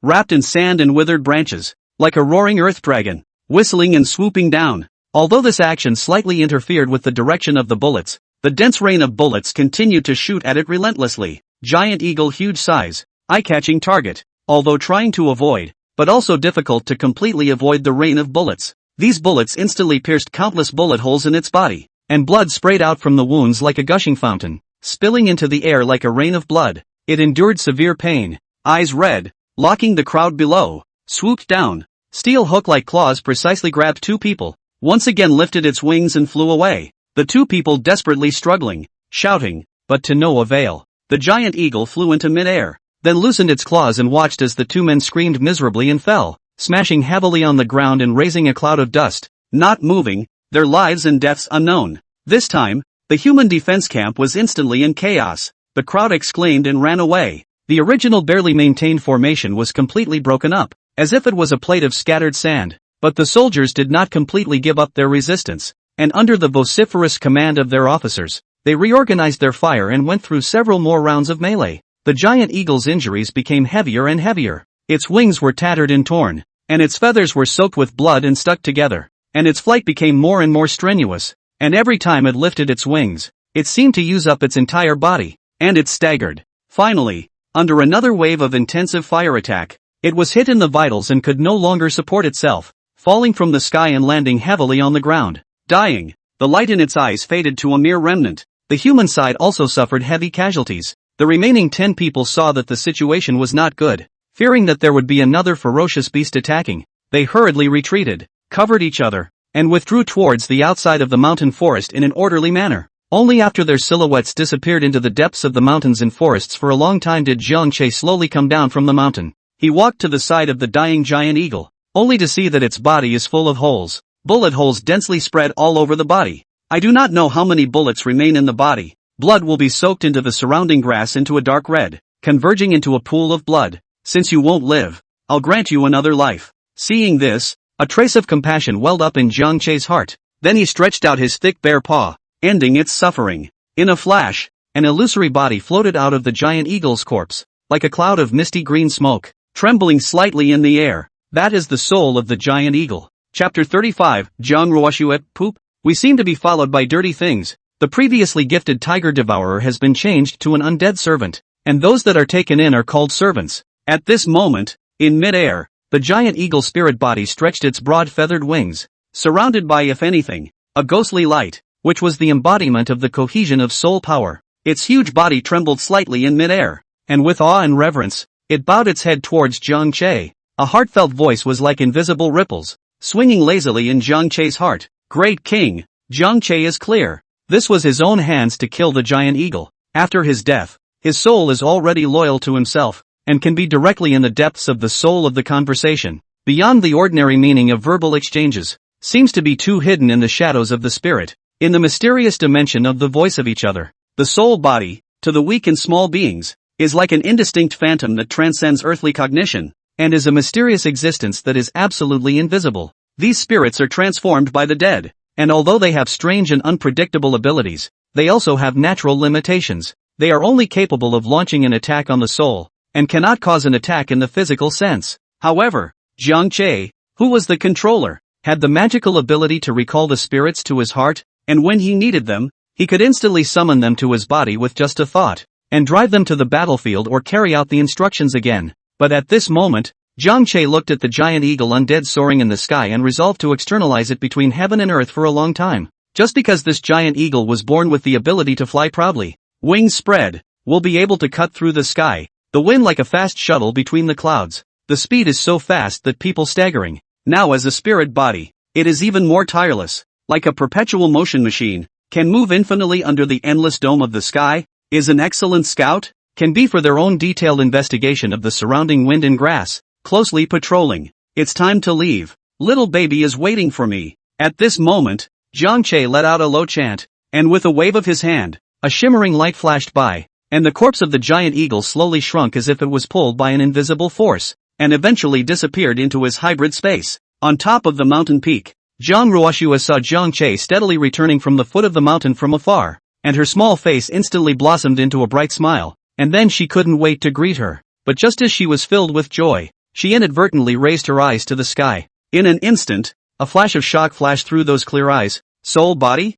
Her small mouth was slightly open, full of surprise. In her past knowledge, the soul power of beings under the shackle realm was as weak as a candle flame, and once they died, they would instantly dissipate between the heavens and the earth without leaving a trace. But this giant eagle in front of me, obviously the strength of the awakening realm, according to common sense, is absolutely no possibility of cohesion of the spirit body. And look at its appearance, also does not look like the kind of painstakingly study the evolution of the soul power, known for the soul of the strong beasts. How could go against the norm to the position of the spirit body appeared in the sky above? At this moment, Zhang Ruoxue's small and delicate head was as if it had been stuffed into a mess, filled with inquiries and incomprehension about this strange phenomenon. The giant eagle, as if not aware of the young girl's shocked gaze below, still circling high in the sky with its wings, its broad feathered wings cut through the air, bringing up the sound of light air currents, and then flew leisurely across the sky, like a shadow, gradually disappearing at the end of her field of vision. Zhang Ruoxue lightly bit her lower lip,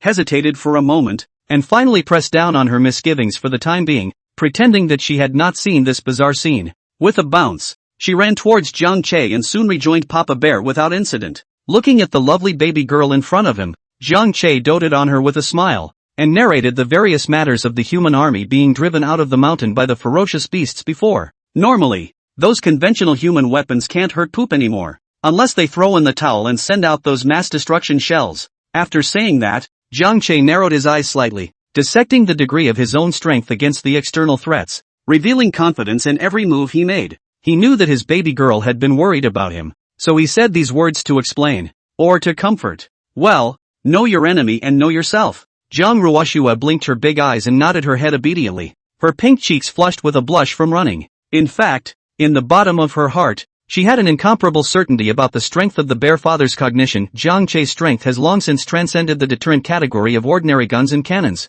and the unusual artillery fire bombardment is just scratching an itch, and can never pose a fatal threat. Only heavy artillery fire of that magnitude, capable of making mountains and rivers tremble, could possibly shake Father in the slightest. And once a ferocious beast breaks through to the shackle realm, it is a true land overlord. At that time, even if the human sacrificed its ultimate weapon, it would be as difficult as heaven to kill it. Poop, grill and eat. After chatting for a long time, Zhang Ruoxue lightly tugged on Jiang Che's sleeve, soft voice with a few points of petulance. The small stomach also timely cooing called twice, seemingly echoing her proposal. No! Stay away! This time, Jiang Che rejected the little guy, his expression filled with caution. He knew the style of human behavior. This defeat, there is no guarantee that we'll not regroup. Come back, and the next time to come, the troops may be more powerful, the equipment may be more sophisticated. At that moment, he let the little one back into the basket on his back, and then his footsteps were hurried, traveling 100 miles away, and finding a hidden mountain pass, before stopping and proceeding to build a fire to roast the meat. Between roasts, Zhang Ruoxue sat squatting on the side, her hands resting on her cheeks, staring at the jumping flames, and was full of anticipation for the delicious roasted meat. Suddenly, her eyebrows knitted lightly, her beautiful eyes flashed with a touch of surprise, raising her head to the sky. This giant eagle spirit body, how does it look like it's following me and Papa Bear? She had already noticed that the giant eagle spirit body had already shuttled back and forth high above her head a dozen times, the trajectory seemingly chaotic, but also vaguely permeated with the intention of guardianship. It was too much of an anomaly to show up this frequently. Poopy, I've realized that we're being followed by a dirty thing. A few seconds later, Zhang Ruoxue was busy delivering the message in a heartbeat, with a slight tension in her voice. She assumed that Papa Bear was careless and didn't notice the anomaly. Stalked? Originally, Jiang Che was focusing on the roasted meat, but when he heard the words, he was slightly surprised and secretly thought in his heart, the little guy has always been able to see. Yeah, up in the sky, there's a weird giant eagle that's been flying around us. Hearing these words, Jiang Che was first stunned, then his heart understood, and a flash of indistinct smile flashed across his eyes. While slightly surprised, it was more of an appreciation for his daughter's keen perception. He originally thought that the baby girl, soul perception is limited, should not see this hidden spirit, explained not necessarily believe, so before did not explain more. Now seeing that she has already noticed, Jiang Che will no longer hide it, and said bluntly, baby, that giant eagle, it is POA's servitude spirit, don't be afraid, it is helping us to patrol and check for dangers around us. Between the words, full of appeasement, but also the undead servitude from the bottom of the card openly revealed. Ah, poop is awesome. When Zhang Ruoxue heard this, her small mouth opened into an O shape, her shock overflowing. In the depths of her memory, this strange ability to drive the undead and conclude soul contracts was clearly the exclusive signature of that Northeast Black Tiger King, so powerful that it was difficult for others to reach. Strange, how could my own poop also possess this ability? Chapter 36, New Talent, Blizzard Wings. Beside the fire, Zhang Ruoxue inwardly pondered about the matter concerning the undead giant eagle, and unconsciously thought about some of the information concerning Papa Bear during this period of time, and immediately revealed a strange expression. Combining Jiang Che's previous abilities with the thunder elemental fruit he had swallowed earlier, he was now armed with 5 different abilities. This is definitely the opening of a top beast king. At this moment, her heart was already flooded with shocking waves, and many thoughts were circling rapidly in that small head. She looked at Papa Xiong, who was concentrating on roasting meat beside her, and secretly speculated. In his previous life, Papa Xiong was definitely one of those supreme geniuses who were envied by the heavens and fell early. It should be the key of time and space that one's own obsession from one's previous life has touched in the underworld that one is able to cross the endless years and distant distances, descending here and coming to Papa Bear's side. With Papa Bear's help,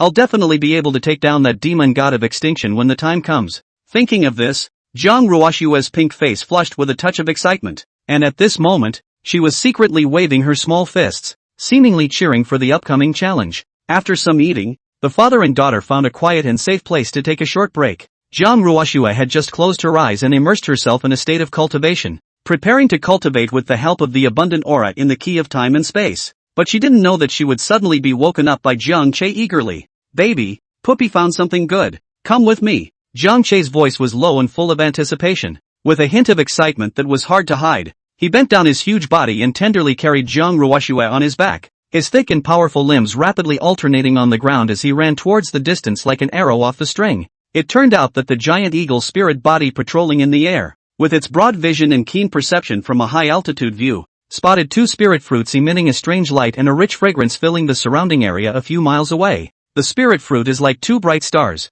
hidden in the dense branches and leaves, surrounded by a dreamlike halo of aura. A look at it is known to be a rare treasure. On the cultivator to help greatly, the giant eagle spirit body hurriedly informed Jiang Che with a soul transmission, and the latter was so happy that he couldn't wait to gallop towards the place where the spirit fruit was located. In the blink of an eye, the father and daughter arrive at their destination. Yet the scene before them is full of tension and crisis, only to see that there were already 3 ferocious beasts surrounding the tree, each with a fierce look, their eyes flashing with greed and covetousness, eyeing the spirit fruit on the tree. One of the huge beasts with a figure as large as a mountain was currently lying paralyzed on the ground, as if it had fallen into a coma and was motionless. Seeing this, Jiang Che's heart was clear. It must be that the giant eagle's spiritual body had just seen the right moment to perform a soul attack, raiding the soul of that giant beast, causing its soul to suffer serious damage and fall into a comatose state. But this is good. The rest of the 3 beasts have palpitations, although full of heart do not want to give up that close to the fruit of the spirit, but also do not dare to approach the fruit tree half a step, just wandering around the pacing, and from time to time issued a burst of low roar, venting the inner anxiety and unwillingness. After seeing the situation in front of him clearly, Jiang Che stepped forward with his mighty pressure wrapped around him, and those 3 ferocious beasts felt the majestic aura emanating from Jiang Che's body and trembled in fear, subconsciously retreating backward, their eyes filled with fear. He easily came under the tree, and with a wave of his raised hand, he steadily removed 2 spirit fruits, then handed one of them to the little one. Baby, there's something good to eat. After this incident, Jiang Che more and more deeply realized the beauty of the undead servant's skill. It can not only be used for patrolling and guarding, but also a powerful assistant for exploring treasures, with endless wonderful uses. Immediately afterward, Jiang Che's figure rushed towards those 3 ferocious beasts as well as the giant beast that was unconscious on the ground like electricity, but in the blink of an eye, he killed these 4 ferocious beasts on the spot. In an instant, the souls of the 4 ferocious beasts slowly surfaced, and under the manipulation of Jiang Che's soul secret technique, they successfully concluded a contract and transformed into his servant spirits. After successfully enslaving these 4 beasts, Jiang Che realized that one of them was actually in the awakening realm, and the other 3 were also at the peak of the mortal realm, so their strength was not to be underestimated. The more servile spirits the better. Jiang Che was secretly delighted in his heart, and with a wave of his hand, he released all the servant spirits into the mountains and forests, ordering them to search for spirit fruits with all their strength, expanding their search area and not sparing any corners where treasures might be hidden. In the next few days, with this group of servant spirits tirelessly traveling between the mountains and forests, the number of times that Jiang Che's father and daughter harvested spirit fruits significantly multiplied like a rainy day. In the past, just by Jiang Che and Jiang Ruoxue searching for the spirit fruit, once the spirit fruit appeared, the surrounding many ferocious beasts would smell the wind and move, grabbing the first to devour it, and the father and daughter often returned empty-handed. Nowadays, it was very different. The spirits were like agile scouts, always able to send back news when the fruits had just appeared, and Jiang Che's father and daughter were able to be the first to get to the many rare fruits in their pockets. Time flowed on, and in the short span of a few days, the number of servant spirits by Jiang Che's side had already exceeded 100, converging in one place, like a black torrent composed of ghostly shadows. The scene was spectacular. Although the service spirit combat power compared to the same realm of living beings is slightly inferior, and can only perform soul attacks, but as the saying goes, ants can swallow elephants. Quantitative change triggers qualitative change. When this 100-headed army of servant spirits poured out, even a ferocious beast of the 4th level of awakening would be disturbed in the face of that overwhelming soul attack, its soul defenses gradually collapsing, and it would ultimately lose the battle. Looking at the spirit servant army in front of him, Jiang Che's heart burst with emotion. Nowadays, when I run into an ordinary ferocious beast of the same realm again, I don't even need to do it myself. I only need to send out the spirit servant army, and I'll be able to easily subdue it. It's good to have a little brother. On this day, Jiang Che habitually checked his own attribute panel. When his eyes touched the accumulated points, his eyes lit up fiercely, only to see that the top had already accumulated to 3.5k, already satisfying the upgrade bar, and he was instantly delighted. It's time to raise his strength again. Without hesitation, Jiang Che silently chose evolution in his mind. In an instant, a majestic power surged and erupted from the depths of his body, sweeping through all his limbs and bones. Ding! Congratulations to the host for becoming the 5th level of the awakening realm. Congratulations to the host for awakening the talent Blizzard Wings. As the system's mechanical prompts fell, Jiang Che's body trembled slightly, and the position of his shoulder blades behind his back seemed as if there were living creatures surging, and the 2 bones slowly rumbled, bursting through the fur, and then stretching and hardening, ultimately transforming into a pair of crystalline, bony wings emitting a faint blue light.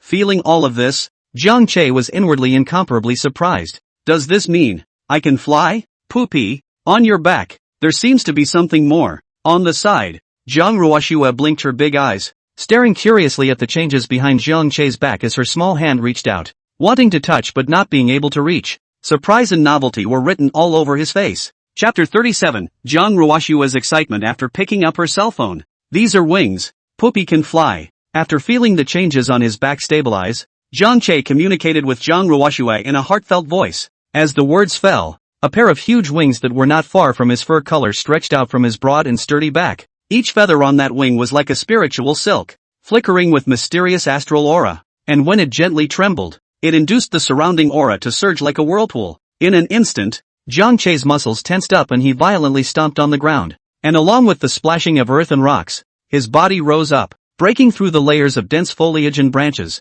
and plunging headfirst into the vast, boundless, clear, blue sky. Soaring in the sky, Jiang Che only felt that he was surrounded by gentle clouds. In the past, he shuttled between the mountains and forests. By virtue of his own jumping power and explosive force, a leap of 10 or 20 meters does not matter, but then the feet are always bound by the earth. The line of sight is blocked by the towering trees, and today's feelings are very different. At this moment, Jiang Che overlooked the rolling mountain ranges under his feet that looked like a giant dragon winding its way, the deep and quiet valleys, and the streams that rushed endlessly like silver ribbons, and a kind of grandiosity and pleasure of dominating heaven and earth and overriding everything surged to his heart, making him unable to hold back his voice from rising to the heavens and whistling loudly. Pupi, you're amazing. Jiang Ruoshue, who was sitting in the special rattan basket on Jiang Che's back, waved her white fat arms, her little face flushed with excitement, her eyes full of bright little stars. She opened her little mouth to reveal her still baby teeth and quipped in a milky voice.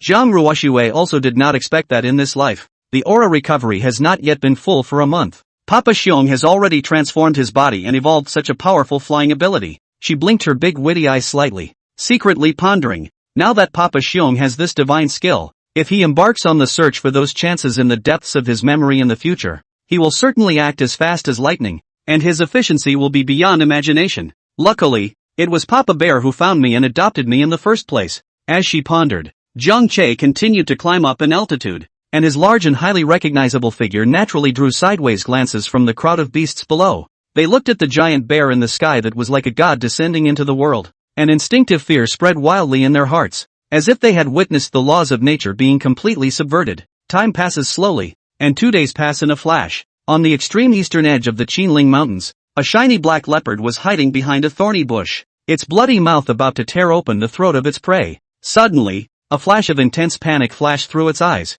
and it tilted its head back to the night sky like an electric shock. One could only see Jiang Che's mountainous and lofty figure resembling a dark cloud that covered the sky and the moon, and around his huge body, there were even several illusory flying beasts that loomed and emitted a terrifying pressure. The reason why the Black Panther was able to see such strange sights that were hard to detect bystanders all depended on the fact that it was nourished by the spiritual chi and had a pair of miraculous eyes that were able to see into the darkness of the world and break through the falsehoods. Only at this moment, what this special ability brought was not a surprise, but a bone-deep horror. Poop, when we leave the big mountain, we'll have to hide our tracks. It's not good to be discovered by humans. On Jiang Che's back, Jiang Ruoshua said softly, this trip out of the mountains was originally a long time after she pouted and babbled for a long time, exerting all her strength before Jiang Che reluctantly nodded his head and agreed to it. In the blink of an eye, the father and daughter flew over the mountains under the watchful eye of the Black Panther and arrived at the vast and boundless plains at the foot of the mountain. In the past, this plain should be a peaceful and affluent scene with villages and dogs and chickens, but now, with the revival of the spiritual chi, the wild beasts have been transformed by the chi and become ferocious and rampant, ravaging the village and leaving the place in total disrepair. At this moment, the edge of the plain had already drawn up a long isolation zone, with army green tents dotted around, and teams of soldiers patrolling among them, their vigilant gazes not sparing any corner. It was the first time they had faced a human army head-on. Jiang Che was as calm as a mountain, and unhurriedly drove the 8 loyal flying servant spirits under his hand to spy on the military. After these servant spirits received their orders, they flew silently towards the army's defense line, weaving in and out of the alternating light and darkness of the night, and by virtue of their respective magical abilities, they mapped out the defense line's strengths and weaknesses. Soon they came back and reported. Report to the king. It seems that with the revival of aura, these villages are basically deserted. After confirming that he was safe, Jiang Che took advantage of the deep ink of the night and the obscurity of the moonlight, and lowered his huge figure, as if he were a ghost,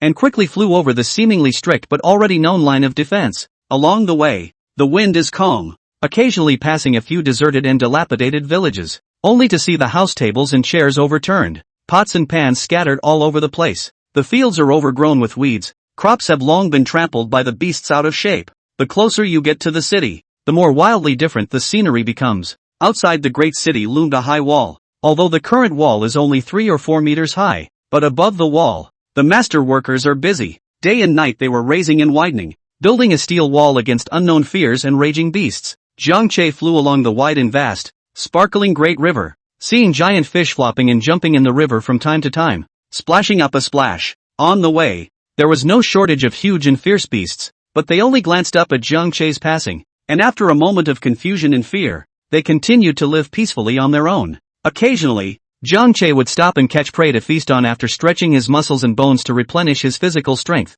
while Jiang Ruoxue stared wide-eyed and curiously in her backpack, seemingly searching for various chances in the early stages of the aura recovery according to all the things he remembered from his previous life for them. Poopy, this thing seems to work. On this day, Jiang Ruoxue's eyes were sharp, and she saw a worn-out, mud-covered purse in the grass by the side of the road. Hearing this voice, Jiang Che leaned down, stretched out his bare paw and gently picked it up, and the little guy couldn't wait to reach out and open it once he received it. At a glance, I realized that there was a cell phone lying quietly inside the purse. At once, the little one was so excited that he was dancing around, tinkering with his cell phone, his little pink fingers poking and prodding on the screen. His movements were so skillful that it made people tsk.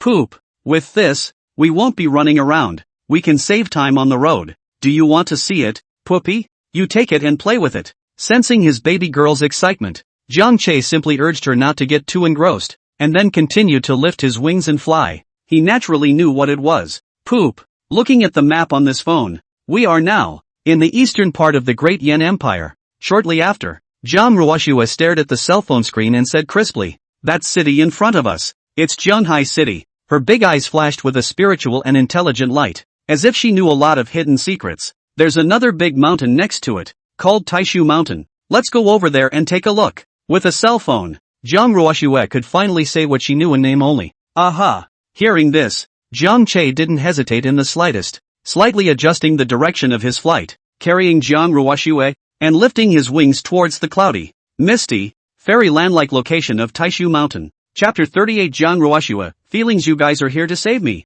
Above the territory of the Great Yan Empire Kingdom, the Taishu Mountain stood quietly. Although this mountain reputation outside can be considered a famous mountain, but compared to that stretches for thousands of miles, the majestic Qinling, and full of mysterious color, as if the immortal mountain's sacred realm of the Kunlun, it covers an area of slightly inferior. Before the revival of the aura, this was a protected area, where the ecosystem was like a precision clock, with every link closely interlocked and in order. In order for the world to enjoy a few moments of its beauty, parts of the area have been carefully developed into attractions that draw tourists one after another. In order to ensure the safety of tourists, attractions in wild ecological areas, erected between a tall and sturdy barbed wire, cold metal wire in the daylight flashing cold, seems to be an insurmountable moat. The scope of human activities and the territory of the beasts clearly delineated, but with the aura like a surging wave sweeping the recovery, the mountain beast's body stronger and stronger, sharp teeth and claws more lethal, once unbreakable barbed wire, in the face of their emerging strength, fragile as a thin paper, easy to be broken through. Previously bustling attractions, now there are few people. The staff had no choice but to withdraw, leaving only the empty stacks and silent pavilions. In the mountain winds tell the story of the past prosperity. And at the foot of the mountain, troops were camped and stationed, guarding the area day and night to prevent wild animals from coming out of the mountains and harming the people. Under the cover of the night, Jiang Che swept through the sky as if he were a ghost. The night was as thick as ink, with only a few rays of moonlight struggling to penetrate the clouds and shedding a faint, clear light, putting a layer of natural camouflage on their trail. In the camp at the foot of the mountain, a young soldier, Chan Hao, is obsessed with the vastness of the starry sky on weekdays, and likes to look at the flickering stars to depict inwardly the legendary stories related to them. Every clear night, he would set up his astronomical telescope as a ritual and immerse himself in the infinite universe, trying to peek into the deep mysteries of the universe. Tonight, he watched the stars as he always did. What's blocking the view? Chan Hao, who was intoxicated, suddenly felt that his field of vision was obstructed, muttered and adjusted the telescope's magnification, and with the telescoping, the field of vision opened up. In the moonlight, a behemoth burst into view. This He rubbed his eyes, fixed his eyes to see. It is a giant bear, but the bear is against the norm. Wings soaring in the sky. More surprising is that the bear on the back of the basket, there seems to be about 2 years old human child, is looking curiously. Chen Hao was so shocked that he almost knocked over the binoculars. Bears can fly? Soon, the giant bear had disappeared into the depths of the night. I have big news to report. Returning to his senses, Chen Hao hurriedly ran to the camp command post, incoherent with excitement. But when he said what he saw, his comrades were skeptical, joked that he was a blurred vision, coupled with the suddenness of the incident, and did not leave a video record. The crowd just thought it was a joke. How? Are you sure? The captain arrived at the news, his eyes like torches, staring at Chen Hao tightly. Zhang team, 1,000 times true. I absolutely did not blink. And that bear, on the back of a child. Chen Hao was so anxious that he stomped his feet. His face reddened as he tried to compare and describe. Upon hearing this, Team Zhang's brows furrowed as he continued to ponder. At this particular time of aura mutation and monsters, bizarre things were happening all over the place, and he'd rather believe it. He knew deep down that if there really was a flying bear that appeared out of nowhere and also flew into the Taishu mountain with a child on its back, there might be a deep meaning hidden behind it. And what exactly was the hidden secret of the Taishu mountain that attracted such a strange combination to come? The matter is urgent. He did not dare to delay, and quickly reported to the senior leadership. Reporting to the chief, a mutation has occurred in Taishu mountain. We are here. Team Zhang repeated Chen Hao's words, then waited for a response with slight tension and anticipation. Receiving the report, the senior management immediately instructed Zhang team to organize manpower and secretly infiltrate into the Taishu mountain, and must investigate the matter to find out the truth. Military order is like a mountain. Zhang team quickly named 7 elite team members. These 8 people are the best in the army. Through the fire and tribulations, not only the gun skills like God, but also in the aura nourished by the awakening of supernormal capabilities. Standing in front of the crowd, he spoke aloud. This operation is not only for you to explore the situation in the middle of the Taishu mountain, but there is also a more important thing. As the target of the operation was revealed, the 8 elites were startled, then revealed a confident look, ready for battle. Soon, they were loaded with guns and ammunition, carrying bags full of supplies, and with a determined heart, they stepped into the deep paths of the Taishu mountain, and their figures were soon hidden in the shadows of the mountains and forests. Deep within the Taishu mountain, on top of a certain cloudy peak, Jiang Che found a sheltered clearing, put down Jiang Ruoxue, and skillfully built a fire to roast meat. The fire licked the meat, the grease dripping, moist and fragrant. Although he did not hunt many times along the way, he was carrying a hybrid space and deposited the meat in it as fresh as ever, which was enough for a father and daughter to eat and drink for a long time without worrying about food and drink. Was eating up. Not far away from the valley, steeply came a burst of fierce beasts' roar. The sound shook the mountain forest shivering. Flying birds startled. Poopy, let's go check it out. Hearing these voices, Jiang Ruoxue's eyes lit up as she tugged on Jiang Che's bare fur and pampered him. She had long known that there was a 9-leaf golden lotus about to bloom in the water pool of that valley. This golden lotus is not ordinary. Surrounded by auspicious golden light, is the heaven and earth aura nurtured by the gods. After eating, she is sure that she and her father's strength can soar more than one level, transformed into a new realm.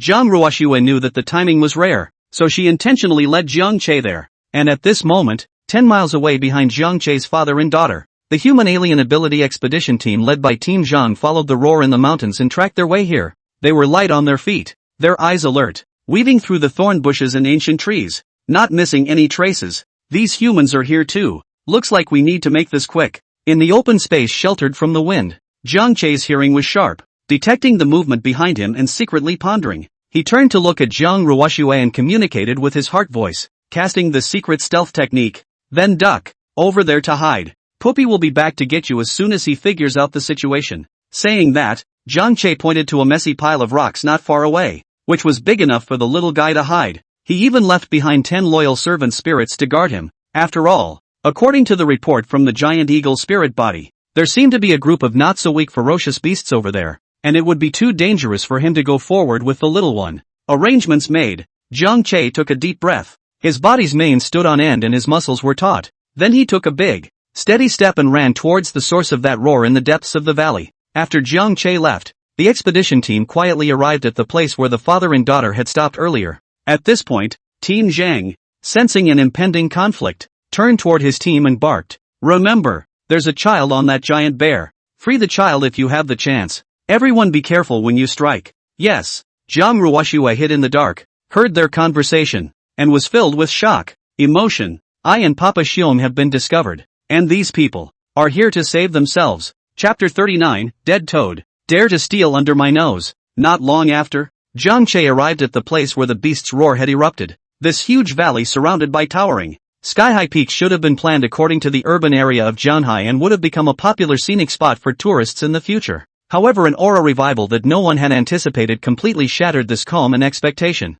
At this moment, the center of the valley, a clear water pool emits a mysterious and unpredictable shimmering light. The pool of water seems to be an invisible force gently lifted, not ripples. An extremely rare and world-renowned 9-leaf golden lotus was floating silently on it. The 9 lotus leaves of the golden lotus spread out layer by layer. The veins flowed with golden spiritual light, although not yet fully blossomed, but has led to the surrounding wind and clouds change color. The aura is dense. Around the water pool, densely packed with all kinds of ferocious beasts, their eyes flashing with greed and covetous light, now staring at the golden lotus, but because of the fear of each other, just a low growl, balking. Not only that, the strongest group of overlords of Taishu Mountain had appeared one after another, and they were very aggressive. At that moment, a spotted tiger stood proudly on the shore. It is a majestic body, taut muscles, every step down the ground seems to be slightly trembling, tiger stripes like burning flames, highlighting its hefty ferocious power. Next to the black panther is no less, slender but full of explosive power.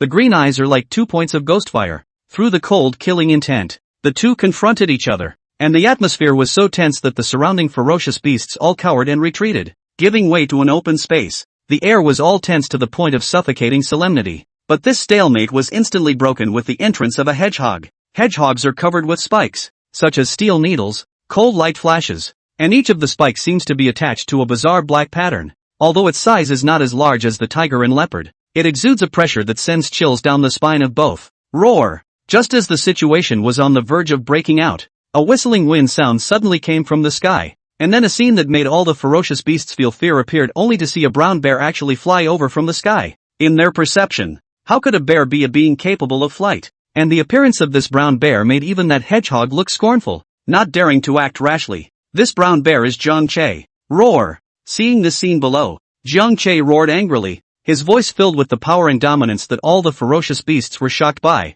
All of you, get out of here! The roar rolled, as if a flood bell was ringing, shaking the surrounding trees and leaves wildly, and many weak and small ferocious beasts were so scared that they were paralyzed on the ground, and fled away with their asses in the air. But hedgehogs, tigers and leopards, all of them are the strongest on this side of the Taishu Mountain, and will not back down easily. Seeing this, the hedgehog's body suddenly half-shrank, its spikes shaking. Suddenly, the two spikes were like arrows that left the strings, wrapped in black spiritual energy, cutting through the sky and shooting towards Jiang Che. Berserk! Vajra change! Jiang Che was undaunted. His body's brown hair instantly rooted up and became hard as iron. His muscles soared. His body instantly became a circle larger, as if it was draped in a layer of golden armor, emitting a metallic luster. His bushy bare paw swung violently, carrying the force of 1,000 pounds, and accurately slapped on top of the spikes that sped towards him. Ka-ching! The spikes snapped in response, but the bear's paw was also cut with a few bloody marks.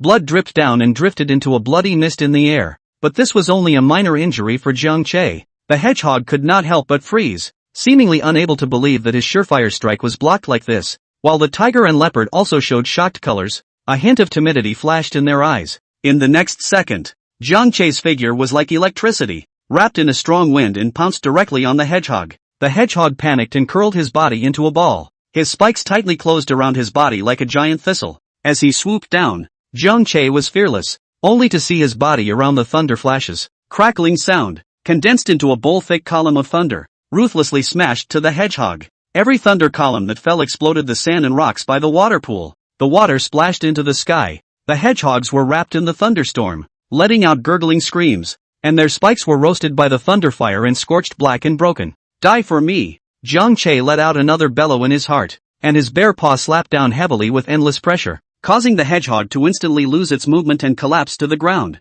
The spikes on its body even shriveled straight down, and its vitality was severed. Seeing this, the tiger and the leopard were not willing to leave easily, even though they were scared of the power Jiang Che had displayed. Between a few rises and falls, there was another fierce fight, and Jiang Che, with his fierce thunder power, was able to take care of both of them in no time as well. All of a sudden, the valley was strewn with beast corpses and filled with blood. After resolving the 3 contenders, Jiang Che calmed his breath and stood quietly at the edge of the water pool, waiting for the golden lotus to mature. Suddenly, a voice came into his heart from the turtle spirit body. Great King, beneath the water pool, there is a toad lurking beneath the 9-leaf golden lotus. Jiang Che's expression was aghast, and he immediately dispatched a few servant spirits to dive into the pool. A few moments later, the 9-leaf golden lotus was surrounded by golden light. The aroma filled the air, and finally matured completely. In this flash of lightning, the water of the pool exploded violently, and a giant toad broke out of the water.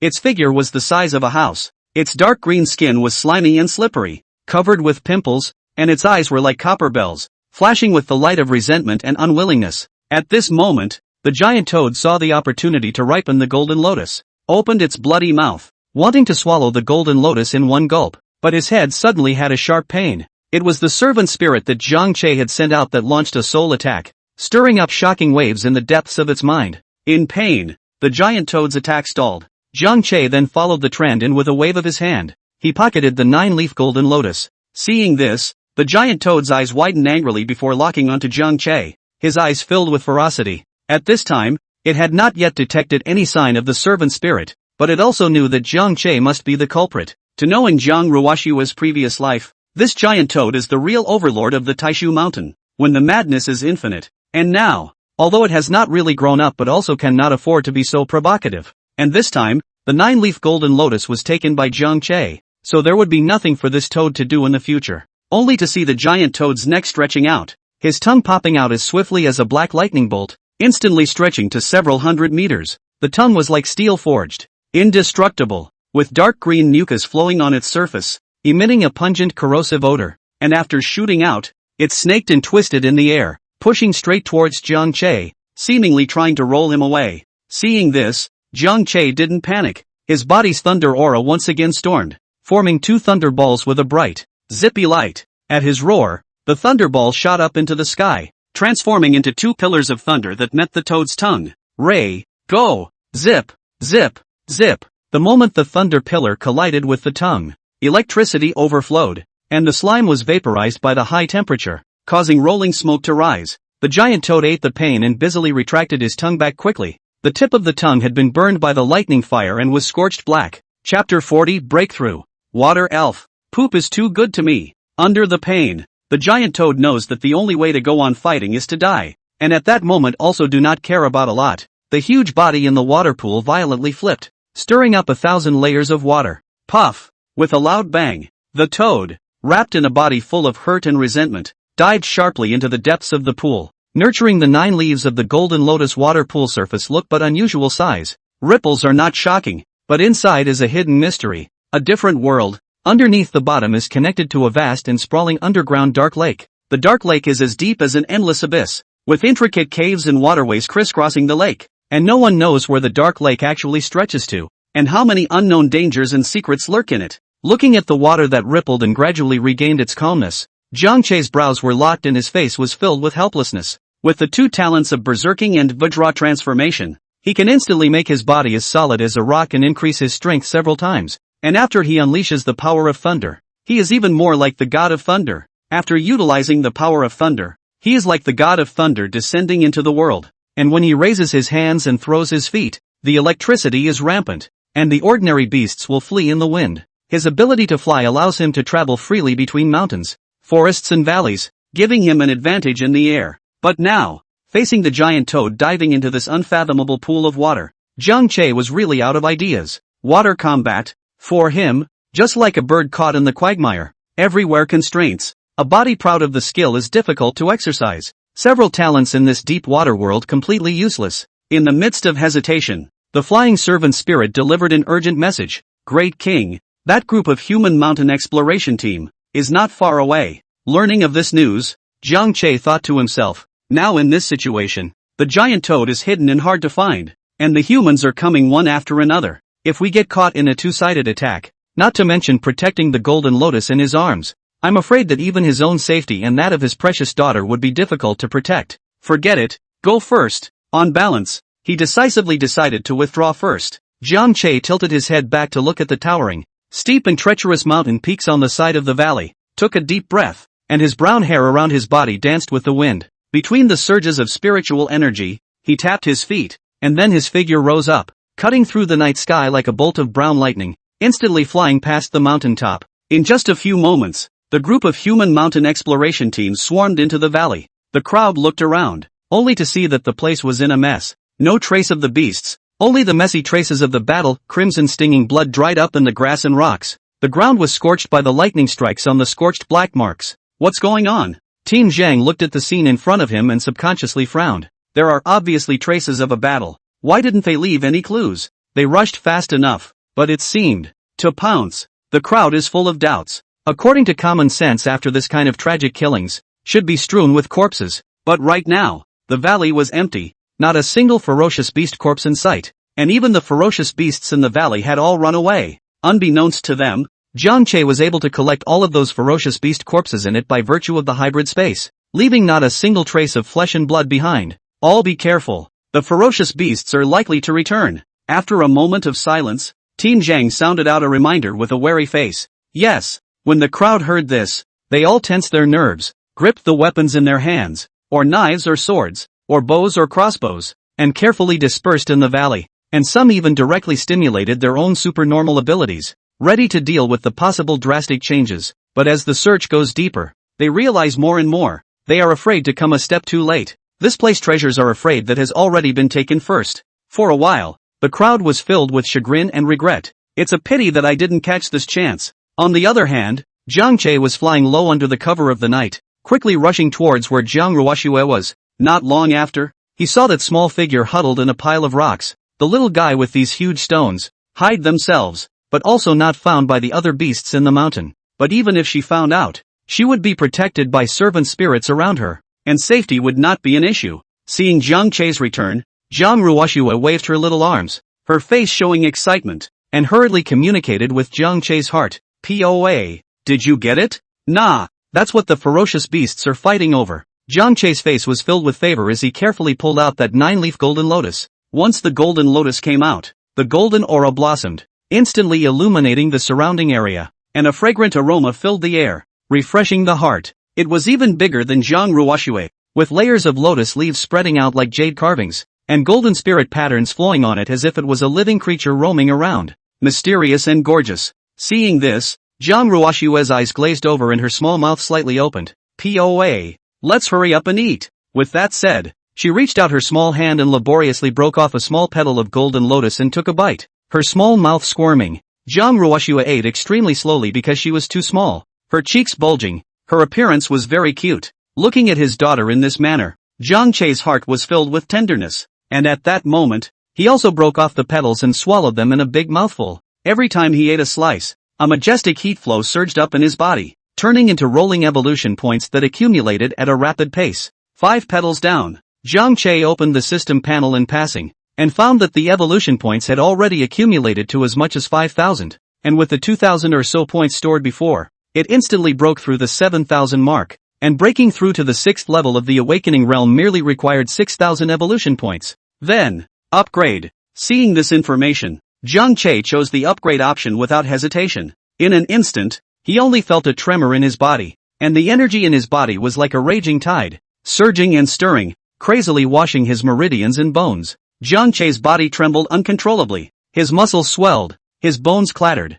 his body size grew bigger again, and the brown hairs around his body became denser and coarser, glistening with metallic luster. As a strong pressure spread out from within his body, Jiang Che successfully broke through to the awakening 6th realm. Ding! Congratulations to the host for becoming the 6th level of the awakening realm. Congratulations to the host for awakening the talent Water Elf. Although there was a hint from the system, Jiang Che was already somewhat surprised that he was able to awaken a new talent this time. After all, it seemed like a new talent arrived every time. At this moment, his mind moved slightly, triggering the talent Water Elf. Jiang Che suddenly felt as if an invisible bridge had been established between himself and the water, with a strong connection inextricably linked, and his affinity for the water increased greatly, as if he could sense every rhythmic movement of the water molecules. With a single thought, he could control the flow of water and drive the power of water to his own use. Afterward, he stopped moving and looked at Jiang Ruoxue, who was still trying to nibble on the golden lotus, his gaze as gentle as water.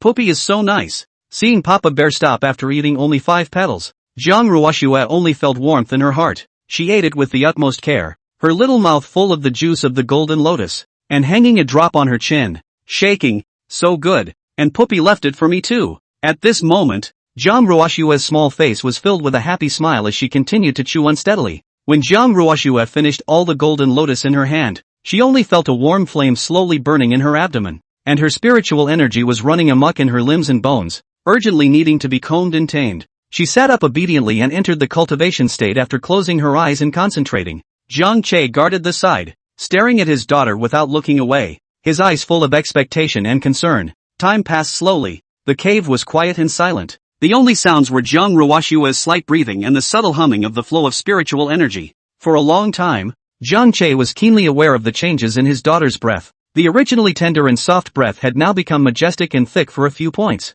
and the operation of the spiritual power was becoming more and more smooth and efficient, and his heart was secretly delighted. It seems that the little one has arrived at the 4th level of the awakening realm. Chapter 41, Major Breakthrough in Human Genetic Engineering. The awakened skyrocketed. It was hard to imagine that such a pink and petite body contained a huge amount of power. Of course, Zhang Che wouldn't find it strange, because in his mind his daughter had been special in every way since she was born, and it was good that she was getting stronger. In the future, Jiang Ruoxue will be able to take care of herself in the chaotic world with this strength, and when she walks in the world in the future, the probability of encountering danger will be a few points smaller, and her safety will be more secure. When his daughter finished from her cultivation state, Zhang Che warmly communicated with his mind. Baby, Pupa is going to catch a toad at the waterhole, so wait here patiently. Don't run around. Yo! Hearing this, Jiang Ruoxue's eyes instantly lit up like the twinkling stars in the night sky, her little chubby hands waving and pouting. Poop,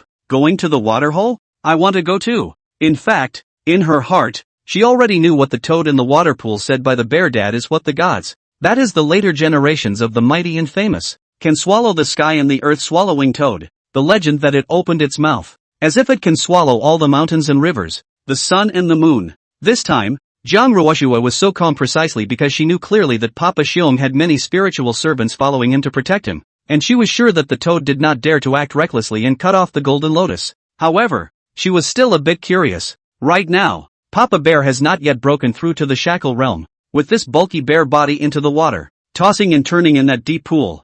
I'm afraid that the action is a lot of inconvenience, right? I'll follow and maybe have a chance to help catch the toad. Thinking about this, Jiang Ruoxue became more and more determined to go with her. Besides, in case Papa Bear was in danger, she was confident that with her own latent power, she could always help. At this moment, Zhang Che's face showed hesitation, his brows furrowed into a Chuan character. He pondered for a long time before reluctantly saying, "This is all you need to do to look at the shore." Jiang Ruoxue, who would not give up, patted her chest and assured, "Don't worry, Poop, I can water." In the next instant, Zhang Che took his precious daughter and flew all the way through the dense jungle, and when the poisonous insects and beasts in the forest saw Zhang Che, they all retreated in awe. Within a short time, they arrived in that valley. The human team that had come here to explore had long since withdrawn, leaving a quiet space, with only the sound of the wind rustling the leaves of the trees. Looking around, Zhang Che's nostrils slightly opened and closed, keenly capturing the scent in the air.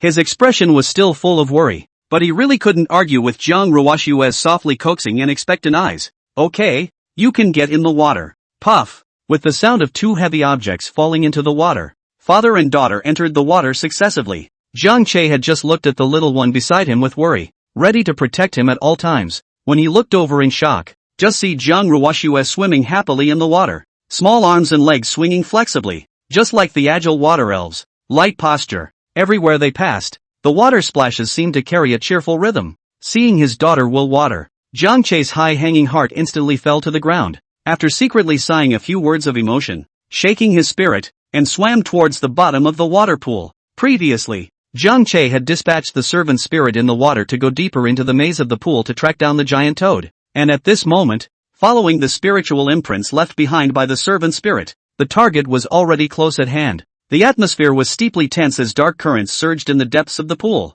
as if a dormant beast was hidden, hiding in the stone cave under the water. Body lumps and bumps with the ghostly light of the giant toad, seems to notice the difference, relative to the body of green beans the size of the eyes vigilantly looking. When he saw Zhang Che's figure approaching, he was a bit dumbfounded for a moment. This brown bear, would even break into my underwater territory? How does it know water? Returning to his senses, the giant toad immediately did his old trick, but while shooting out his tongue, the back bumps opened up, in which clump after clump of toxin was about to be spewed out. But would Jiang Che give it the time to react? Only to see the bare palm wrapped in strong wind, such as breaking the waves of the giant paddle, ruthlessly slapped at the giant toad, causing it to panic to avoid, but it was still hit in the end, let out a painful croak sound. The giant toad knew that it was not good, riveted to flee, but just turned around and saw a small figure like lightning speeding. This tiny figure was none other than Zhang Ruoxue, only to see her small feet lending strength in the water, wrapped in spiritual energy and kicked precisely on the toad's back.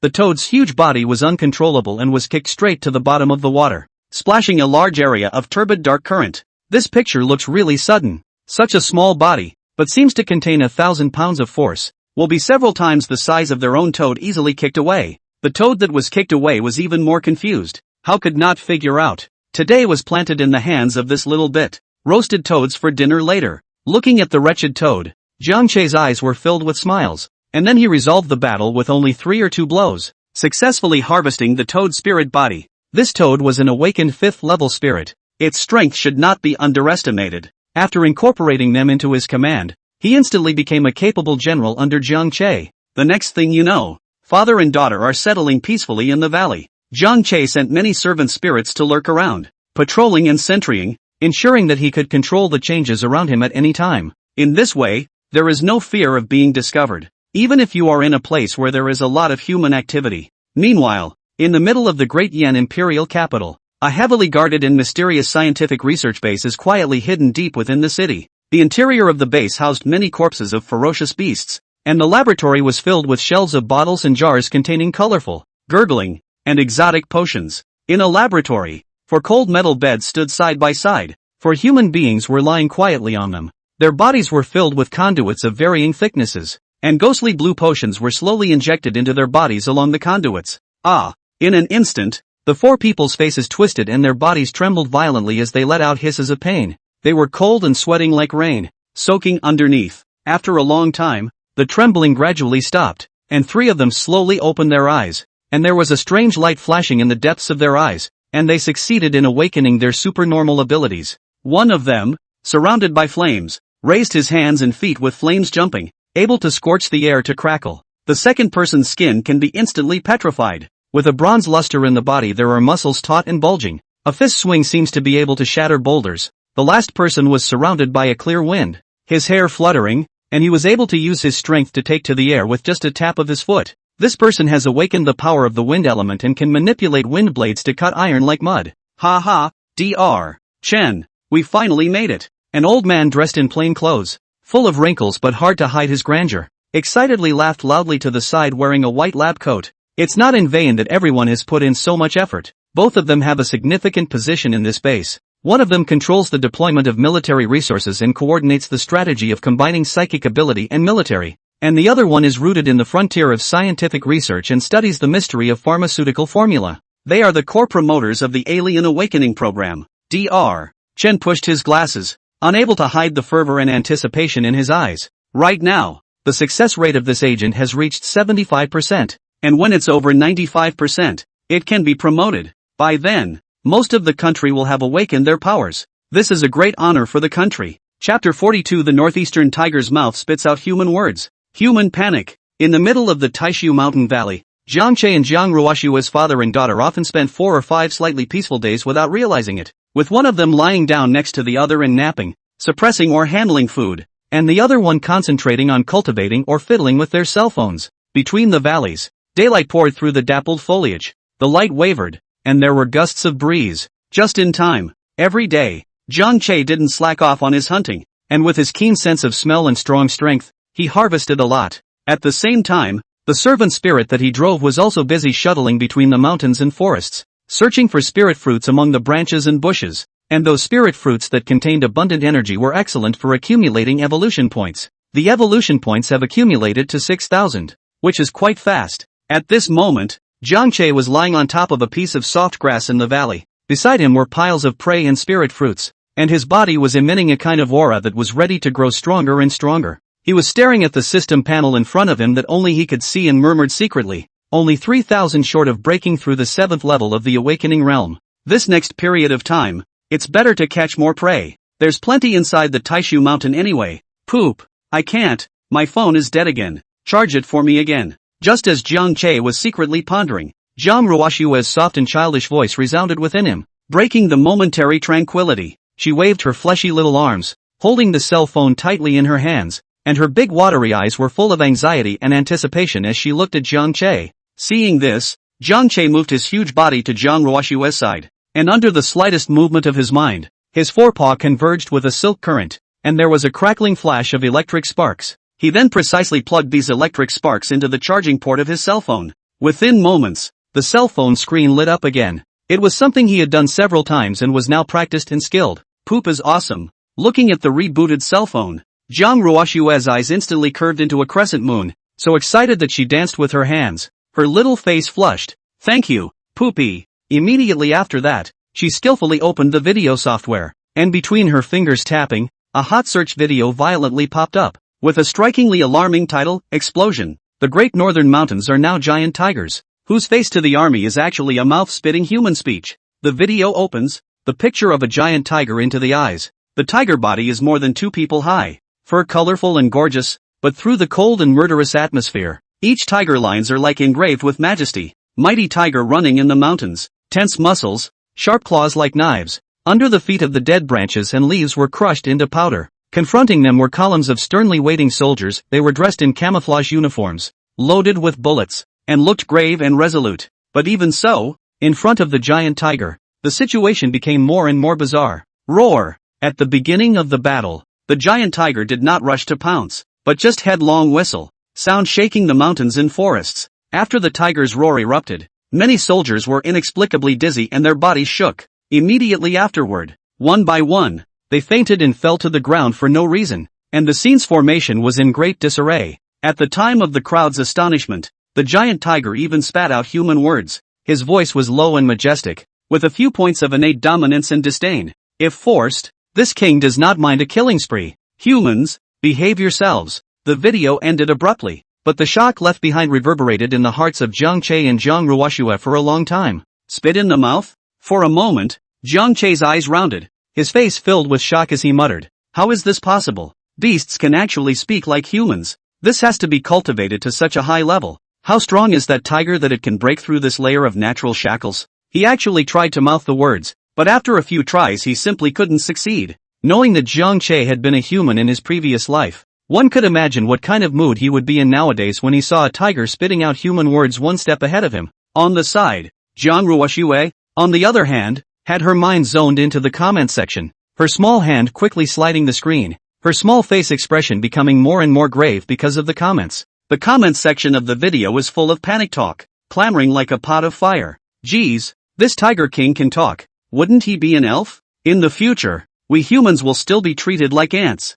I've always thought that the beasts are only strong enough to attack by instinct. But now, with intelligence, they will have to come up with all sorts of tricks to deal with us. The army can't do anything about it. It's not safe to go out anymore. What a day. The list goes on and on. The words filled with fear of the unknown and the powerful. In fact, what mankind is really afraid of is not how robust the beasts are, how sharp their claws and teeth are, and how brutal their strength is, but they are worried that the beasts will turn on their intelligence. Prior to this, even if the beast is powerful, but mostly solitary action, usually act according to instincts. This time man can still rely on the scheme and technology to deal with the circumference, but once they have intelligence, know how to live in groups and strategize, it is undoubtedly a sanctioning blade hanging over the head of human beings, which may fall at any time. As expected, the humans felt extreme panic after learning that the Tiger King was spitting out human words. Looking at these comments, Jiang Ruoshua secretly sighed in her heart, her pink mouth slightly pouting, her eyes filled with a worry that didn't match her age. However, this matter should soon be accepted by humans, right? After all, since the giant tiger can speak, other beasts will be so one after another. She raised her head and happened to see Jiang Che also immersed in the afterglow of the video, so her eyes dripped and she said crisply, "Papa, maybe we'll soon be able to spit out words too, so we can get more news of the human world." Jiang Ruoshua knew very well that with the speed at which Papa Xiong was raising his strength nowadays, stepping into the 7th level of awakening was close at hand, and once he broke through that level, he would be able to spit out human words just like the giant tiger. After a day of feeding, The movement of Jiang Che's hunting once again echoed through the mountains and forests, causing the nearby beasts to be on edge. This time, his harvest was also not bad, and his evolution points climbed again, accumulating more than 1,000. And on the way back, 2 beasts sprang up from the depths of the mountains. One was a cheetah with shimmering golden fur and torched eyes, and the other was a wild boar with black fur and flared tusks. The 2 beasts each had their own advantages, and both of them were newly awakened 5th-level powerhouses. The narrow path. Goons win. Seeing them, Jiang Che was all ready to fight, but perhaps they sensed the majestic and unquestionable pressure on Jiang Che's body, and even put away their usual wildness and arrogance, and intelligently learned to bow their heads and prostrate themselves on the ground towards where Jiang Che was, with whimpering pleas for forgiveness emanating from their mouths. This scene all but startled Jiang Che. After scrutinizing the 2 beasts for a few moments, he saw that they were quite spiritual and strong, so he had the idea of leaving the 2 beasts to guard the entrance of the valley. Roar! Jiang Che let out a few dull bear roars, seemingly giving orders and warning deterrents, before returning to the depths of the valley with Jiang Ruoxue. Chapter 43, 100 Poisons. Giant crocodiles surround the village. After returning to the valley, the life of the father and daughter was quite peaceful, especially Jiang Ruoxue. In addition to eating and cultivating every day, she spent almost all of her time on swiping her cell phone, her attention fully occupied by the square-inch screen in her hand. I wonder where the demon god is now. It would be nice to know its whereabouts today. At this moment, Jiang Ruoxue's fleshy fingers lightly paddled on her cell phone. The screen fluorescence flickered, reflecting her focus to the extreme little face. There doesn't seem to be any place around here that can satisfy the demon god, but we can't miss it. She was so obsessed, only to always grasp the changes in the situation of Taishu Mountain, not letting go of any suspicious signs, wanting to find the target as soon as possible. Luckily, the world is free from pussyfooting around traffic and worrying about disconnections, and information can flow freely. In this case, you can play as long as you want as long as your phone is charged. The better news for Jiang Ruoxue was that whenever the phone ran out of power, Papa Xiong could replenish it with his own abilities, always bringing it back to life at the critical moment when the power ran out. In Jiang Ruoxue's memory, although the demon god only appeared in a flash, he carved an indelible mark. When the demon god came out, the sky was violently torn apart by a supreme great force. The sound of the sky crumbling and the earth roaring, rolling smoke and dust covering the sky. The earth is like a lonely boat in the shocking waves, trembling violently and breaking apart. Mountains collapsed, boulders rolled down, and rivers flowed down. All kinds of apocalyptic tragic scenes broke out one after another, and the beasts of the world, no matter how fierce and untamed they were in the past, all of them are trembling on the ground at this moment, with eyes full of awe and submissive low whimpering, as if they were worshipping their absolute master. At that time, the human race, even with the courage and wisdom to resist, but in front of the demon god is still as small as ants. No power to fight back. Moreover, the demon god came and went without a trace, and it was very difficult to find its trail. During this period of time, she had already searched the Taishu mountain with the help of her cell phone, and deliberately guided Jiang Che to search in the mountain, almost turning the entire mountain over. But she didn't find anything. Looks like it's time for a change of venue. At this moment, Jiang Ruoxue lightly bit her lower lip, leaving shallow teeth marks on her lips, and secretly murmured in her heart. By searching for the chances she knew in her past life while doing so, she hoped to improve her strength for herself and Papa Bear, and along the way, explore and find out where the demon god was. Today's demon god may still be a nameless beast. If we can discover it before its wings are full, we can take advantage of its weakness to kill the potential disaster in the cradle, so as to prevent future problems. Poopy, let's get out of here. Maybe there's something as good as that golden lotus elsewhere. With an intention in her heart, Jiang Ruoxue blinked her big watery eyes and looked at Jiang Che on the side, opening her mouth crisply. Hearing these words, Jiang Che's body moved slightly, his eyes filled with favor, and he answered in a low voice. As usual, Jiang Che let Jiang Ruoxue sit in the basket on his back, and then with a single stomp of his limbs, he resembled a black lightning bolt that cut through the night sky and flew away from Taishu Mountain. The wind whistled through his ears, carrying with it the slightest hint of coolness and freshness. They traveled all the way south, aiming straight for the southern Fujian and Baiyue lands of Dian. The scenery in the south is very different from the north, with water and streams everywhere. Most of the time, Jiang Che was traveling along the river. After all, since the moment the aura was revived, everything in this world had been quietly changed, and the living beings in the river were the first to bear the brunt. The living beings in the river have mutated under the infiltration of spiritual qi, and some fish have risen several times in size, and their scales are as hard as iron, and some soft-bodied creatures are able to eject extremely corrosive mucus, not to mention those mutated fish lurking in the water, which can easily chisel through the bottom of the boat. For this reason, the waterways, which used to be bustling with merchant ships, are now deserted.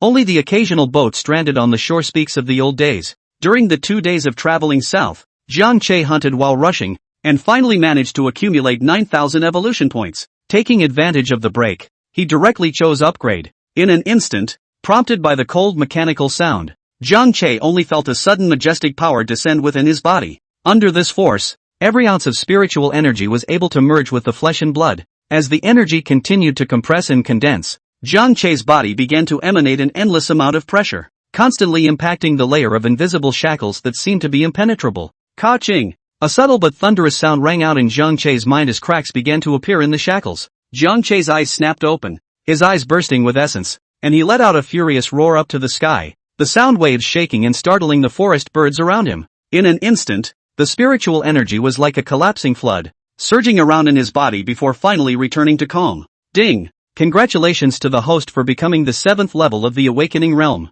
Ding! Congratulations to the host for awakening a new talent, 100 poisons. After slightly feeling the power today, Jiang Che placed more attention on his new talent. Once this talent was activated, he could clearly sense that the surface of his body seemed to be enveloped by an invisible but tough film of light, which was woven by pure spiritual energy, and the threads and strands of this film closely fit the texture of his skin. With this tough film of light enveloping him, he would be able to be fearless of today's toxins, and his overall strength would be on a higher level. That's great! Another new talent! Jiang Che's heart was filled with joy after sensing the impervious to all poisons ability, so excited that he almost danced around. During this time, he had taken in many servant spirits, and from them, he had learned the many disciplines of cultivation. It turns out, ordinary beings in addition to the first awakening will be awakened by chance talent, and then small realm breakthroughs. Most of them are just the pure accumulation and enhancement of power, will not have the talent to add body. But how could he not be delighted when he himself broke the mold again and again?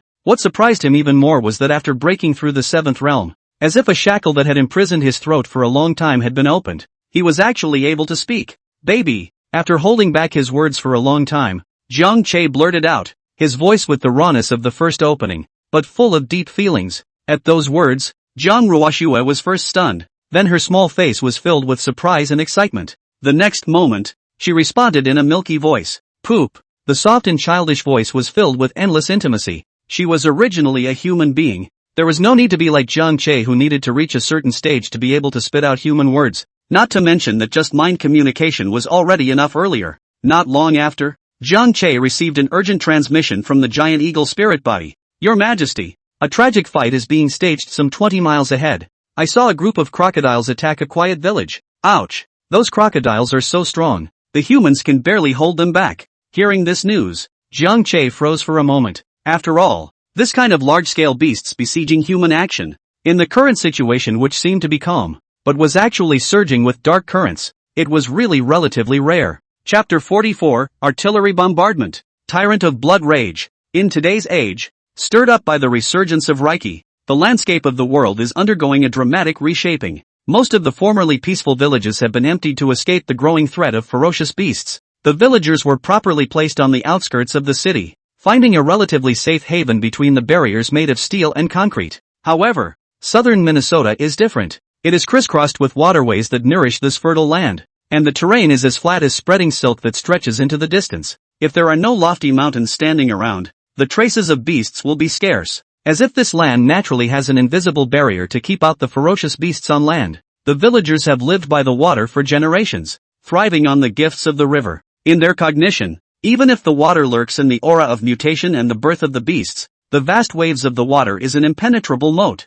These underwater overlord is not able to come ashore to wantonly kill and injure people. As a result, the relocation strategy has been much slower than in other places, and many villagers are still attached to the land where they have lived for generations and are reluctant to leave. Outside the village, just surrounded by a circle of wooden fences, fences have also long been eroded by the wind and rain, has long faded the original color. It was nothing more than a sham to the ferocious beasts that were about to come raging in. Suddenly, the calm river surface as if by an invisible hand stirred up, the waves of hundreds of giant crocodiles in the midst of the turbulence out of the water. Their huge bodies broke the water forward like a black battleship, their hideous heads raised high, their bloody mouths grinning, revealing rows of fangs as sharp as blades, emitting a life-threatening cold light. These giant crocodiles, The smallest was 4 meters long. They are like a black tide to the wooden fence, the brunt of a few giant crocodiles, only a slight force of a collision. It seems to be barely able to hold the scene of the fence will be clatter a crash collapsed. In an instant, the screams pierced the sky,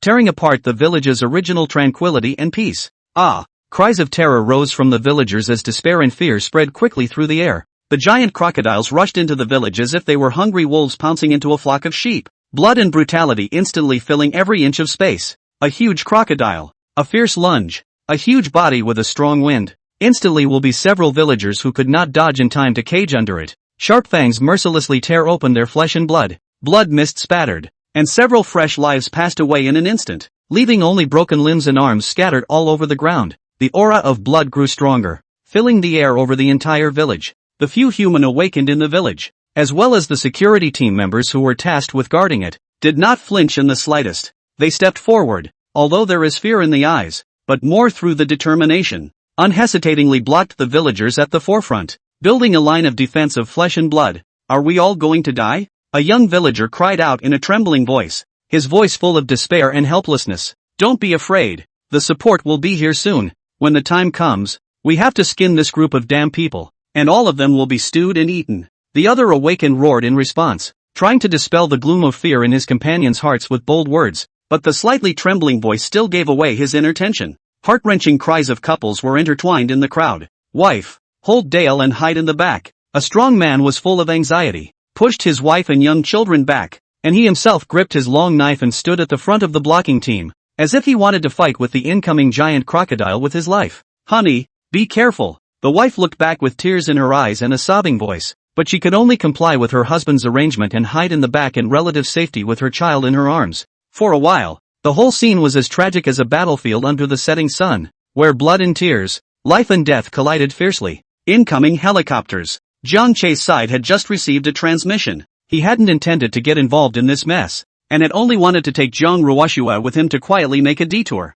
After all, in this place of crisis and undercurrents, it would be better to do more than less. Besides, the sky was too empty and conspicuous, and once he was involved in the strife, he would inevitably become the target of the crowd and encounter unnecessary troubles. But soon, a new message came sharply from the flying servitor spirits in the rest of the direction, informing him that the humans already had helicopters winding their way this way. With no other choice, Jiang Che turned his body around and brought Zhang Ruoxue down to the ground like a shooting star, finding a dense grass to hide his body. This tall grass was like a natural curtain that covered them tightly. Poopy, why did you stop all of a sudden? Zhang Ruoxue blinked her big watery eyes, full of doubts as she asked Jiang Che. This area had a familiar and unfamiliar feeling to her, as if it had left a deep imprint in her memory of her previous life. She remembers that this place is the sphere of influence of the tyrant, who in his previous life was the king of ferocious beasts, and his stomping of the feet could make the surrounding spirits tremble, but the location of its lair is always like a misty shroud,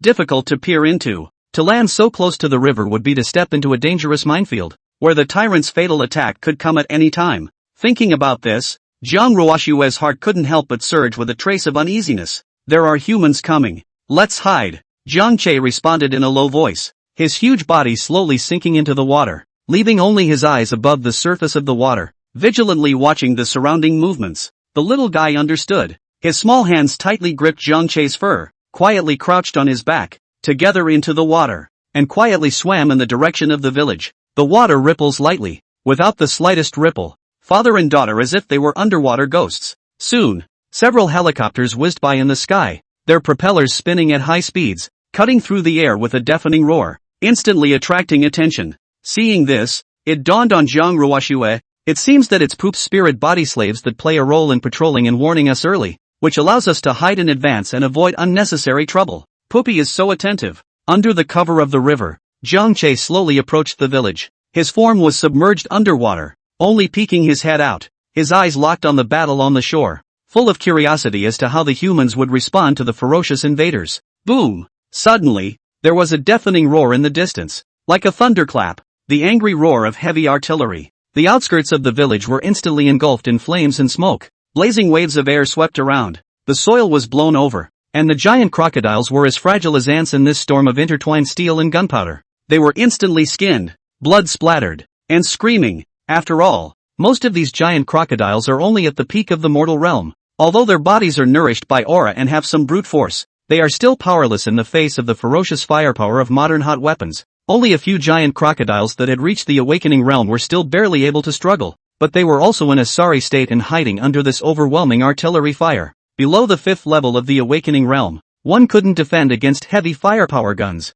let alone this time it was a bomb attack. Blow up the bunch. The remnants of the villagers were demoralized when they saw that support had arrived and the giant crocodiles had been blown up. They waved their weapons in their hands and cheered and hollered at the top of their lungs, their eyes not yet dry from tears, but their faces full of vengeful pleasure. Some of the lesser wounded and cowed by the fire, the giant crocodiles panicked, dragging their bloodied carcasses and fleeing desperately into the water. But just as the smoke filled the air, the crowd thought that the crisis was about to be lifted. The rolling smoke slowly climbed out of a huge crocodile whose size was like a small mountain. Its scales all over the body in the light of the fire, even turned into a strange blood red, as if soaked in blood. There is also a strong bloody breath coming. Horror to the extreme. Humans, you have angered me. Scarlet giant crocodile even spit out human words, through endless anger and pressure, so that the surrounding air seems to freeze. The army and the exalted who had rushed to support them suddenly changed their expression at the sight of the situation. After the king tiger of northeast China, another giant beast that can spit out human words has come out of nowhere.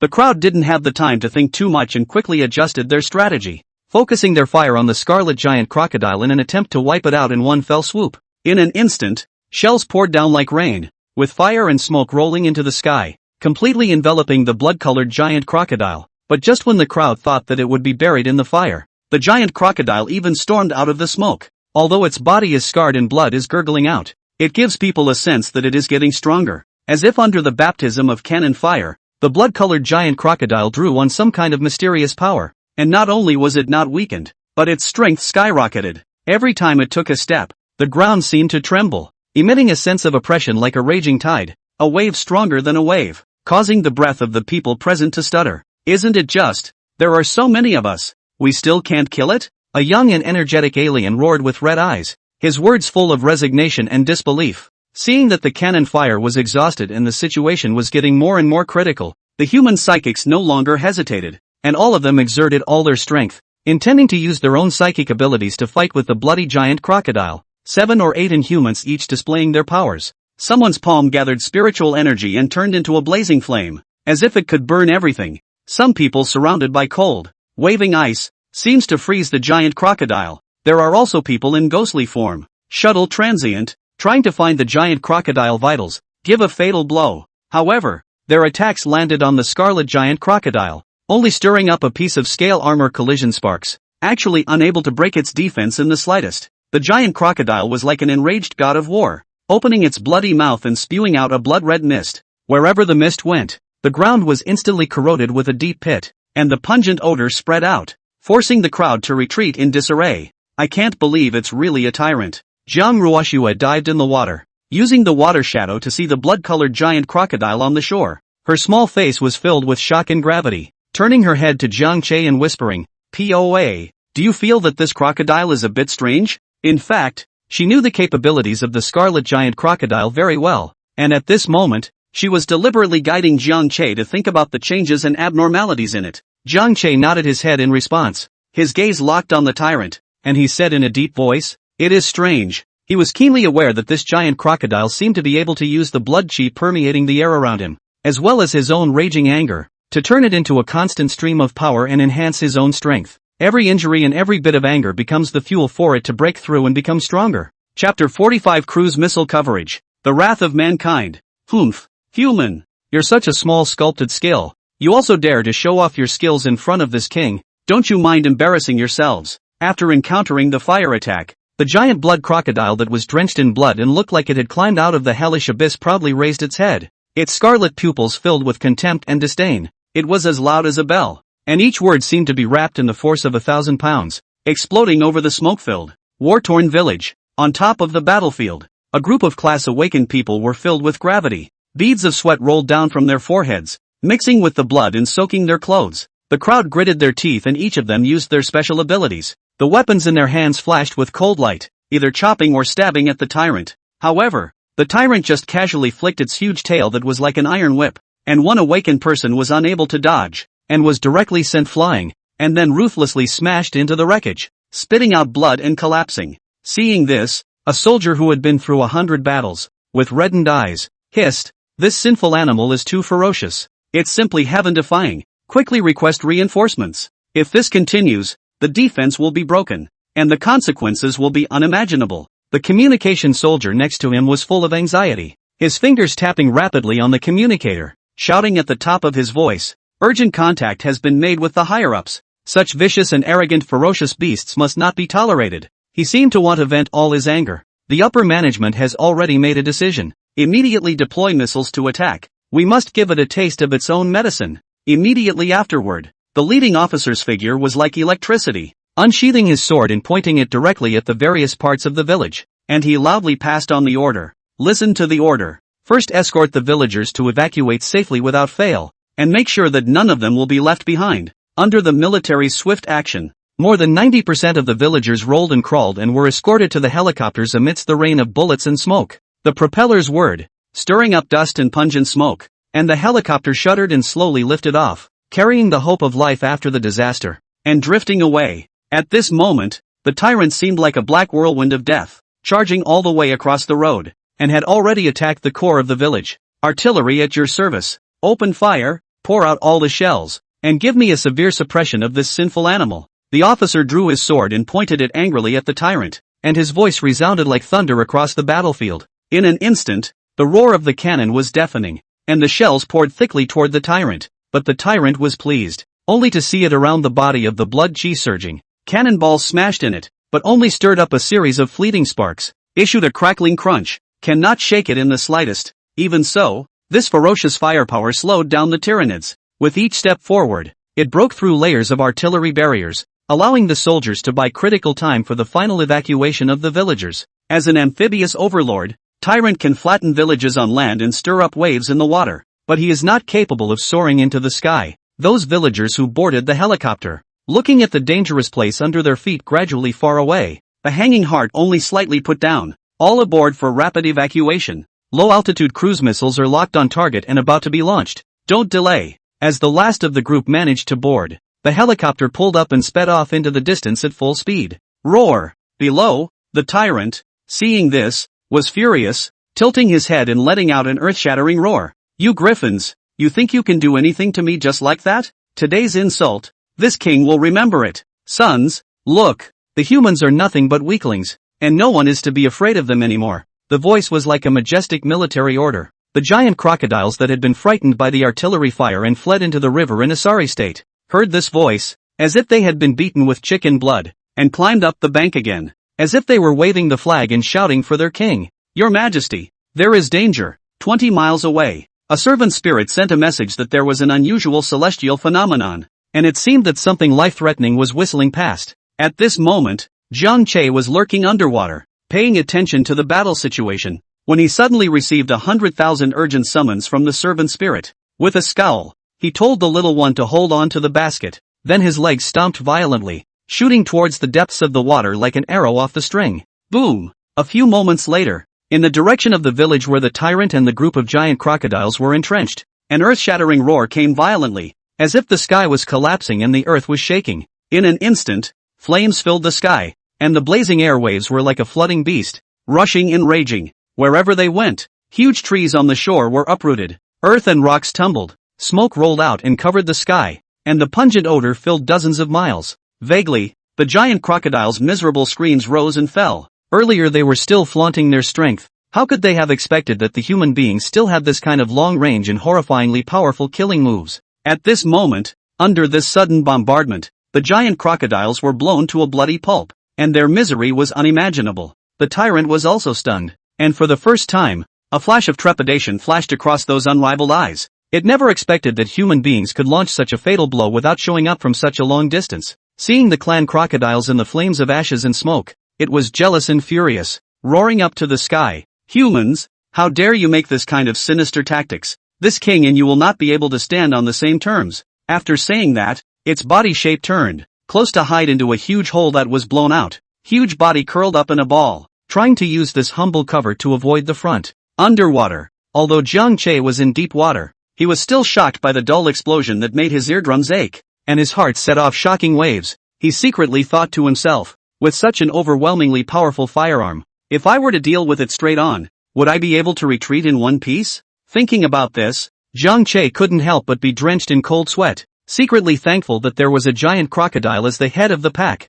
which allowed him to see the horrific strength of human beings' hidden depths, and to understand that this world is not a place where brute force and supernatural abilities can be relied on to run amok. After a round of bombardment, the battlefield grew calm, smoke slowly dispersed, the only thing left is full of devastation and broken limbs. The smell of blood is so thick that it cannot be melted. At that moment, a human reconnaissance plane buzzed over the bombing zone. One person on the plane looked at the tragic scene below and was just about to open his mouth to show off. Ha ha, these are dead. These people are on the air and they want to reassure the people by showing them the power of the state. But before the words came out, a roar full of endless anger and hatred was like a thunderbolt, breaking out of the ground from below. Humans, don't be complacent too early. This blood debt today, the king took note of it, and it will be returned 100-fold in the coming days. The crowd fixed their eyes on the tyrant, only to see that his body was bruised and battered. His scales peeled off most of his body, and blood gurgled out, staining a large portion of the land red. But it is still by virtue of the tenacious fighting spirit and ferocious nature,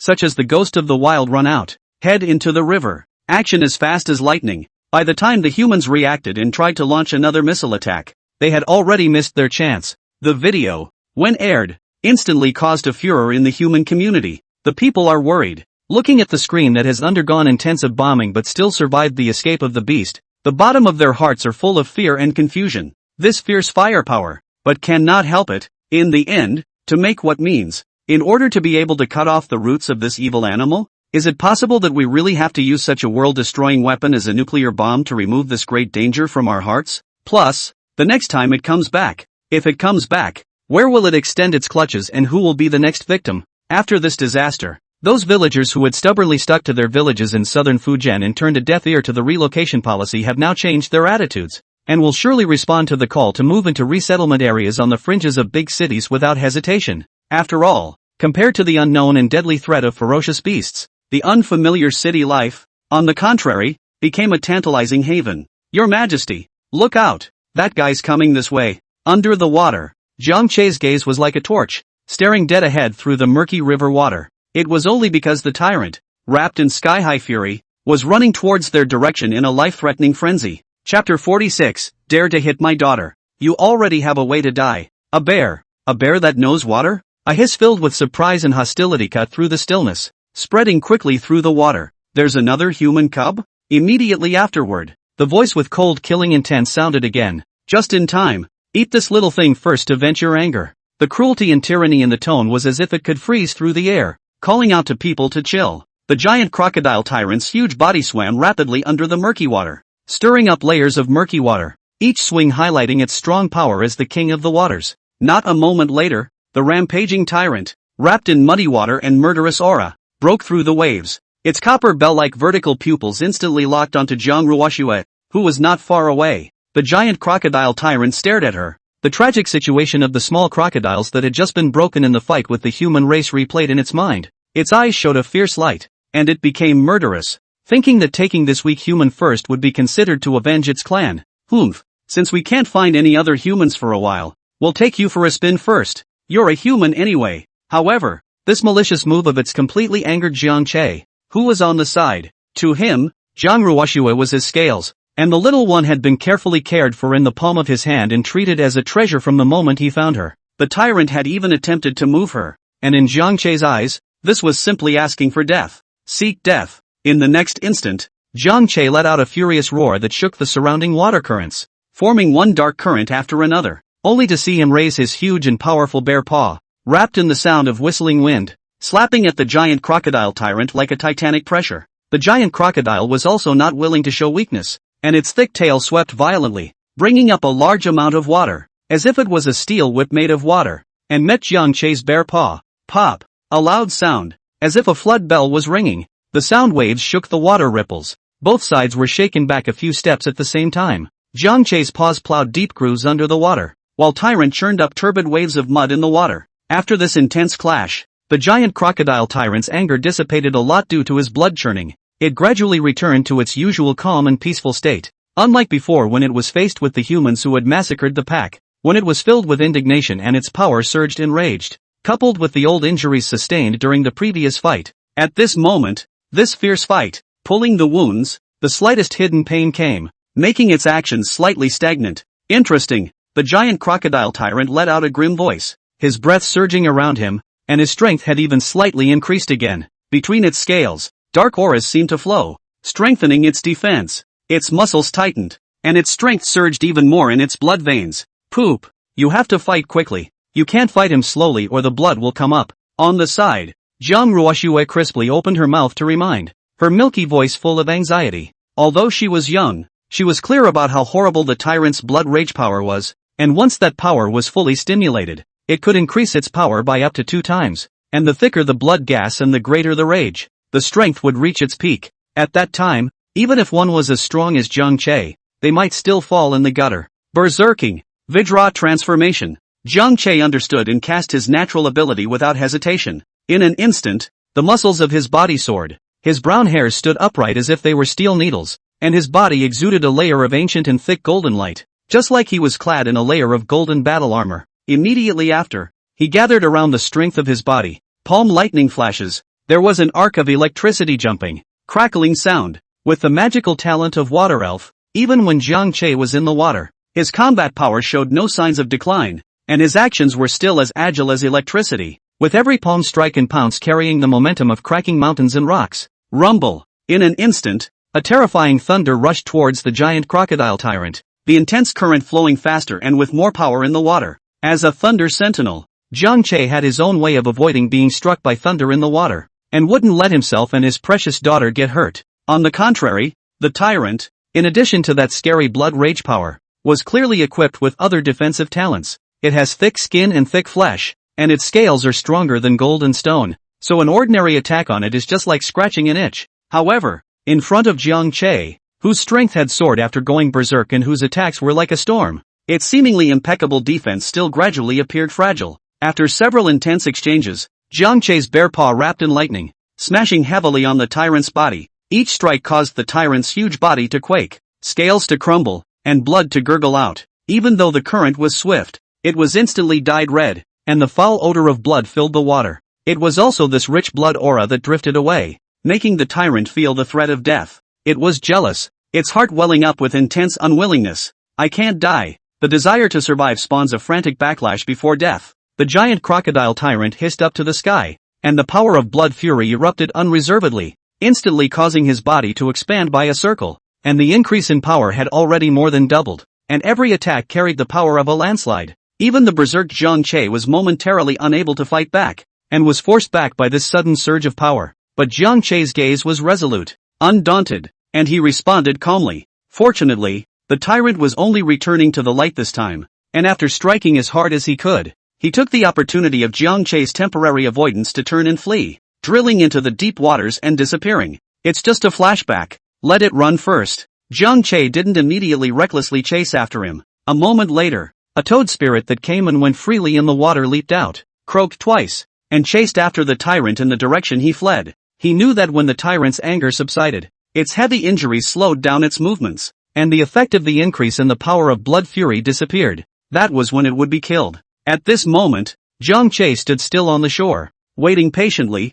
His breathing gradually stabilized, recovering the consumed physical strength, but the killing intent in his eyes had not been reduced by half. After slowly waiting for a while, estimating that the time had come, Zhang Che followed the traces of spirit breath left behind by the toad spirit body and chased after them. At this moment, the tyrant was hiding in a hidden stone cave, panting heavily. Blood continued to ooze from its wounds, staining the rocks on its side. When it heard Zhang Che's approaching footsteps, it was horrified and tried to move its body. But it couldn't move due to its injuries. Why should we fight to the death? It opened its mouth weakly, in a vain attempt to beg for mercy. You dare to strike at my daughter. A capital offense. How could Zhang Che pay any attention to its pleas? His figure flashed into the cave like a ghost, and his bare paw wrapped in endless anger and power, smashing down hard. With a click, the tyrant's skull shattered, and his huge body convulsed for a few moments and completely stopped moving. When the soul floated out, it was sealed by Zhang Che, and then transformed into a serval spirit.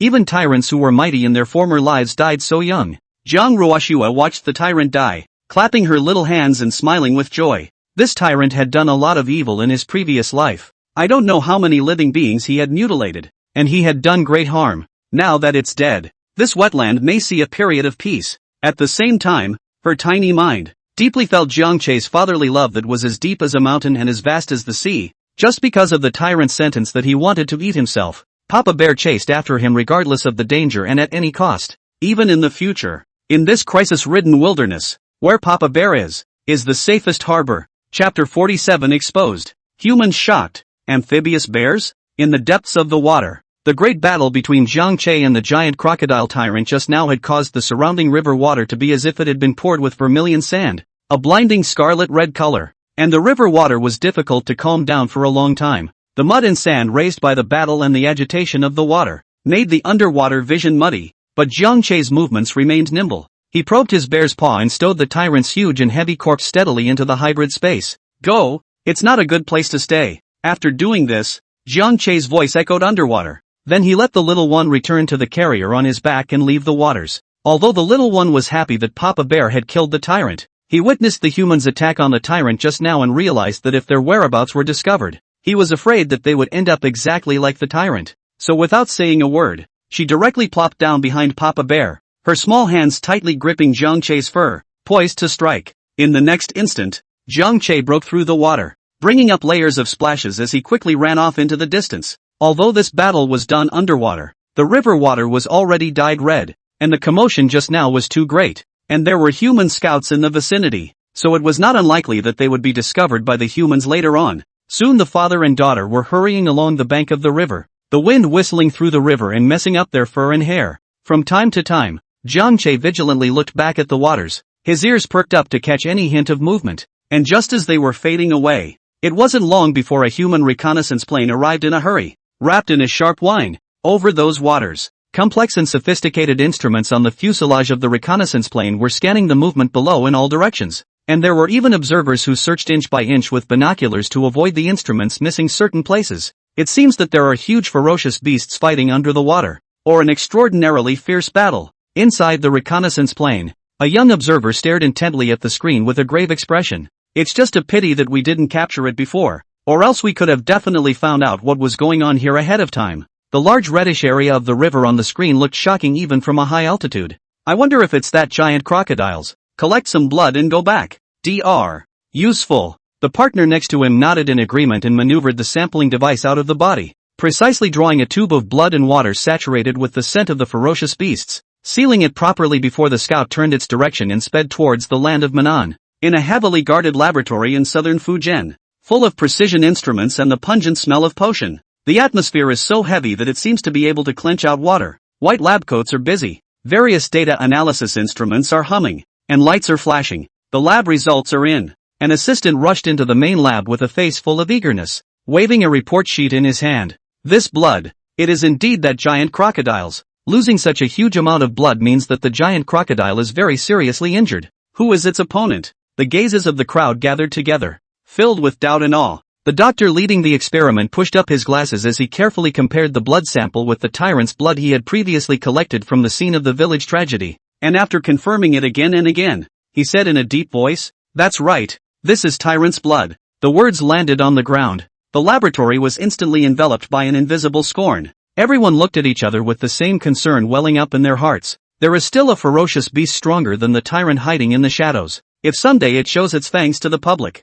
how should we deal with it? No, we must find out the whereabouts of this giant bear. You guys, this photo. Suddenly, one of the researchers pointed to a photo taken by the scout plane while it was flying at high speed and shouted at the top of his voice. The photo had just been developed and was still wet with water vapor. The picture was blurred as if it was covered with a thick veil, and only a rough outline could be seen. The crowd gathered around, talking and trying to get a better look at the picture. After some delicate operations, the image gradually became clearer, and you could vaguely see the figure of a bear looming in the midst of the rushing river. The doctor is now staring at the blurred image of the giant bear on the electronic screen, his eyebrows locked into a chuan, the pen in his hand tapping on the desktop unconsciously, each time knocking on the tip of the crowd's apprehensive heart. Seeing this, the crowd's jaws dropped and their faces were filled with disbelief. A bear appeared under the water? This is very unscientific. The researchers gathered around, exchanging glances and looks. At this exact moment, someone slammed his head, remembering the strange news from the outskirts of the Taishu Mountain some time ago, and hurriedly said, "Some time ago, on the outskirts of the Taishu Mountain, there was also an alien who had once observed a giant bear flying through the sky. At the time, everyone didn't believe it, And the giant bear was gone behind them despite their efforts to track it. so they didn't pay much attention to it. However, the giant bear was seen to have indeed flown past. When the news broke, the lab instantly exploded. The doctor made a snap decision and sent the photo to the alien of the day. That alien LV how was wandering around the bazaar. His eyes snapped open when he received the photo and he nearly jumped up in excitement. Yes, that's it. I told you I was definitely not blinking. His voice came through the communicator, confirming the identity of the giant bear. The faces of the people in the lab grew more and more grave, and some paced worriedly, chanting under their breath. Not only is this giant bear very strong, It's amphibious on land, water and in the air, and has a huge range of motion. it spans thousands of miles from the Taishu Mountain to this time's waters, and with such a wide range of its activities, the difficulty of tracking and rounding it up is tantamount to finding a needle in a haystack. Meanwhile, on the distant eastern coast, above the vast and boundless East Sea, a lofty volcano stood quietly, volcanic crater from time to time spewing smoke. Magma in the mountain cracks in the hidden, hot breath spread around, so that the surrounding seawater are dense with hot water vapor. Right in this place where blazing heat and ice cold met, a huge purple electric eel coiled in it. Its body was tens of meters long, with purple currents zipping around it, and every time it swam, it caused the seawater to quake and the undercurrents to surge. Some weak sea beasts didn't even dare to approach this electric eel. Is the tyrant guy here yet? The purple electric eel spat out human words, and its voice buzzed and echoed in the undersea cavern, shaking the walls of the cavern and dropping slag. I didn't see any. I went to their lair and all the giant crocodiles were gone. A large, hard-shelled and upright walking lobster hurried forward, waving its stout pincers and looking anxious as it reported. It still had a few strands of seaweed hanging off of it, obviously from the rush of the journey. Gone? Upon hearing this, the purple electric eel let out a sound of surprise, and a hint of annoyance and doubt flashed through his vertical pupil. He said that he would probe the strength of the great yin human race for this king. Is it just gone? It turned out that this tyrant had long been secretly colluding with the sea race in a vain attempt to get to the bottom of the great yin human race. As long as they scouted out the realities, the sea race would launch a thunderous strike along the waterways towards the human race, and then they would be able to completely grasp the territory of the human race. Chapter 48, Cannibalistic Flower. 100 Poisons. Another creature that sees through the servant spirit. Poop. This hill. Let's go over there. Arriving outside of a large mountain, Jiang Ruoshua blinked her big watery eyes, her fleshy little hands tugging at Zhang Che's furry hair as she cried out in a delicate voice. Her voice was soft and sticky, with a child's characteristic milky air, making it impossible to refuse. Sitting on Zhang Che's broad back, Jiang Ruoshua's small hands tightly gripped the bear's fur, and her tiny body swayed slightly with Zhang Che's steady pace. Along the way, they had already explored more than a dozen hills, but every time they went there with great expectations and returned disappointed, not seeing the slightest trace of the demon god. Now, in front of this Yunsha mountain is like their last straw of hope. If this is still fruitless, then the direction of the subsequent search is afraid to completely change. Jiang Ruoshua had an extremely certain thought in the bottom of her heart: the demon god must have originated from this land, never the sea. Moreover, it was right above the great Yen land, hidden in a certain corner. Hearing these words, Zhang Che's footsteps paused, then his eyes were filled with favor. Good. In fact, this way of life seems to be drifting, but in this shuttle between the mountains and rivers, can not only hunt those flesh and blood full,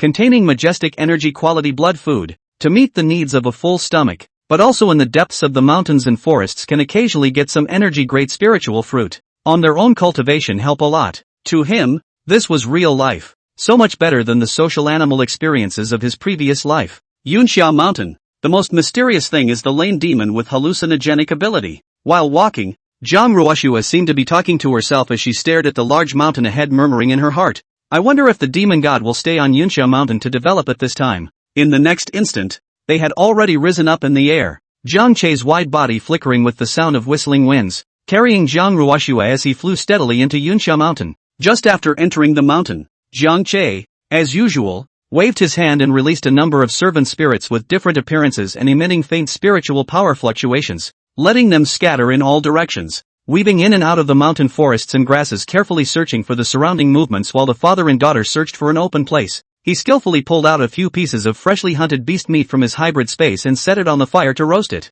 The fire licked the meat, the grease moist, and in a short while, The rich aroma of meat filled the air. Zhang Ruoxue sat on the side, her little hands waving, and shouted excitedly, "POA! It's almost cooked. I want to eat a lot of it." Looking at his daughter's adorable appearance, Zhang Che smiled and nodded his head, tearing the roasted meat into small pieces and feeding it to her mouth. The little guy ate with his cheeks puffed out like a greedy little hamster. Since killing that brutal and unkind tyrant, in the past few days, Zhang Che had accumulated another 7,000 evolution points with the proceeds from hunting and exploring. This terrifying speed was enough to show that he had harvested greatly in these days, spending most of his time hunting almost every day. It was just that, to break through to the awakening 8th realm, the number of evolution points required was as high as 13,000. He was still a long way from that goal, and he still had to spend some time in the mountains and forests to build up his energy. Poopy, I'm full. Not long after, Zhang Ruoxue patted her stomach with a smile on her face.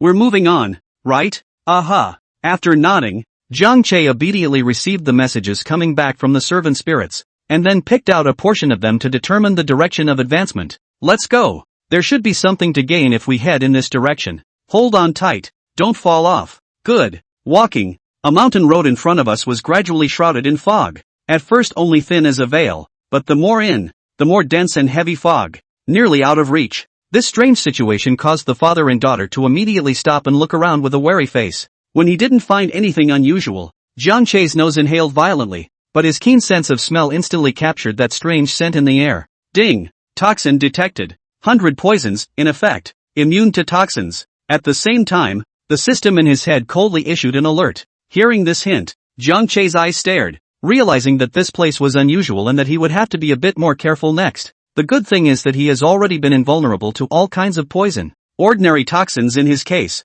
but it is just a breeze. Not enough to be afraid of, but the daughter can be different. He was startled and hurriedly raised his head to Zhang Ruoxue and said sharply, "Little baby, be careful, this mist is poisonous." Hearing the poop reminding, Zhang Ruoxue's small face tensed, her small mouth closed, instantly holding her breath, and then said in a milky voice, "Poop, I can close my breath all right." To come to the most dense fog, only to hear rustling sound, both sides of the road. Suddenly out of the two giant cannibalistic flowers. Cannibal flowers are more than 2 people high, thick stems like buckets, emerald green skin covered with strange patterns, petals thick and covered with spikes. At this moment, the cannibal flower was rapidly stretching out, opening that bloody mouth and spewing out a foul-smelling breath, intending to swallow the father and daughter in one gulp. Seek death. When Zhang Che saw this, a hint of anger flashed in his eyes, and then there was an instantaneous surge of thunder power crackling around his body, only to see him violently swinging out his bare paw. A thick thunder held the momentum of destroying the sky and earth, and pounced straight at that man-eating flower. Boom! With a loud bang, the huge flower of the cannibal flower was blown to smithereens. The debris splattered everywhere, and the impact shook the surrounding ground slightly. But Zhang Che didn't stop, and immediately followed up with a few more palm strikes, ruthlessly striking the flower stems. Under the ravages of the thunder power, the tough flower stems were unable to withstand a single blow and were uprooted, and then collapsed to the ground without moving. Plants can mutate too. This world is getting crazy. Zhang Ruoxue stared at the scene in front of her with wide eyes and sighed with palpitating heart. Luckily, Papa Xiong is strong, or else he almost planted himself in the hands of these cannibal flowers. No wonder this road is rarely infested with ferocious beasts. So it turns out that those who cross the road have all become nourishment for the cannibalistic flowers. Go! On the side, Zhang Che gently called out, and then continued to advance with his daughter. As we went deeper, the mountain forest became more and more quiet and deep, and occasionally there were a few cries of unknown birds and beasts, which added a bit of eerie feeling. When they were 100 miles deeper, at the top of a mountain peak 50 miles away from the father and daughter, a lout less than 2 meters in size was huddled in front of a cave, seemingly resting its eyes. Suddenly, its ears twitched, and it violently opened its eyes, which contained a touch of shock, tilted its head to the sky, and muttered under its breath, "That's a spirit body?" It turned out that this old lousy man actually possessed the special ability to detect the traces of the servant spirit that Zhang Che had released as it traveled through the air on inspection. At this moment, its heart was filled with doubt and vigilance, looking at the direction where the servant spirit had disappeared, and it did not move its gaze away for a long time. Chapter 49, Trying to Run? Poop! Catch that wretched demon! When an unusual creature dies, the spirit body dissipates instantly. How can this giant eagle be so? In front of the cave, the old wretched eyes were filled with a complex look of regret and curiosity intertwined. Above its head, a giant eagle of unrivaled size hovered, its every wing lift bringing up whistling winds. But the strange thing was that this giant eagle was already lifeless, and the spirit body that should have dissipated was like a materialized ghostly shadow, still soaring high in the sky. Not only that, the giant eagle exuded a strange shimmering light around its body, giving off an indescribably bizarre aura. What the hell is going on here? The old wretched man muttered, his furry ears twitching slightly as he listened carefully to the movements in the air, trying to find a hint of clues from the flight path of the giant eagle spirit body, but he found nothing. Before it could recover from this doubt, it didn't take long for a number of spirit bodies to appear one after another in the distant sky, all of which were in the shape of flying ferocious beasts. They are either spreading their broad feathers or dragging their long tail feathers in various forms, but what was the same was that they all glowed with that ethereal light that did not belong to the living. These flying ferocious beast spirits, the flight direction and the previous giant eagle slightly deviated, but presented a well-organized posture, as in the air patrol like a trip, week after week, without the slightest slack. And what shocked it even more was that as time passed,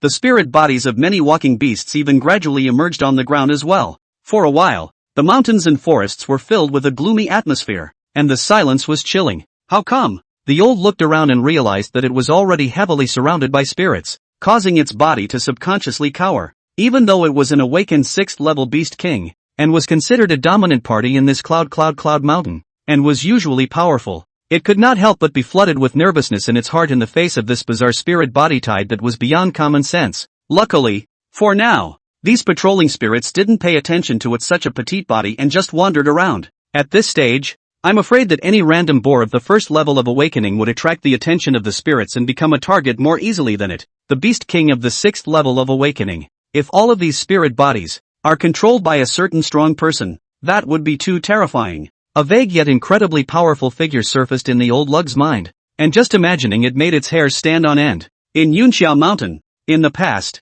although there were 2 other big guys with strong strength to fight against it, and the 3 parties were cut off from each other, and there were constant fights on weekdays, but those were visible and tangible opponents. With its intelligence and strength, it was always able to maneuver around and cope with the situation, rather than being overwhelmed by an invisible and mysterious force as it was at this moment. The overall strength of the ferocious beasts in Yunxia Mountain is stronger than that of Taishu Mountain, and with the passage of time, the ferocious beasts are constantly sharpening and progressing under the current stage, and their strength changes as if they were surging in the dark, and are unpredictable. Even if only a few days had passed, the ferocious beasts would be very different. Baby, let's go over there. And at this moment, under the report of a giant eagle spirit body, Zhang Che was carrying Zhang Ruoshua on his back as he steadily traveled towards the east. The direction they were traveling in was exactly where Old Lane was. As the distance grew closer, the louder and louder sound of running attracted the birds and beasts in the mountains and forests. When he got close to his target, he saw a huge tree standing proudly on a small dirt slope.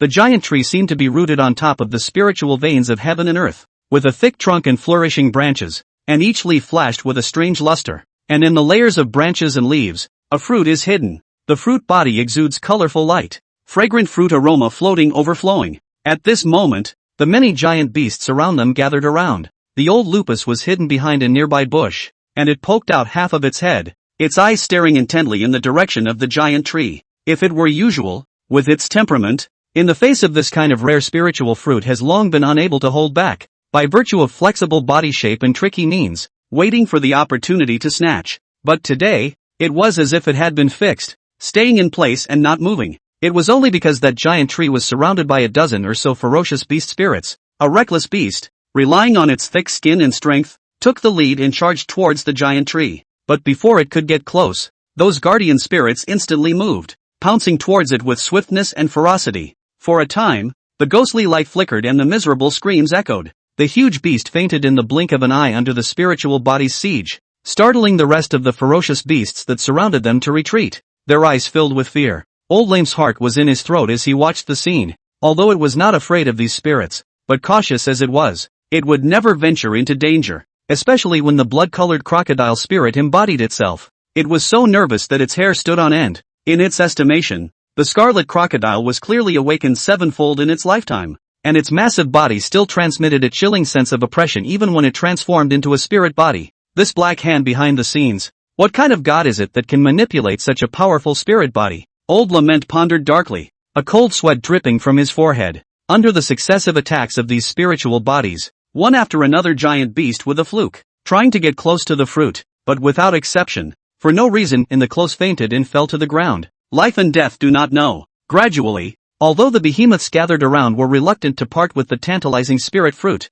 fear had already prevailed. They could only form a circle around the periphery and look on with bated breath, not daring to take another step forward easily. Not long after, Old Lame saw a giant bear rushing over, with a human girl on its back. This man and bear were Jiang Che and Jiang Ruoshua's father and daughter. Jiang Che carried Jiang Ruoshua on his back in big strides, not caring about the surrounding spirit bodies and giant beasts. Jiang Ruoshua sat on his back with soulful eyes. They don't seem to be scared at all. Ha, that's. Suddenly, Jiang Ruoshua saw the inconspicuous old lout among the beasts, who was trying to hide his figure. In an instant, many memories surged to her heart like a tidal wave, and those past fragments related to the old wretchedness flashed in her mind one by one, but she didn't vocalize it. Only her small hands unconsciously grasped Jiang Che's fur, as if he couldn't see the ferocious beasts around him. Jiang Che walked straight toward the bottom of that giant tree. When the guardian spirits saw him arrive, it was actually as if they had seen a king approaching, and their originally stern posture instantly became respectful,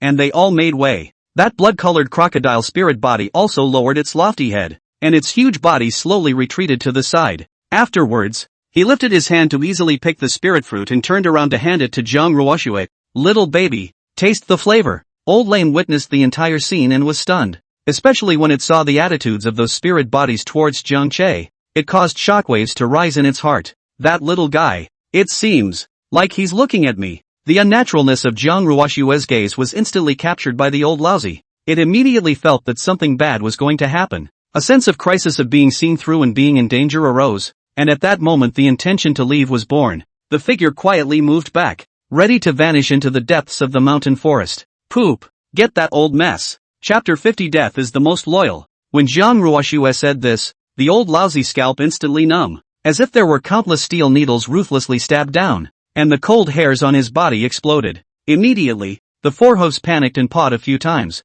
turned around and ran wildly for his life. What does this little guy mean? Calling a brown bear his father when he's obviously a human? Hiss. While thinking, the old lousy speed is extremely fast. At this moment is like a black lightning, bringing up a trail of smoke and dust. In the blink of an eye will not be into the denser forest bushes. Jiang Ruoshua's tender childish voice rang out abruptly among the mountains and forests, crisp and with a bit of urgency. Poop, that's the guy. She raised her small hand and pointed straight in one direction, her gaze fixed on that spot, her small body swaying slightly in front of Jiang Che's body, as if she was trying to urge something. That old lousy Ben is sneaking through the bushes. Short, not like other beasts that have evolved a huge and horrifying body, but as weak as a human is small, but it exudes a breath of strength is not bad. Through a long time to sharpen the cunning and ferocious. Jiang Che looked in the direction Jiang Ruoshua was pointing, and his eyes under his thick eyebrows were instantly sharp as eagles, locking onto the fleeing old wretched man. His heart was filled with doubts. This old wretchedness is really strange. With a petite figure, in this world of ferocious beasts dominated by strength and size, it's like an out-of-place alien, but it has managed to survive so far, and also vaguely transmits an aura that makes him not even dare to underestimate. So it must have unique means of preserving its life and bizarre abilities, right? Where to? After coming back to his senses, Jiang Che let out a low gulp, and the wings behind his back violently unfolded, as if holding up two huge dark clouds, the tips of the wings cutting through the air and emitting a hissing sound. As his muscles tensed and powered up, his massive body rose into the air, the speed advantage that came with flight allowing him to quickly close the distance between him and Old Lame. The grass below was pressed down by the strong wind he brought up, startling a group of perched birds, fluttering and fleeing in all directions. The surrounding ferocious beasts were either foraging for food or resting in their respective territories, and were startled by the sudden commotion, scurrying out of their nests and dark places, their eyes filled with panic. With their tails between their legs, they fled in a direction away from Jiang Che's duo and Old Lament, and for a time, the mountain forest was a mess of animal shadows and noises. Seeing that he couldn't shake off the pursuing Jiang Che behind him, the old wretched man's footsteps slowed down and finally stopped. It turned around, the previous panic no longer in its gaze, replaced by determination, as if it had made some sort of resolve. Since it can't run away, let's try to touch it. Immediately after, an invisible fluctuation rippled out from its circumference, like a calm lake being thrown into a huge stone, rippling fluctuations spreading in all directions, and wherever it passed through, the air seemed to be distorted and trembling. Under the influence of this fluctuation, it was as if everything was going to cease to exist. No good. It's hallucinogenic wave. Jiang Ruoshua's small face tightened. Her eyebrows twisted into a small pimple, and at a glance, she sensed that the fluctuation wasn't right. This hallucinogenic fluctuation is Old Lame's best trick. Ordinary beasts and even human practitioners, once caught up in it, the early stage is just a series of illusions. It is difficult to distinguish between true and false. To the late stage of the old lousy strength, hallucinogenic fluctuations and even let the illusion of the living souls into the loss of self. The mind is manipulated, fell into the puppets driven by them. Good thing that now this old lousy should not have that kind of horrible strength, otherwise it is difficult to deal with. The side must be surrounded by a group of bodyguards to protect, which will be so single to flee. In the sky, Jiang Che was flying at high speed to catch up, when that invisible fluctuation attacked and instantly invaded his mind. At first it was like there were countless fine spider's threads wrapping around him, bringing about a silky and strange feeling. But in just a few moments, this abnormality dissipated like a cloud of smoke, only because of his talent as a servant of the dead, which made his soul power strong and tough, far exceeding that of beings of the same class. Under this bizarre hallucinogenic attack, Jiang Che's soul was as steady as a rock, unaffected by the illusion in the slightest. But he caught the change. Old Lament's ability? On the ground, the old lout looked at Jiang Che as he continued to approach without any difference, and his face instantly became as ugly as a dead dog, gray and bleak. It had relied on the means of the soul level to establish itself, and now that the trick is not working, it is like a sharp sword being broken, sharp teeth being pulled out, and there is nothing to rely on. Ah, please don't kill me. I'm willing to be your most loyal slave. Surprisingly, the old lousy do not intend to fight. Directly flop a kneeling, front hooves up and down waving, voice trembling, eyes full of pleading. Loyalty? It's not about words. Jiang Che's gaze was cold. He discovered the abnormality in this old wretched body, and at the same time, he understood that the other party's verbal promise was nothing more than an expedient measure, so he didn't have the slightest intention to stay his hand at that moment. In this world of the weak and the strong, the only way to completely control and ensure loyalty is to transform them into servile spirits, so that they can be driven with confidence. In the next second, Jiang Che fiercely accelerated and swooped down. The bear's palm slapped out with the force of 1,000 pounds, bringing up the sound of whistling wind. The old wretched man dodged in fear, but he was no match for Jiang Che's swift attacks. It was struck in the vitals after a few moves and collapsed to the ground, its soul slowly rising. Compared to the illusory and misty souls of ordinary beasts after their deaths, the soul of the old lupus appeared to be much more solid, and carried a few moments of the cunning appearance it had in its lifetime. But at the moment, it was respectful to Jiang Che, and didn't dare to be half disobedient. After a few exchanges, Jiang Che knew about old Lament's many abilities. It turns out that this old lousy is not only good at hallucinations, but can also hide his breath and travel through complex terrain like a fish out of water. What was even more surprising was that after becoming a servant spirit, its ability to cast illusions had risen instead of falling, and it was stronger than when it was alive, able to create more realistic and wider-ranging illusions. Not long after Jiang Che had subdued old Lament, not far away from the mountain, a giant wolf was hiding behind a huge boulder and spying on the movements here. It was tall, with fur as white as frost and snow, except for its eyes, which flashed with a cold green aura, revealing wildness and wisdom. At this moment, the giant wolf's eyes were filled with horror as it stared at Jiang Che's side, simply because as old Lament's archenemy, it was too familiar with what old Lament could do. In the past many encounters, the giant wolf knows that the guy has a unique weird ability. Every time you have to take a lot of trouble to barely cope with it, or even suffer losses. However, this time, in the hands of Jiang Che, a brown bear, the old lout was actually defenseless, and was easily killed and subdued, which caused a strong uneasiness to well up in the bottom of the giant wolf's heart. It seems like Cloud Mountain is about to change, the giant wolf muttered, his voice carrying a bit of worry in the mountain wind. It could see that the strength Jiang Che had shown this time would definitely break the established pattern of forces in Yunsha Mountain,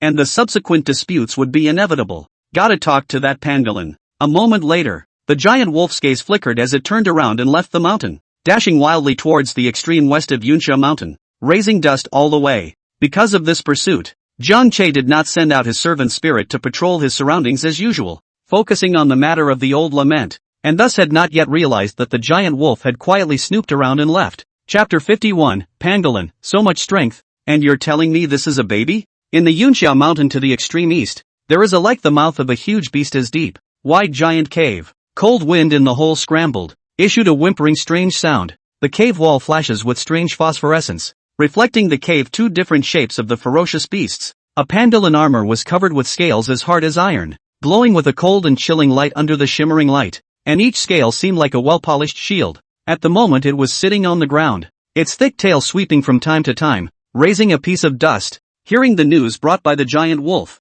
it could not help but let out a surprised sound. That old wretched died? The pangolin pulled up its pitch, its round eyes glaring immensely as it stared at the giant wolf in front of it, the trepidation in its eyes unable to be concealed. The giant wolf was also filled with gravity at this moment, nodding slightly to confirm the shocking news. In this Yunxia mountain, they are the dominant ferocious beasts, and although they usually have disputes and seize territories, but the death of the old Luo has instantly made them feel like their lips are dead and their teeth are cold. This mountain forest, this is the weak and strong Shura field. Less than one party checks and balances. Once the balance of power is out of balance, who does not know the next death will not be their own? At that moment, the giant wolf and the pangolin armor put away their old grudges and came together to start discussing how to deal with the foreign invaders, Jiang Che and Jiang Ruoxue. This was how it was between ferocious beasts. Perhaps one moment they were enemies, but it was possible that the next second they would directly cooperate and complete their alliance. From what I observed, the giant bear seemed to have a human baby girl with him, the giant wolf whispered, his voice filled with a few moments of inquiry and suspicion, his green eyes flickering, as if recalling all the details he had observed. They are extremely close, and the giant bear seems to be treating that human baby girl as a child. It frowned slightly, its ears twitching from time to time as Jiang Che's pampered appearance towards Jiang Ruoxue surfaced in its mind. You mean, we? The pangolin understood, a wry look crossing his eyes as his rough claws scratched a few deep marks into the ground, raising his eyes to the giant wolf for confirmation. Nice. The giant wolf eyes flashed vicious, grinning, revealing sharp fangs, saliva dripping between the teeth, as if he had already seen the picture of the success of the plan. You have the art of earth evasion. To engage in a sneak attack will be that human cubs to catch. At that time you can pinch that giant bear. Yes. The pangolin nodded heavily, its hard scales clattering against each other with a clicking sound. The two beasts agreed at once, immediately got up and prepared to act, the figure quickly hidden in the darkness of the cave, leaving only a dead silence. On the other side, in an open meadow between the mountains and forests, a bonfire burned fiercely. Sparks splashed everywhere, reflecting the faces of Jiang Che and Jiang Ruoxue, who were sitting around. Jiang Che's body is huge, like a towering mountain, but at this moment, he carefully turned the roasted meat. The bear paw movement is gentle and skillful, grease dripping down in the fire, zizi ringing, the fragrance of the nose. Poopy, your roasted meat is getting more and more flavorful. On the side, Jiang Ruoxue was sitting on a simple straw mat, her small hands waving excitedly, her pink face was flushed by the firelight, and her big eyes smiled into a curved crescent moon. She still had grease stains hanging from the corners of her mouth, and her eyes were full of joy as she looked at Jiang Che and milkily praised him. Jiang Che listened and revealed a naive smile, his eyes filled with favor. He gently touched Jiang Ruoxue's head, his movements careful and gentle, afraid that his strength would hurt her. Baby good, eat more, eat enough to have the strength to grow tall. In Jiang Che's heart, this little cotton girl is happy. Eat and drink well, is his life's greatest pursuit, as long as he can protect her safety, that is, the mountain of fire, he will never frown. Boss, there seems to be a giant wolf of notable strength watching your side. Suddenly, a giant eagle spirit body transmitted a message, its voice resounding directly in Jiang Che's mind with a few moments of urgency. Jiang Che's thick eyebrows raised, his originally gentle gaze instantly sharp as an eagle, his surrounding breath abruptly changed, and his majestic pressure spread out like a tidal wave. He was already not afraid of challenges, and now there was even a beast that was not afraid of himself and took the initiative to come to his door. Wouldn't that be just right? So, he pondered in his mind, for the next meal, let's have wolf meat. Baby, Puppy is going to get you the ingredients for your next meal, so you wait here for Puppy. In the next second, Jiang Che turned around and barked with a smile. Jiang Ruoxue nodded her head obediently and waved her little hand. Poa, be careful. Only after watching Jiang Che spread his wings and fly, his figure disappearing into the sky, did she retract her gaze, her small hand resting on her chin as she looked at the bonfire, her large watery eyes flickering with strange colors. Not knowing what she was thinking about, Jiang Che flew extremely fast, the wings behind him cutting through the sky, locking onto the giant wolf's scent and chasing after it all the way. Below, the giant wolf sensed the danger approaching. Like a great enemy, the cold hairs exploded all over his body, unfolding the rush to start running. Each step seems to use all the strength of the body. Seeing that it couldn't get rid of the pursuit behind it, it even jumped and ran up in midair. It turned out that it had actually awakened the power of the blistering wind, and at the moment there was a light green wind whirl around its body. The giant wolf's speed surged steeply with the power of the wind. But how could Jiang Che let it go so easily? Seeing the giant eagle catching up, he gave a direct order. In an instant, the giant eagle's servant spirit executed a soul attack. An invisible spiritual force shot at the giant wolf like an arrow. The latter only felt a stabbing pain in his mind. His soul shook, and his speed instantly slowed down, his body staggering. At this rate, being caught up is inevitable. It's just a matter of time. And next to the fire, Jiang Ruoxue, after enjoying the delicacies prepared by Pupa, patted her round little tummy and burped, her little face full of satisfaction. She was not idle. At this moment, her tender little hand was pinching a simple recipe. Her eyes were closed and she was concentrating, and there was a hidden fluctuation of spiritual energy surrounding her body. Suddenly, the ground next to her cracked violently without warning. Dirt and rocks splattered, and a huge figure broke through the ground. It's that pangolin. Its scales were covered in dirt, but it couldn't hide its majestic aura, and its strength had reached the 7th level of awakening. Jiang Ruoxue, on the other hand, was only awakened 5th. As soon as it appeared, the pangolin armor carried a mountainous pressure, and its cavernous mouth emitted a dull sound. Little brat, obediently follow me. Pangolin armor. Jiang Ruoxue opened her eyes in shock. Her eyes flashed with panic, but she quickly calmed down. Smartly, she instantly figured out the cause and effect. It seems that the pangolin and the giant wolf are in cahoots, and the giant wolf is attracting Papa Bear to leave so that the pangolin can deal with itself. The next moment, the pangolin giant claws wrapped with strong wind pounced. It looked at Jiang Ruoxue as only a 7 or 8 months old human cub, shot extremely casual, full of thought can easily capture. But Jiang Ruoxue's small face tensed, her small feet drew an arc in the air, and she actually kicked away the huge claw that came at her. So much force. The pangolin was kicked off its paws and was confused. This is a baby? Chapter 52 Human Armed Forces Resist. Two-sided pack. Jiang Ruoxue's little pink face still had a few moments of childishness and ignorance unique to babies, and her eyes were like clear lakes, so pure that they didn't contain a single impurity. Fang had confused his opponent with this kick. Seeing that the armored man made a move to attack again, Jiang Ruoxue's tiny feet stomped on the ground and used the force to retreat, using this to pull away from the armored man and shouted, "Poop! I'm scared! Come over here!" Just as the pangolin armor was about to pounce forward again, its head was violently painful, which caused it to be horrified. This little doll is so powerful? How can it be? It turned out that this time, it wasn't Jiang Ruoxue who struck, but the giant crocodile and other spirit bodies that had been hiding in the shadows. In the spirit of their mission of guarding Jiang Ruoxue, seized the opportunity to attack. The thick and powerful tail of the giant crocodile fiercely lashed at the body of the mountain-piercing armor. The giant mouth also tore viciously. Each strike inflicted great damage to the piercing armor's soul, and that old wretched man, even more so, exerted a bizarre soul attack means. The eerie green light flickered out from its eyes. It turned into an invisible spiritual blade that pierced straight through the depths of the mountain armor's soul. As a result, the pangolin instantly fell into a quagmire of agony, its eyes glaring round, filled with panic and struggle, and then it also fell headlong into the illusion created by the old lout. In the phantasmagoria, it seemed to be surrounded by countless unknown fears,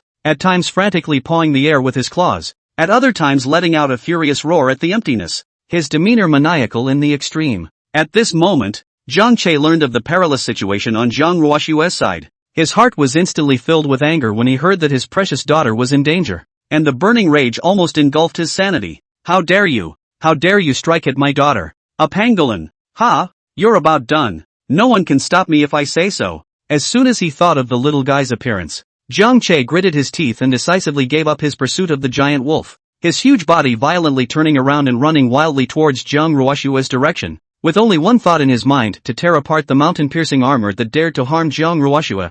Humph! Think I'm easy to bully? At this moment, Jiang Ruoxue decided to take the initiative while the mountain-piercing armor was distracted by the spirit body tearing its soul and falling into an illusion. She will meaty little hands slowly raised, a little together. Although the action is slow but extremely serious, small mouth tightly pursed, through a stubborn. As her hands joined together, light gathered between Jiang Ruoxue's palms. At first it was just a faint halo, like the first ray of sunlight through the mist in the morning, and then the light quickly skyrocketed, and a beam of dazzling light exploded out from her joined hands like an arrow out of a string, slicing through the air. Whoosh! After a sharp sound, the light struck the piercer's eye with unerring precision. Eyes has always been one of the most vulnerable parts of the evolutionary beasts. This ray of light hit the target impartially. The were-mountain armor immediately issued a miserable scream. Ah! One of its eyes was instantly blown out, and blood gurgled out. The pangolin armor was in pain and instantly stimulated its instinct to vanish. only to see its stout front claws madly plowing through the surface of the ground.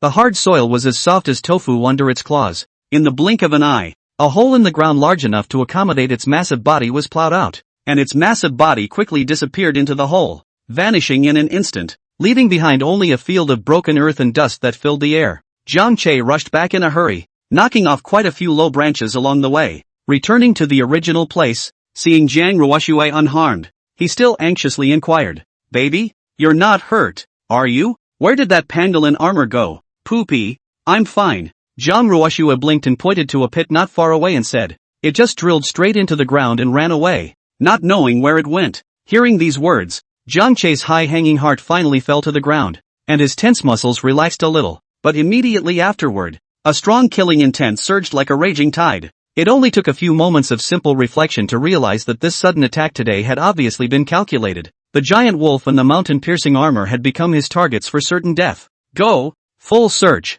With a roar, Jiang Che released all of his close to 200 spirit bodies. After receiving the command, these spirit bodies quickly spread out in a circle, taking Jiang Ruoxue's location as the center and carefully searching in all directions, not sparing any corners that might harbor ferocious beasts. "Boss, I know their lair." Just as the servant spirits were searching, old Lament's hoarse voice rang out, "The giant wolf's lair is close, while that pangolin is farther away. Perhaps it's there." The old wretched man reached out and pointed in the direction of a peak deep within the Yunsha mountain. "Great!" At those words, Jiang Che's originally tightly frowned brows instantly stretched out, and a look of excitement and joy lit up in his eyes. On the outskirts of Yunsha mountain, a group of well-equipped human armed forces had already arrived. A mountainable tracked vehicle was neatly arranged. The metal shell of the body glittered with an icy luster in the sunlight, and the thick tracks were deeply embedded in the ground, showing a strong off-road performance. A dozen airplanes circled overhead, their wings slicing through the air with a deafening roar, as if announcing their arrival to this mountain forest.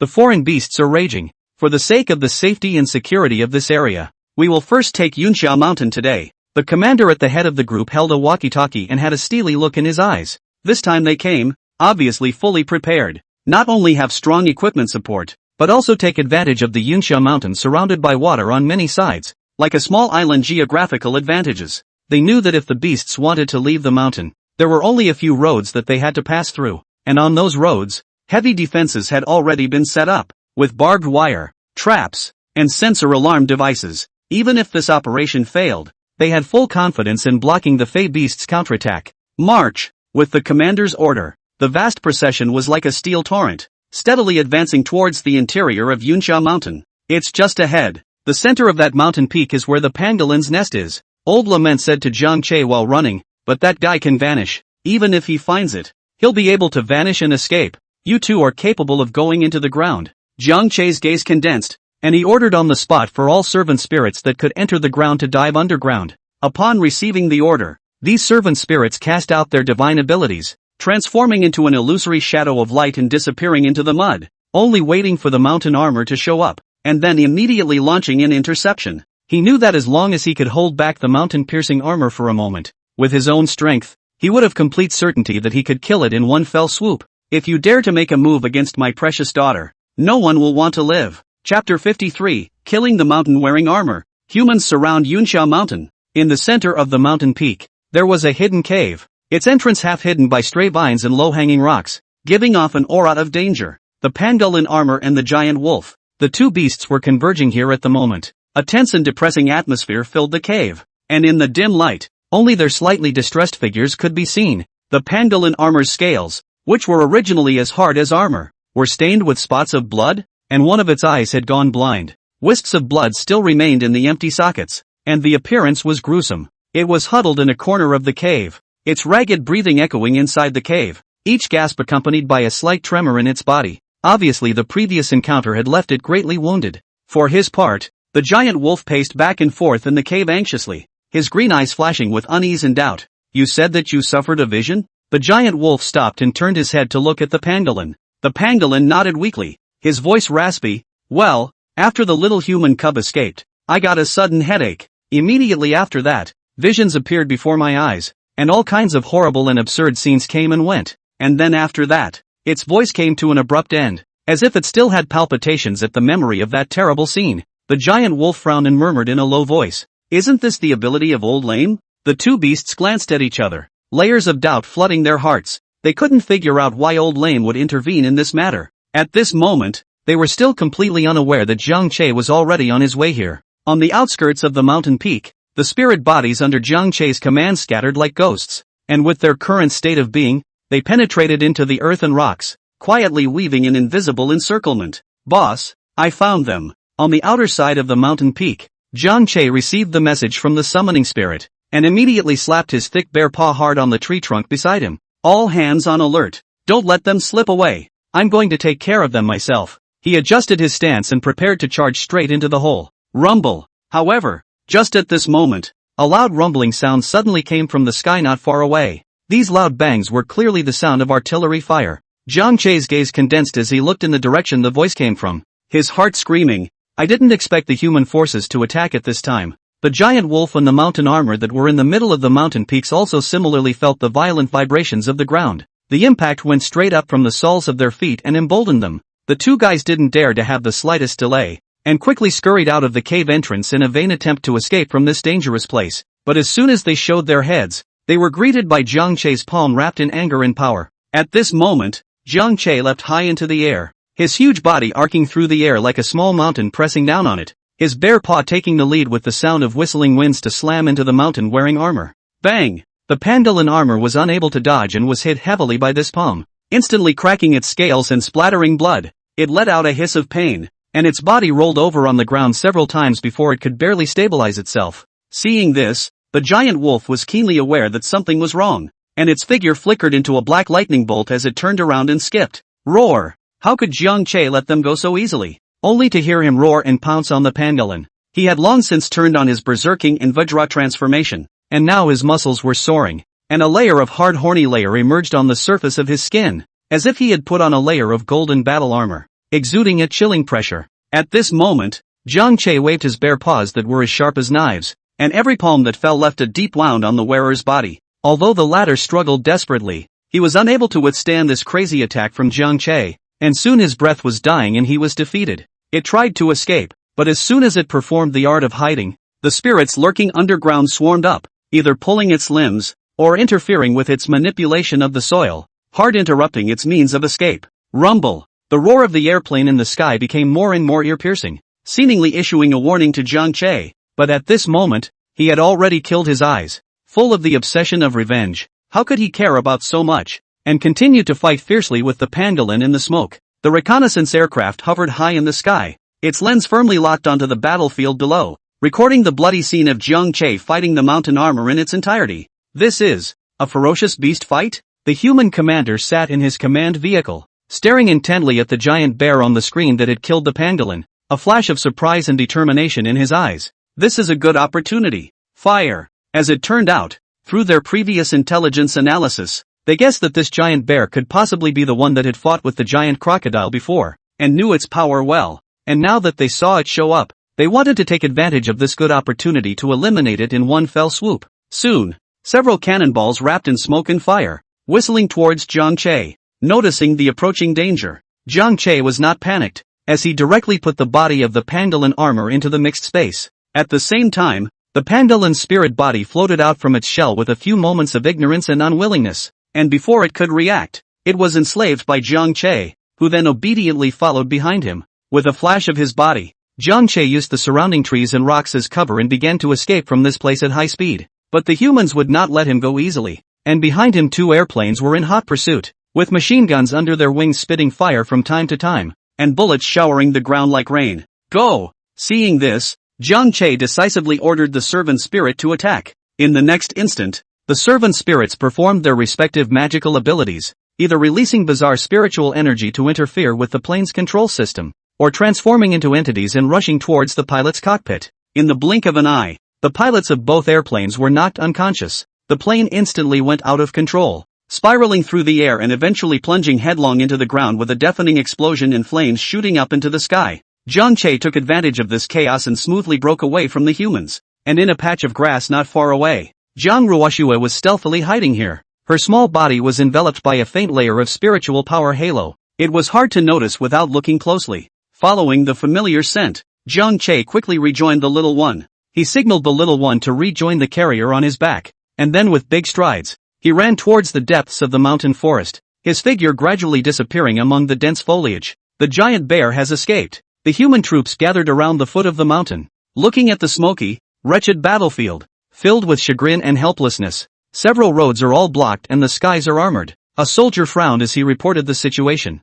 and the commander lapsed into silence when he was informed. Suddenly, he slapped his thighs with an expression full of miscalculation. It's just that giant bear can walk on water. The crowd was stunned, and then nodded their heads. This Yunxia mountain around the intricate waterways, the water and lurks a lot of unknown dangers. Want to set up an ambush in the waterway is not easy, so they had not thought about this aspect of the defense. I did not think that or 100 close ones slip. After some deliberation, all of them were at their wits' end and could only look in the direction of that mountain peak, full of unwillingness but unable to do anything about it. We'll figure out how to deal with this tricky amphibious giant bear in the coming days. Chapter 54 Westbound. Humans formed the Inhuman League. Deep in the cloud mountain, Jiang Che slowly stopped, surrounded by a gentle breeze. The leaves rustled, but in the quietness revealed a hint of something unusual. Poop. Yunxia Mountain is a key target of Great Yen. At this moment, Zhang Ruoshua's tender voice rang out as she sat on Jiang Che's broad back, her small hands nimbly swiping her cell phone.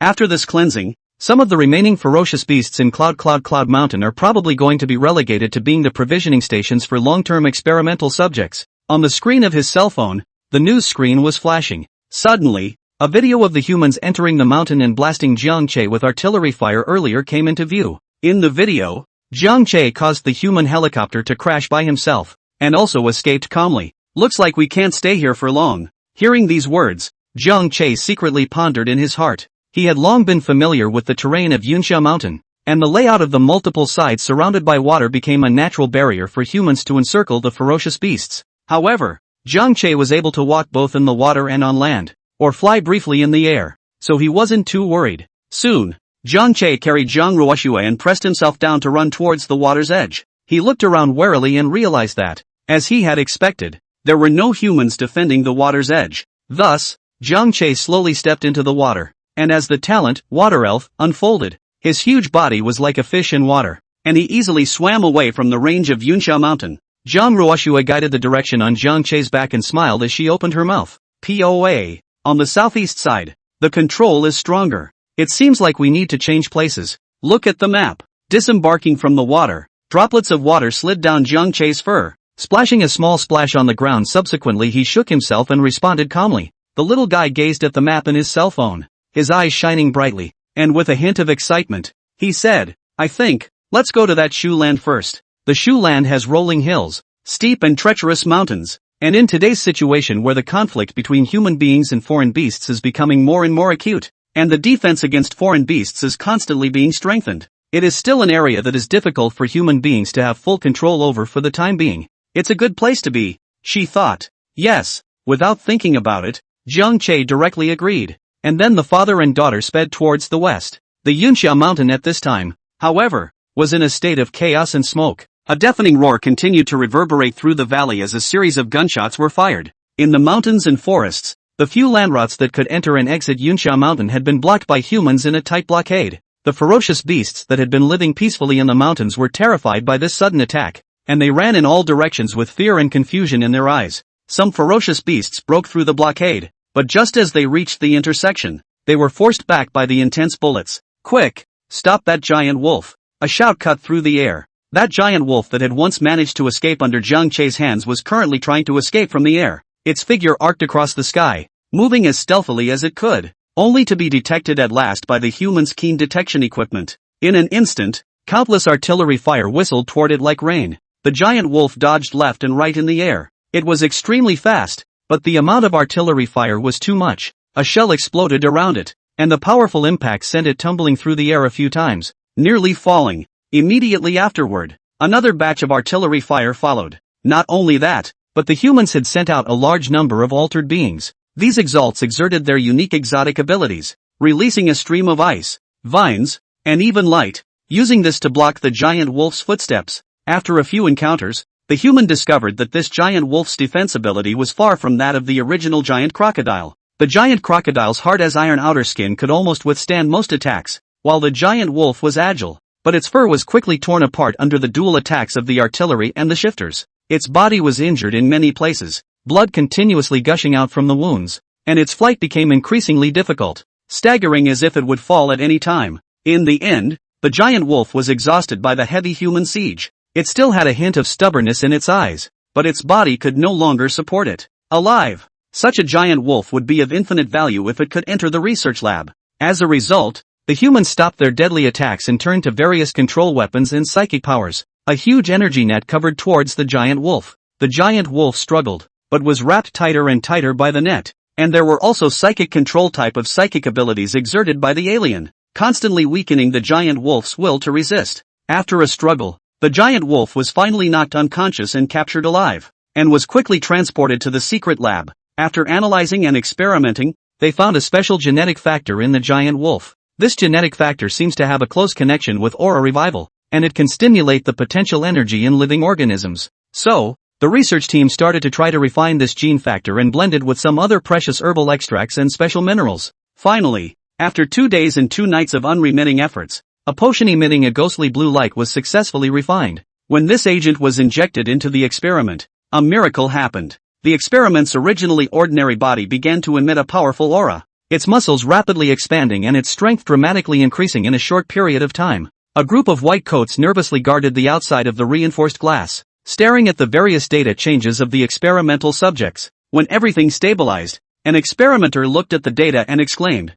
"Speed, reflexes, endurance, and other aspects of physical fitness have increased by leaps and bounds." This kind of potion actually directly allowed the experimenter's strength to reach the 5th level of the awakening realm. This result made all the researchers involved in the experiment cheer great. With this potion in place, there's no longer any need to be afraid of the ferocious beasts harming humans and their fellow man. Moreover, with the development of the aura recovery, various strange phenomena continued to appear, and the conflicts between humans and foreign beasts became increasingly sharp. After much deliberation, Diane made a major decision to build a brand new organization, the Inhuman Alliance. The Inhuman League specializes in managing those Inhumans with special abilities, and the League will create a series of new positions, such as Inhuman Investigators, who are responsible for exploring and discovering new Inhumans, Inhuman Supervisors, who supervise and manage Inhuman behaviors, and Inhuman Instructors, who train Inhumans to master and use their abilities. The General Alliance of the Inhuman Alliance was established in the Imperial capital,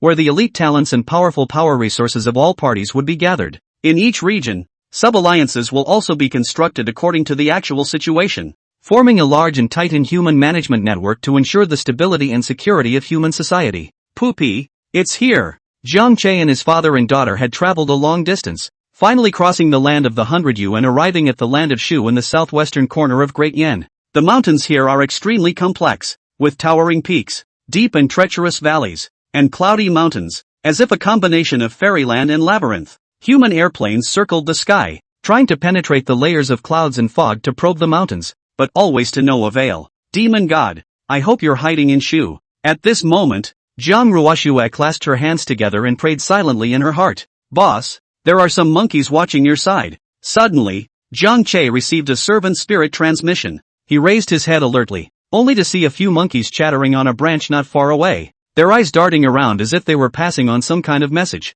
Chapter 55, Hidden Spirit Fruit. A chance on the cliff. This could not be difficult for Fei Xiong. Monkey? In the middle of the mountain forest in Shu land. After Jiang Che received the servant spirit's transmission about the monkeys, he really found the monkeys that were staring at them not far away. It's really them. He knew that monkeys, this kind of spirit, its wisdom is not ordinary beasts can be compared. Perhaps just stepped into the realm of awakening, already has a similar human intelligence. Recalling his last encounter at Cloud Mountain, Jiang Che secretly admonished himself that he must not repeat the same mistake, and that he must pay enough attention to these peeps. Roar! Suddenly, Jiang Che let out an earth-shattering bear roar, and that sound was like rolling thunder, echoing endlessly in the mountains and forests. The roar contained his majesty and warning, a sign of his attitude to the monkeys who were secretly spying on him. If they were sensible, they should have disappeared far away after this roar and not continue to snoop. However, to Jiang Che's surprise, the number of monkeys around him not only didn't decrease,